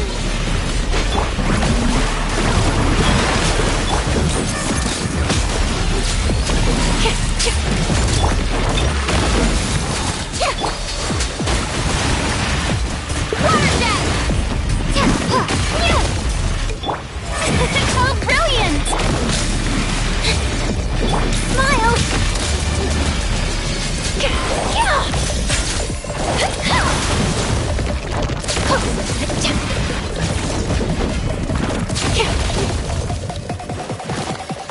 I have granted you my protection.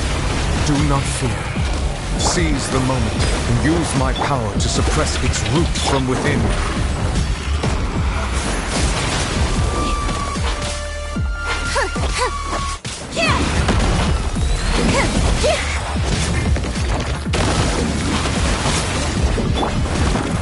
Water jet!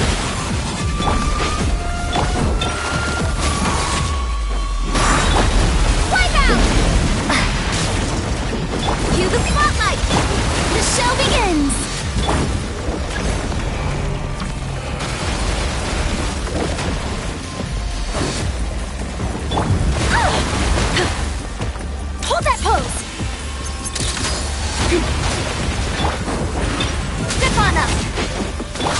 Truth bomb!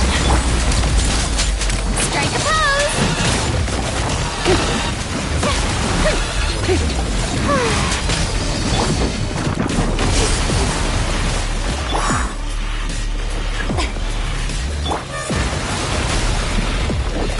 Say cheese!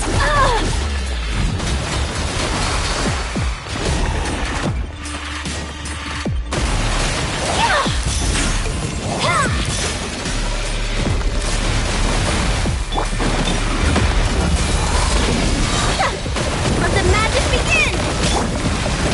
Go!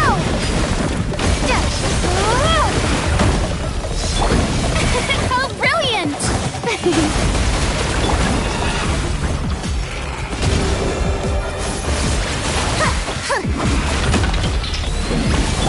Let my name echo in song!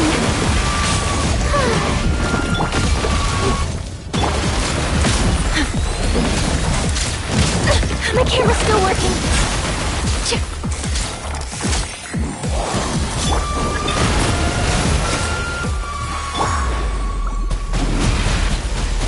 Water jet! May I present?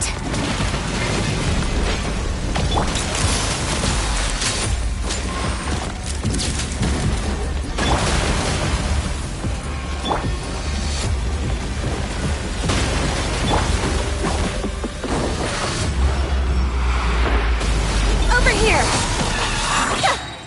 Be amazed!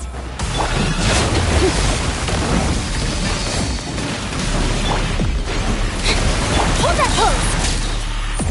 Hard-hitting exclusive!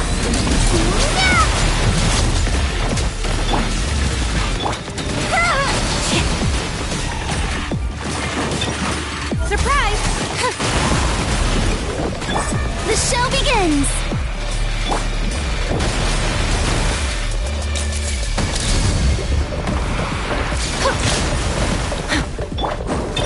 Over here!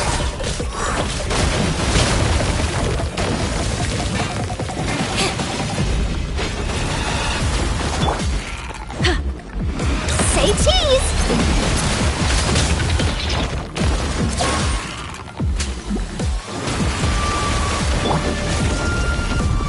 Cue the spotlight!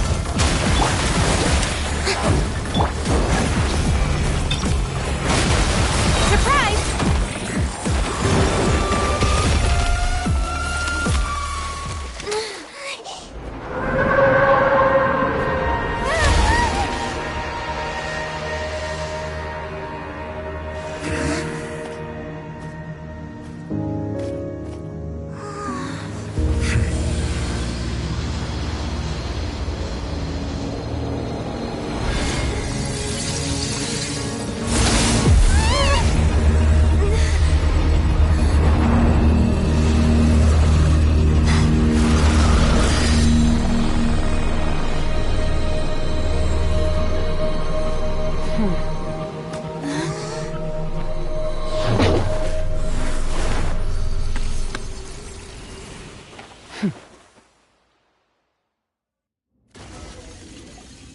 Thanks for helping with the cleanup.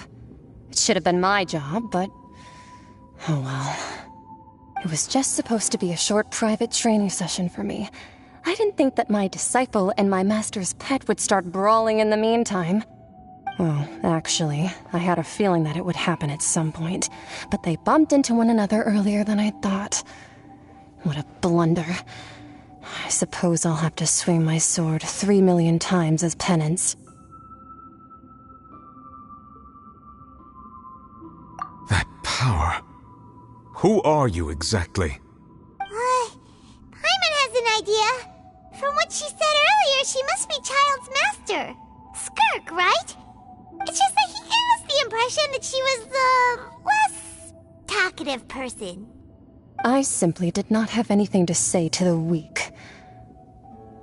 But you, on the other hand, managed to defeat the all-devouring narwhal without using power from beyond this world. So you may speak to me as equals.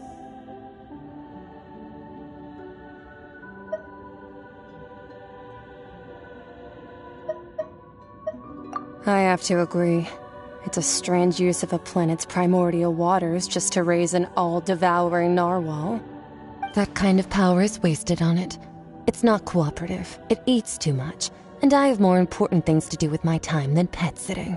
The only thing that creature has going for it is its looks. All in all, it fails as a pet. Miss Skirk? I think you might have missed the point.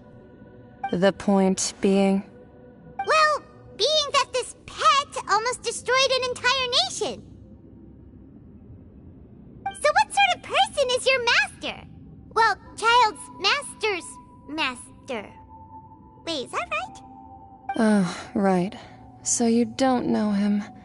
Sorry, I assumed you did. His name is Sir Talogi. Huh? I am unfamiliar with that name. Huh. So Master is insufficiently famous. How should I describe him then? Have you heard of the name The Fowl? The Fowl? Still nothing? Well, how about the Visionary? Vetterfulnir then? Or Gold Rhine-Daughter? Ooh, that one we've heard! Rhine-Daughter's part of the Hexen Circle. She's Albedo's mom, right? Oh, so you do know that name. To be honest, I also heard all of those names and titles from my master. I don't actually know them either. But I suppose you understand now, yes? My master is likely a similar sort to Rhine-Daughter. They are both pursuing some form of perfection. Wait! Didn't you also mention a visionary person? Paimon didn't quite catch their name. Actually, never mind that. I believe it expedient to inform you that the all-devouring narwhal used up nearly all its strength fighting you. Such roiling hydro energies will prove difficult for the planet's deep seas to digest. As such, the fontaine back on the surface has most likely been thrown into chaos. In other words, the prophecy that you've been fretting over should now be in full swing. What?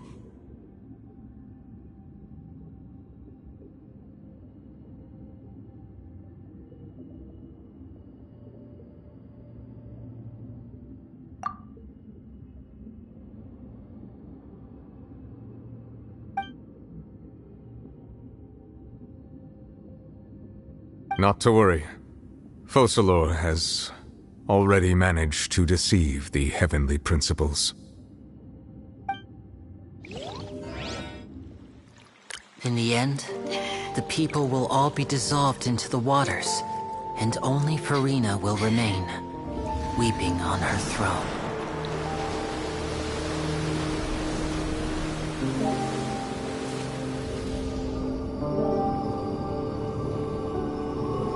Only then will the sins of the people of Fontaine be washed away.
Initiate emergency rescue!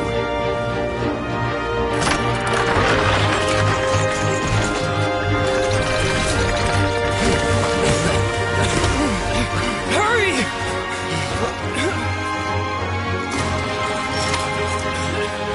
Hey, lend a hand!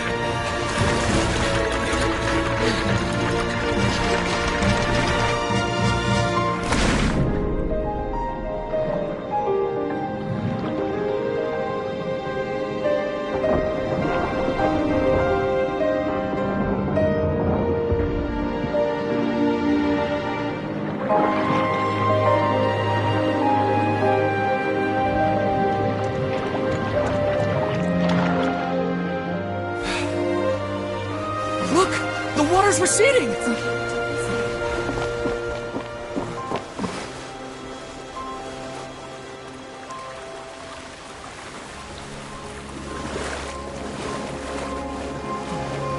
a miracle! Water's receding. We didn't dissolve. The prophecy was wrong. The prophecy was wrong! The prophecy was wrong.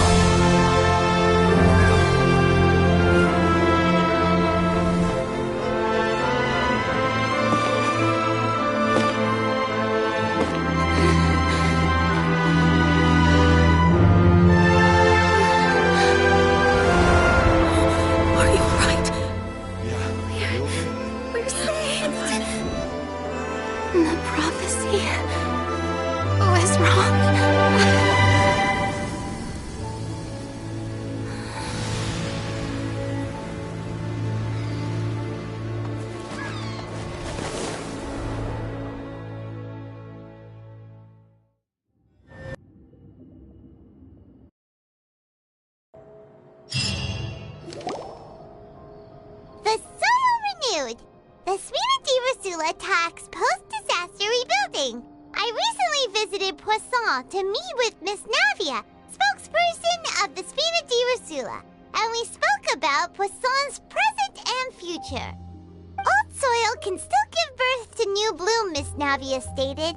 Hope is like seeing a small cookie when you're starving late at night. You just need a little of it. Skyship Winglet, lunar brain of the Fontaine Research Institute. The various disputes that have arisen on account of Mr. Edwin have suddenly become a shield over the Institute, with Jurier turning out to be a once-overlooked hidden gem. People always call the first researcher mad, but few know what to call the second. And should that latter person achieve a miracle, they would find it all the harder to find a word with which to classify him and his team. Wow! Paimon barely recognizes the people in the reports. Are those really Jurier and Navia? They sound like real big shots.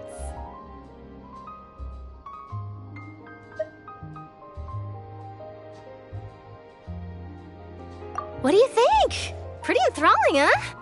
The Steambird's idea was pretty simple. With the disaster just having passed, we would print a free edition packed to the margins with good news to calm people down.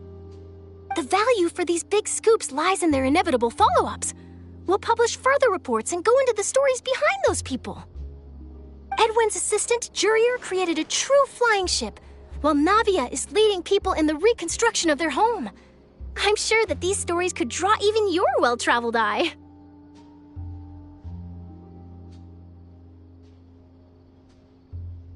Paimon's curious too! Wait a minute. Didn't we watch everything happen from start to finish? What's there to be curious about? And that's exactly why I'd like you to come conduct interviews with me. You're the best incubators of news, if you haven't noticed. And also, with you around, I'm sure I'll get to see that Duke.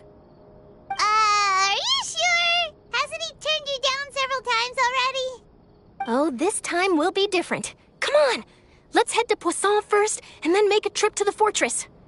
There are some things you'll only know when you get there.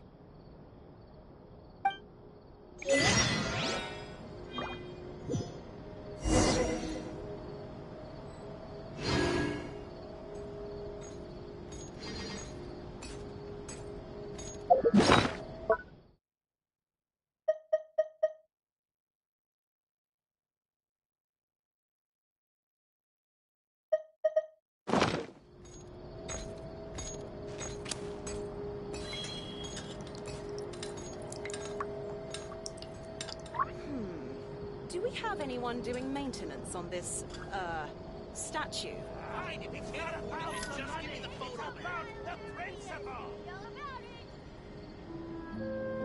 Entering standby mode. I hope nobody disturbs me.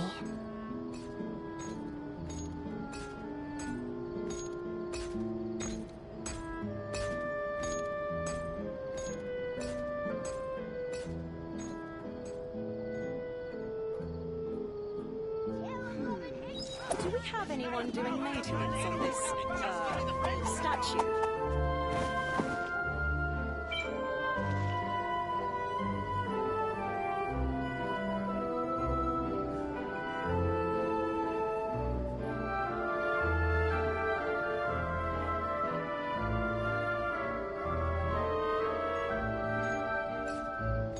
tea is ready. Now it's time for a short rest.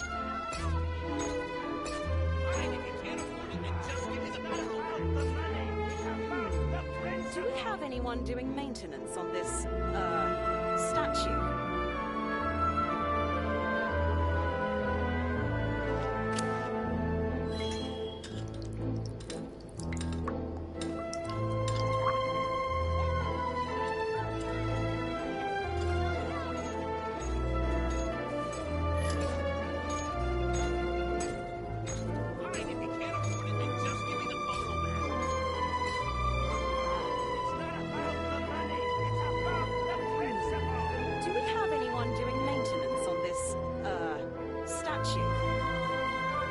Entering standby mode.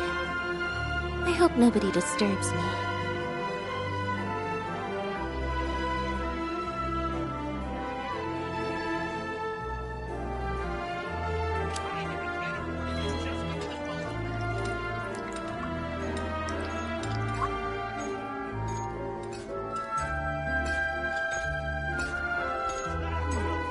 Do we have anyone doing maintenance on this, statue?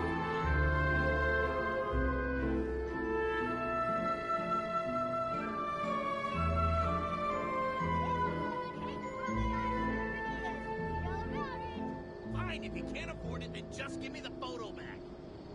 Seems Lenny is saying some strange things again. It's really worrying.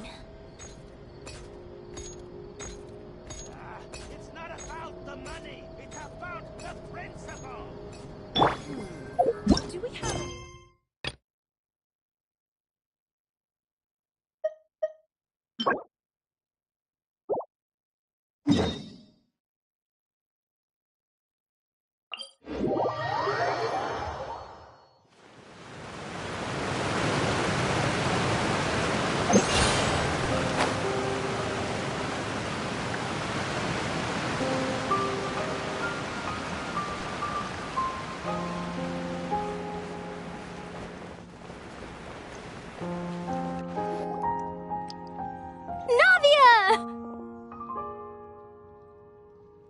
Oh, it's you. What brings you all here? Hey, we're just having a look around. I'm here to update myself on how things are going here. Oh, the Fatui are here too! Let me introduce you. This is Mr. Garunt Snežević. He represented the Knave in sending us a large amount of supplies, and is helping with our work. Our residents are hard at work as well. Thanks to everyone, work is progressing nicely. We've lost a lot of people, but we're moving forward. That will have to be enough. Hello, Miss Charlotte. I'm a big fan of yours. I especially like that article you wrote last year about Fontaine's stray cats. But if you don't mind, could you not emphasize our role too much in your report? It's not charity we're doing here. We just happen to share the same interests as the Spina. I get where you're coming from. I'll keep it as simple as possible. Or would you be willing to feature as friendly neighbors? That would be fine. Thanks! Oh, you're back too. How are things? We finished laying down the construction materials. It'll be another hour before the workers are able to go over there. Huh? You're here too, Clorand? Well, her reputation's greatly risen after that whole duel business with Miss Farina, so she's here in Poisson to wait out the heat. All right. She really came here to help me out. There's too much to consider in the reconstruction of Poisson. The Spina has need of more decision-makers. And, well, I do already happen to be connected to Mr. Callis. Oh, wait just a moment. Do you mind me asking a few questions? You know, about how you felt before the duel, about what it was like facing down a god. There's lots of exciting material there, I bet. Forget it. I'm sure you can find a better theme than that, Miss Charlotte. I see you're the same as always. Couldn't you do me a favor, for Navia's sake? Well, if we're talking about doing things for my sake, you might as well just take a few more photos of me. Or of the Traveler. It's better than wasting time persuading Clorand, at any rate. Of course I will. I'm not gonna let her off that easy. All right, then everyone who wants to be in the photo, gather up and smile.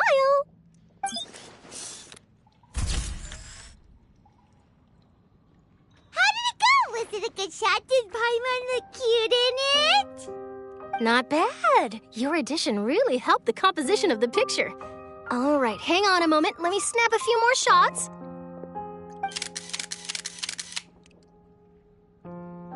All right, that should do it. I'll be back here later anyway, so let's call it a day. You're very quick. Speed is of the essence when it comes to the news, and freshness is the key. Also, not to brag, but I'm pretty good at building connections. Who knows? I might eventually get that interview with you after all, Miss Clarande. Wow, you really do have that never say die spirit.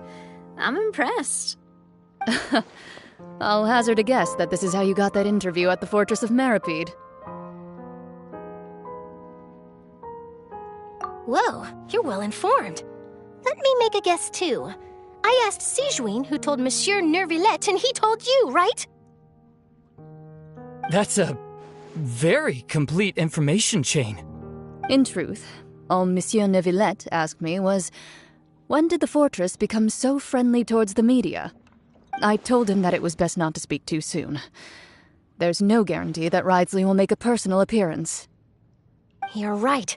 I've got to treasure every moment I have with them. In which case, I'll be making a move first. Stay safe now. And tell me if you hear anything interesting. I'll treat you to afternoon tea in exchange.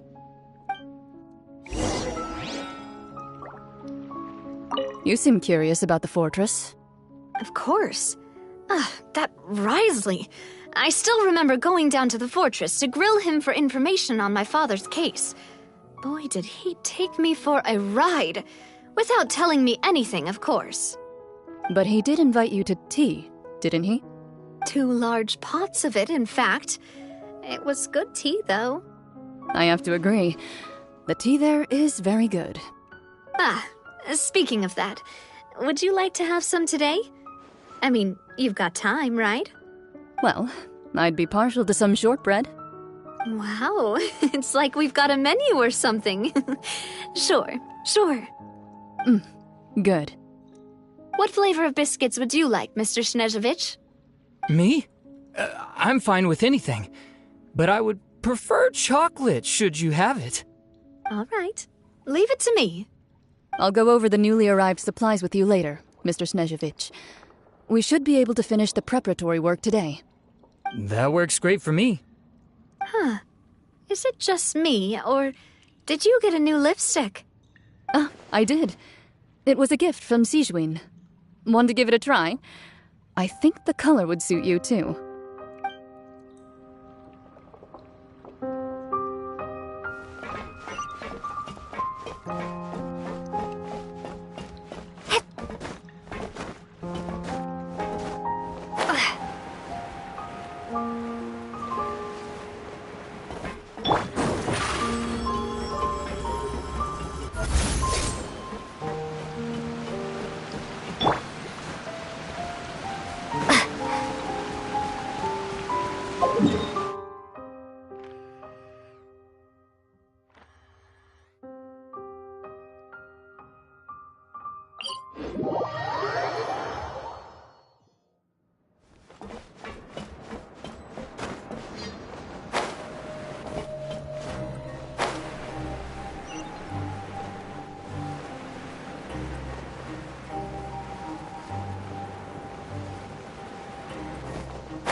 Wow, guess we're here again, huh?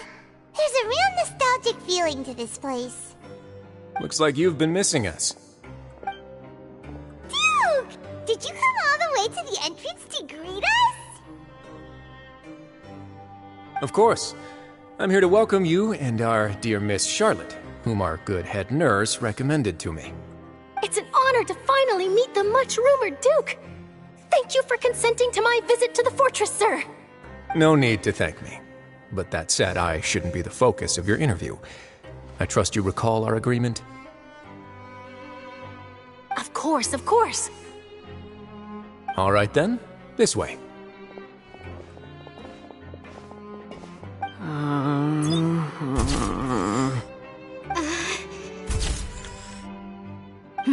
Hey, no need to be so nervous. I've already taken all the photos we need.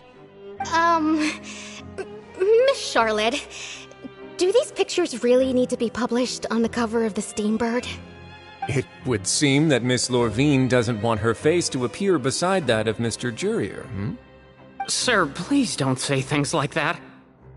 But it looks like dear Mr. Jurier denies it. Might this interview be very important to you, then? No, I just... This is my first time being interviewed, and I'm very thankful to the Steambird for... Now, I might not look it, but I actually did meet Mr. Edwin once. And I'll be honest, I enjoyed chatting with you more. You've definitely got more of that genius vibe going on. The boat that brought about a miracle, the ark that saved the people. Why, you recreated a myth back there, like an emissary of legend. Still, if I might ask, where's that flying ship now? Huh! Looks like Charlotte's trying to get herself another exclusive scoop. I have to apologize, but that ship is presently in the bowels of our factory. I'm afraid it won't be easy for you to get a shot of it. Really? Well, then in that case, could I have an interview with you to make up for that loss?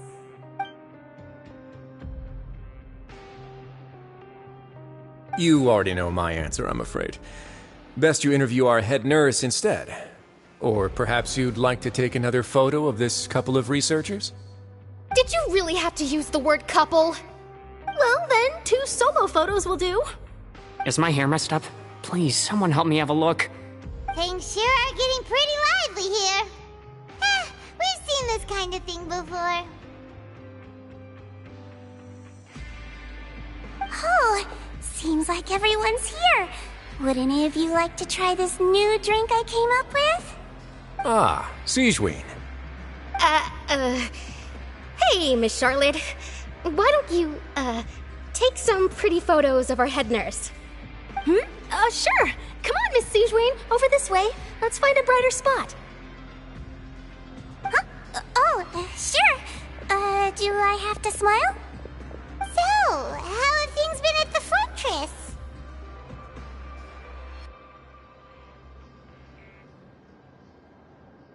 Same old, as you can see. Fontaine's undergone some changes, but this place is still more or less the same. Other than that flying ship, it got a tad too much attention, I think. That's why I decided to let the interview go through. We should direct more public opinions toward the behind-the-scenes heroes. Am I right, Mr. Jurier? Miss Lorvine? You're too kind, sir. I believe that you too should have your day in the sun. Not that you would want that, which is a pity. I'll just leave the spotlight to you two.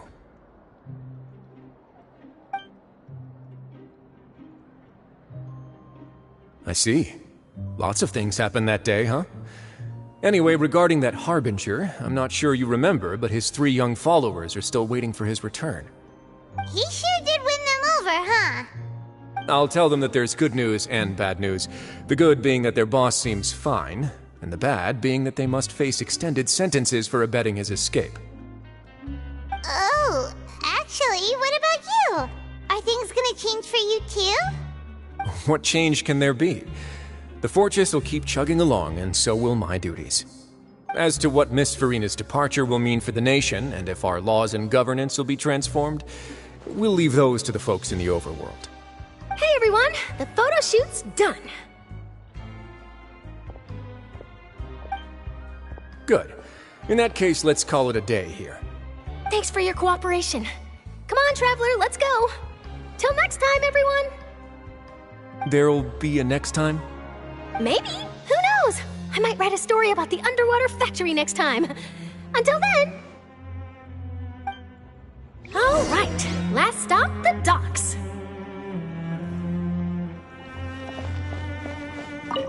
Oh, you know, I'd love to see you in one of Charlotte's photo shoots one day. Is that really necessary? Our line of work doesn't really require much photographing. It's precisely because we don't need the picture that they'll have value as keepsakes. You don't really look all that opposed to the idea, you know? Maybe I'm just happy that I managed to once again avoid the spotlight. I think this interview went well either way. Yes, you successfully kept prying eyes away by using Mr. Jurier and Miss Lorvina's shields. Very good. You should be happy for them. They have a bright future ahead of them.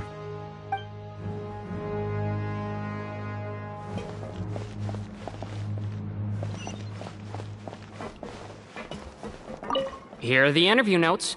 They mentioned that the flying ship may have many uses in the future, and the journalist asked me what I thought of them. Seriously, how would I know anything about that? Flight is just flight. Whether people want to use a flying ship to broadcast good news or organize weddings is none of my beeswax. A wedding? Huh.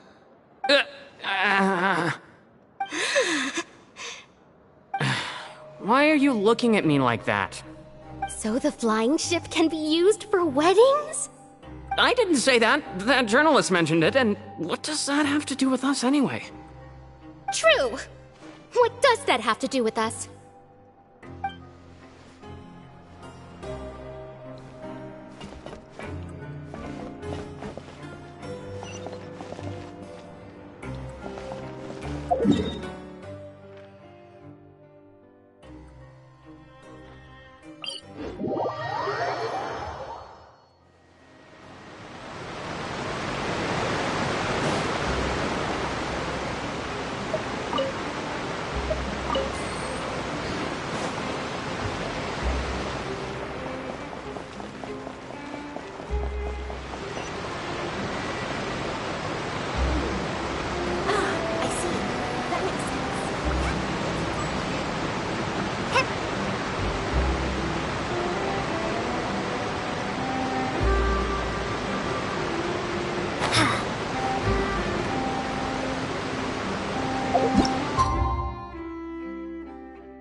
Navia mentioned that she stayed in touch with Linny and the others after working together. Apparently, they've been at the docks distributing these strange pockets the whole time since. Traveler, Paimon. Ah, and Miss Charlotte, too. Would you like a magic pocket? What sort of gadget is it? It's a wondrous bag that can be used to carry many things. The water level has returned to normal, but if you see any of your things floating around, you can use this to carry them. Or you could trick a friend into doing it for you. Trick a friend?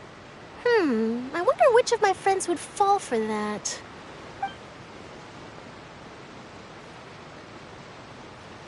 You could just make a friend like Fremine here. Isn't that right, Fremine? Is this what you meant by, I'll help you make some more friends? To be honest, that sounds pretty sweet. Could I have your contact, please? Sure. Please, write down my address. You sure are working hard to help Fremine socialize. He was the one who proposed doing this. He even wants to assist in our magic shows.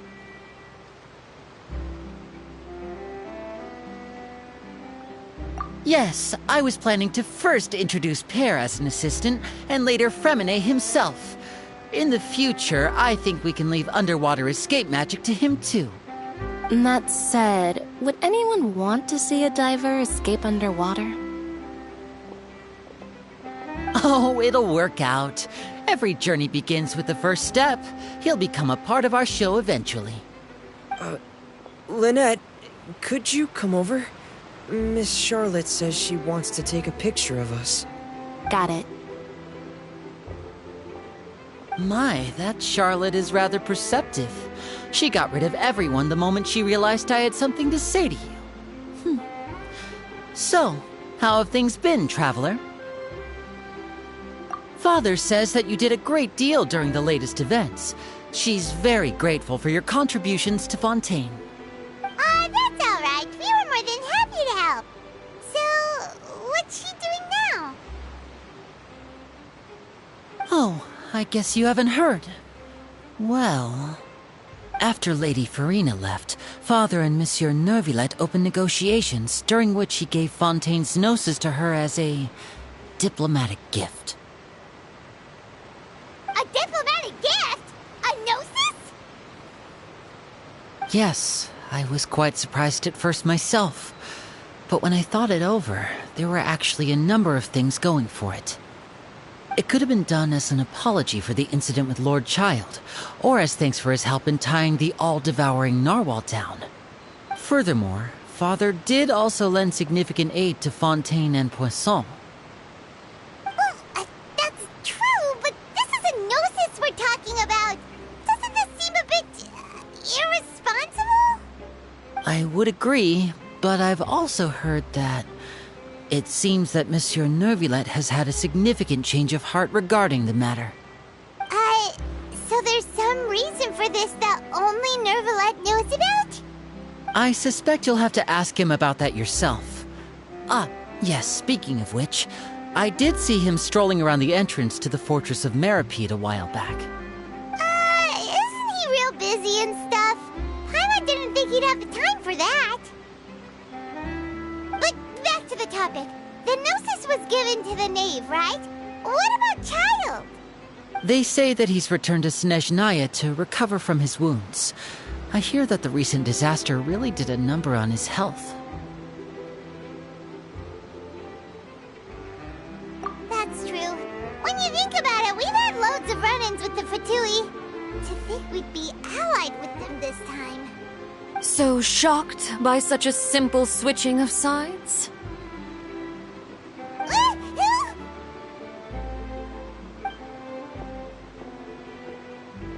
Father! Well, what do you know? Come to the docks to see how my children are doing and meet the Traveler by chance. Please do not pay my accomplishments in Fontaine too much mind. I would have done them regardless. Are you going to take the gnosis back to Snezhnaya? That is our duty as harbingers, yes. Don't be too preoccupied with sides. The goal of the Fatui concerns not a single place or person, but the entire world. With such a grand goal in mind, it is inevitable that we must wear many masks. Switching my masks is something I've always done. Well, that depends on many things. No one truly knows what the future holds. What good is honesty if you can't rely on it forever? As for you, I very much look forward to our next collaboration. Good things cannot be achieved alone, and you've proved yourselves to be great partners.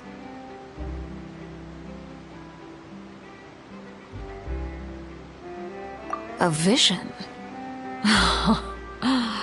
All right. I'll remember to return it. Thank you for keeping it safe for him this entire time. And that's a wrap for me. Huh? You're... Greetings, Miss Journalist. Hello. If I'm not mistaken, there are diplomatic channels I'll need to report to take a photo of you. That is correct. So forgive me, but I will not be able to serve as a subject in your article.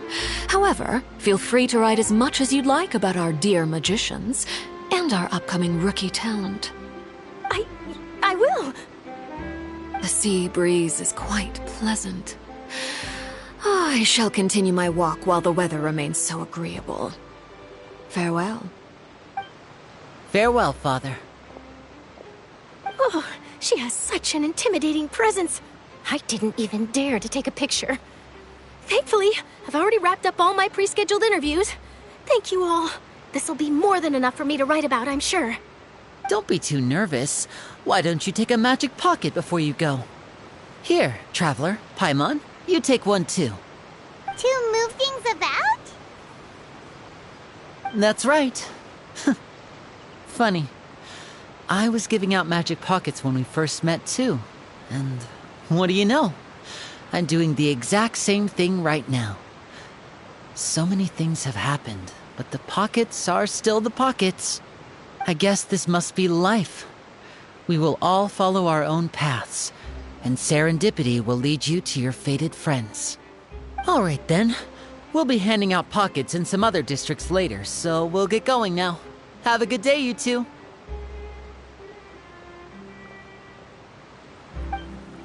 Well, guess we sent Charlotte off. Shall we go see how Neverlette's doing? As long as he's not so busy that he doesn't have time to chat anyway.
mana!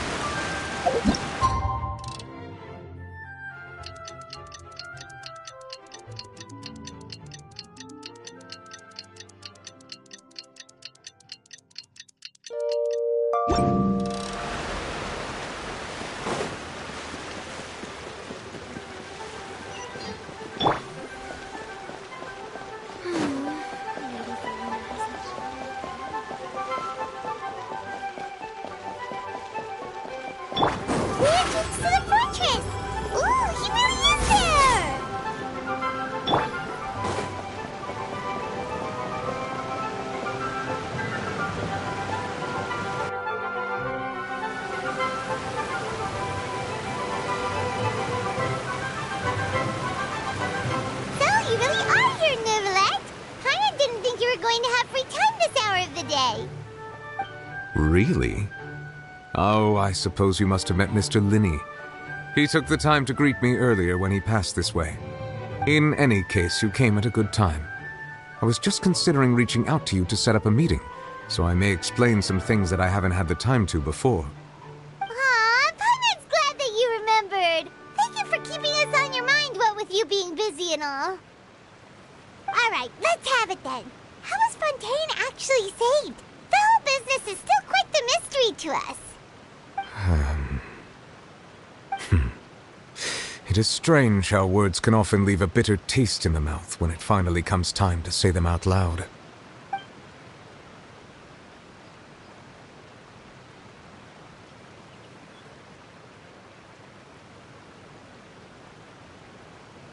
Whoa. So that's what happened? Focalor destroyed the divine throne of the Hydro Archon and restored your power to you, transforming you into a fully fledged elemental dragon sovereign. But Paimon still doesn't quite get what you did to save the Fontanians from dissolving. For me, the authority of the ancient dragons refers to absolute control over the hydro element. Fontanians were incomplete humans born of Egeria's use of the power of the primordial sea, with constitutions similar to that of mimics. But so long as those primordial energies remain within them, I could use the ancient dragon's authority to grant them true blood, after the fashion in which life was first brought into being on this planet.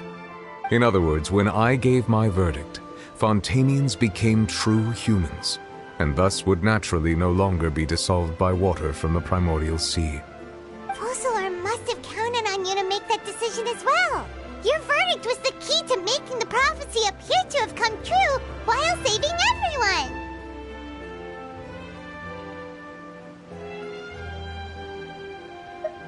Yeah, and in a manner of speaking, Focalor finally managed to fulfill the original Hydro Archon's wish to turn Oceanids into real people too! It seems from your expressions that you still have more things you wish to ask. Ask away. I will tell you the truth as I know it.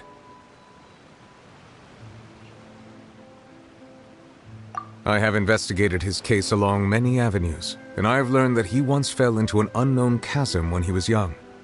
There, by chance, he awakened the all-devouring narwhal. But whether it be by sentiment or reason, that should not have been enough to consider him the root cause of the disaster. At most, he would have had tangential liability. As for the judgment passed by the oratrice during the trial, whether it was due to that liability by association, or Focalor deliberately using him to buy time for us on the assumption that he would be able to hold the creature off, I cannot say. Guess Focalor had Fontanians in mind the whole time. In the end, it was thanks to her that they finally became real humans. Hang on a second. Paimon suddenly got another question. Back when Fontanians hadn't yet become real humans, were the children they had also transformed Oceanids? Life has always flowed like water. Do you recall how Fontanians would often come to the Fountain of Lucine to pray for children? Yeah! Lynette said the fountain is where all the waters in Fontaine converge. In truth, even those couples did not know that such prayers were no mere custom, but instead a form of ritual. Those Oceanids who were blessed within the spring water would later descend as new humans in the coming months. Paimon,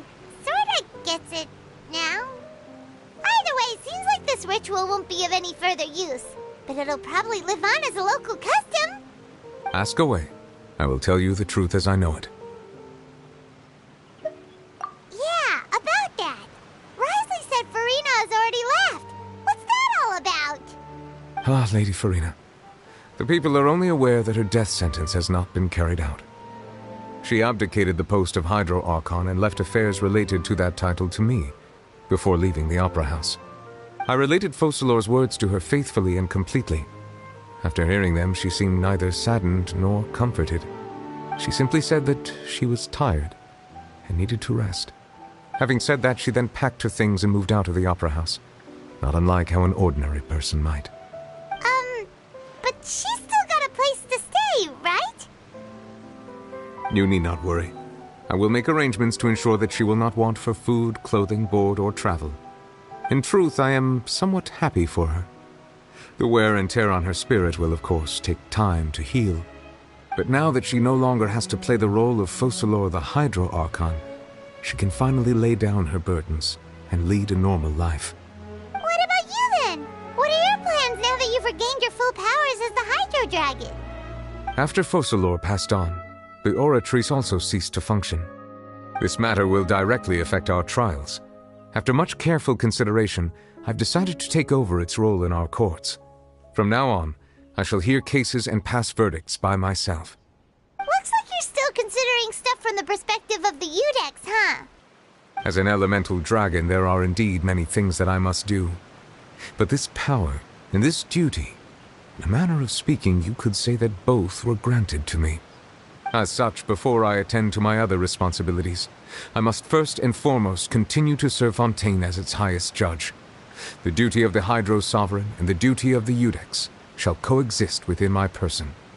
Additionally, the Hydro Archon's departure has brought about another problem, which is that the Opera House shall no longer produce indemnitium. That's true. That power was derived from the people's faith in the Hydro Archon, wasn't it? Wait, but the various mechs and machines in the city are all still okay. Where are they getting their energy from? As I am now, I have full command over New Musia, and it can serve as a complete substitute. Another reason why I cannot quite leave Fontaine immediately. Wow. This ancient dragon's authority stuff is really quite useful, huh? Ask away. I will tell you the truth as I know it.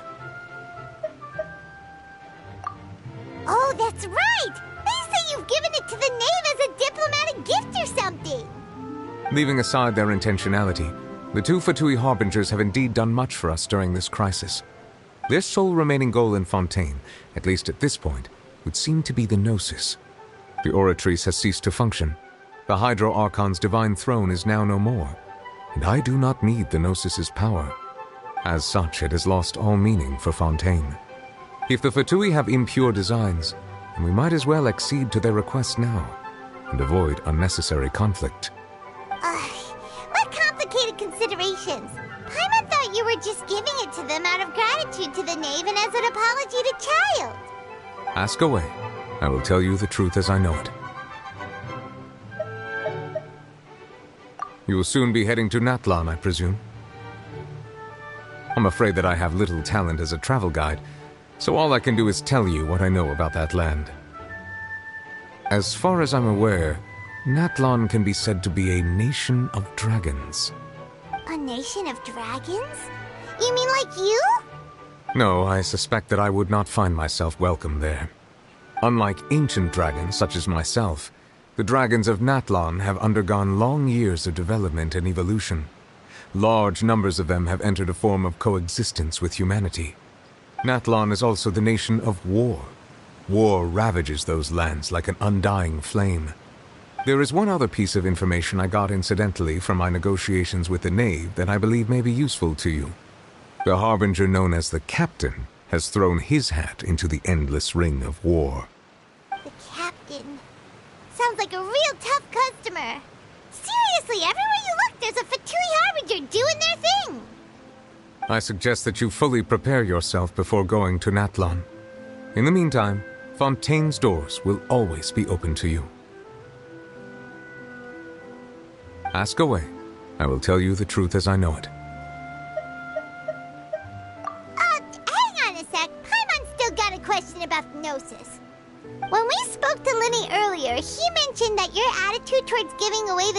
had clearly changed. We guessed that there might be some reason for it that only you were aware of. No wonder the House of the Hearth is the Fatui's intelligence division. They are certainly sharp. So regarding this specific issue, I was just getting ready to share something with you. What is it? In truth, I exchanged some further words with that lady named Skirk after sending you two back to the surface. It went something like this.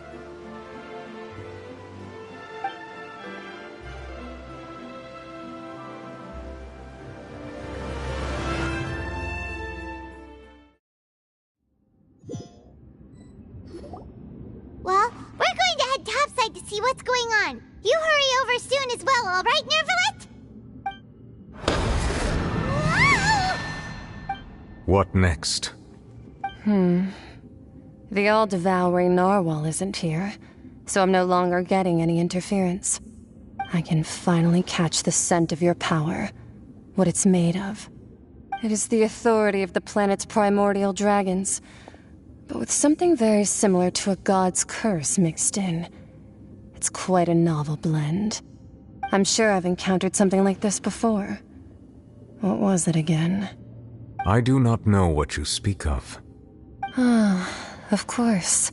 How could I forget? You should have the remains of the third descender on your person, yes? Remains? I've never heard of any such thing. According to your parlance, I believe it may be called a gnosis. Well, that much is true.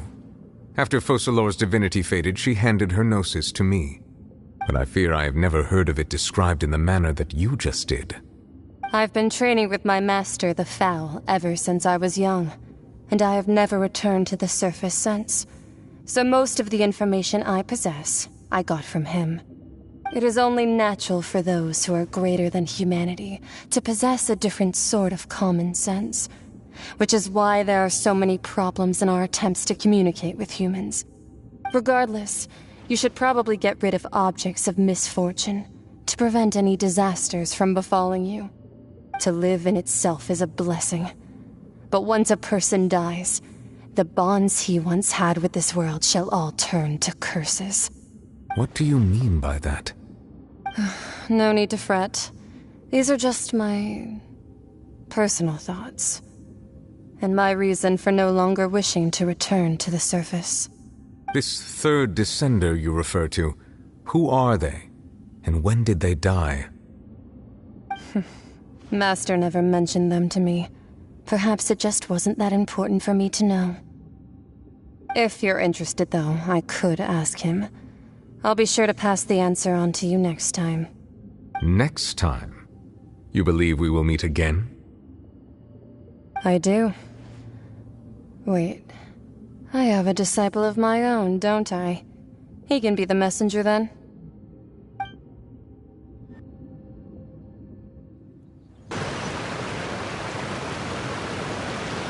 That's what she told me.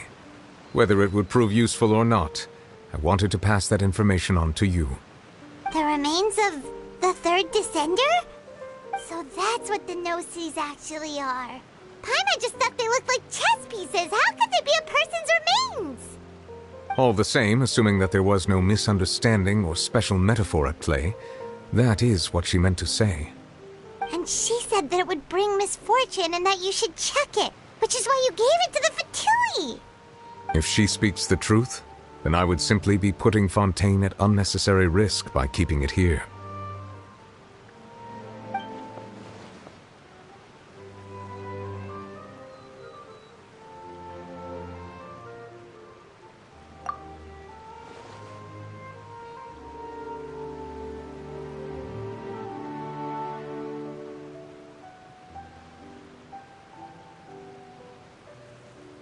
I had guessed that you might already be familiar with this concept, but I did not expect you to be one of them. That means that the Gnosis, which are exceedingly element-compatible and can even enhance elemental abilities, do indeed come from the third descender. I wonder, does your body also possess similar properties? Like being able to use elemental powers without a vision! That does sort of count as special compatibility, right?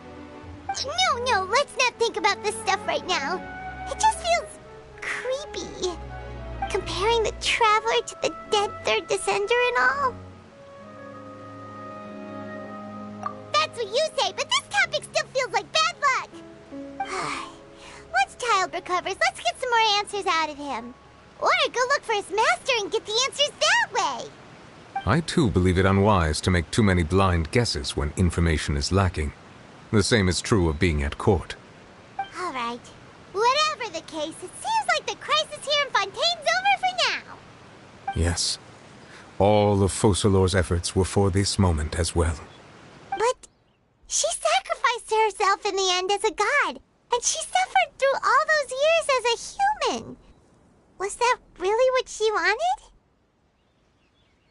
I suppose that would be the mystery of a god's will.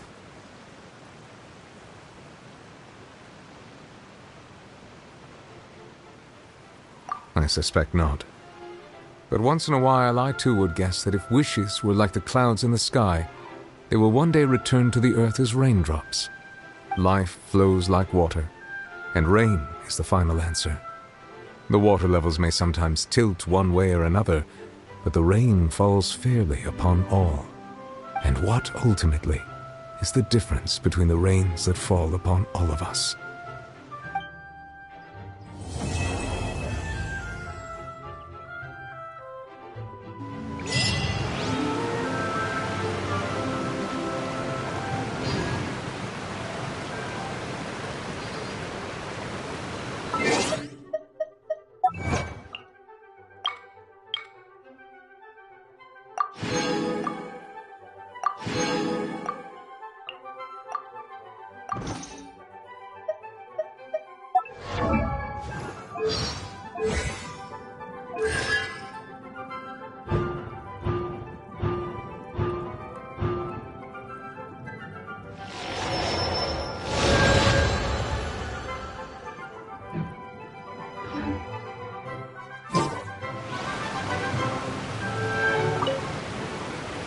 It seems from your expressions that you still have more things you wish to ask. Ask away. I will tell you the truth as I know it. I suggest that you fully prepare yourself before going to Natlan. In the meantime, Fontaine's doors will always be open to you.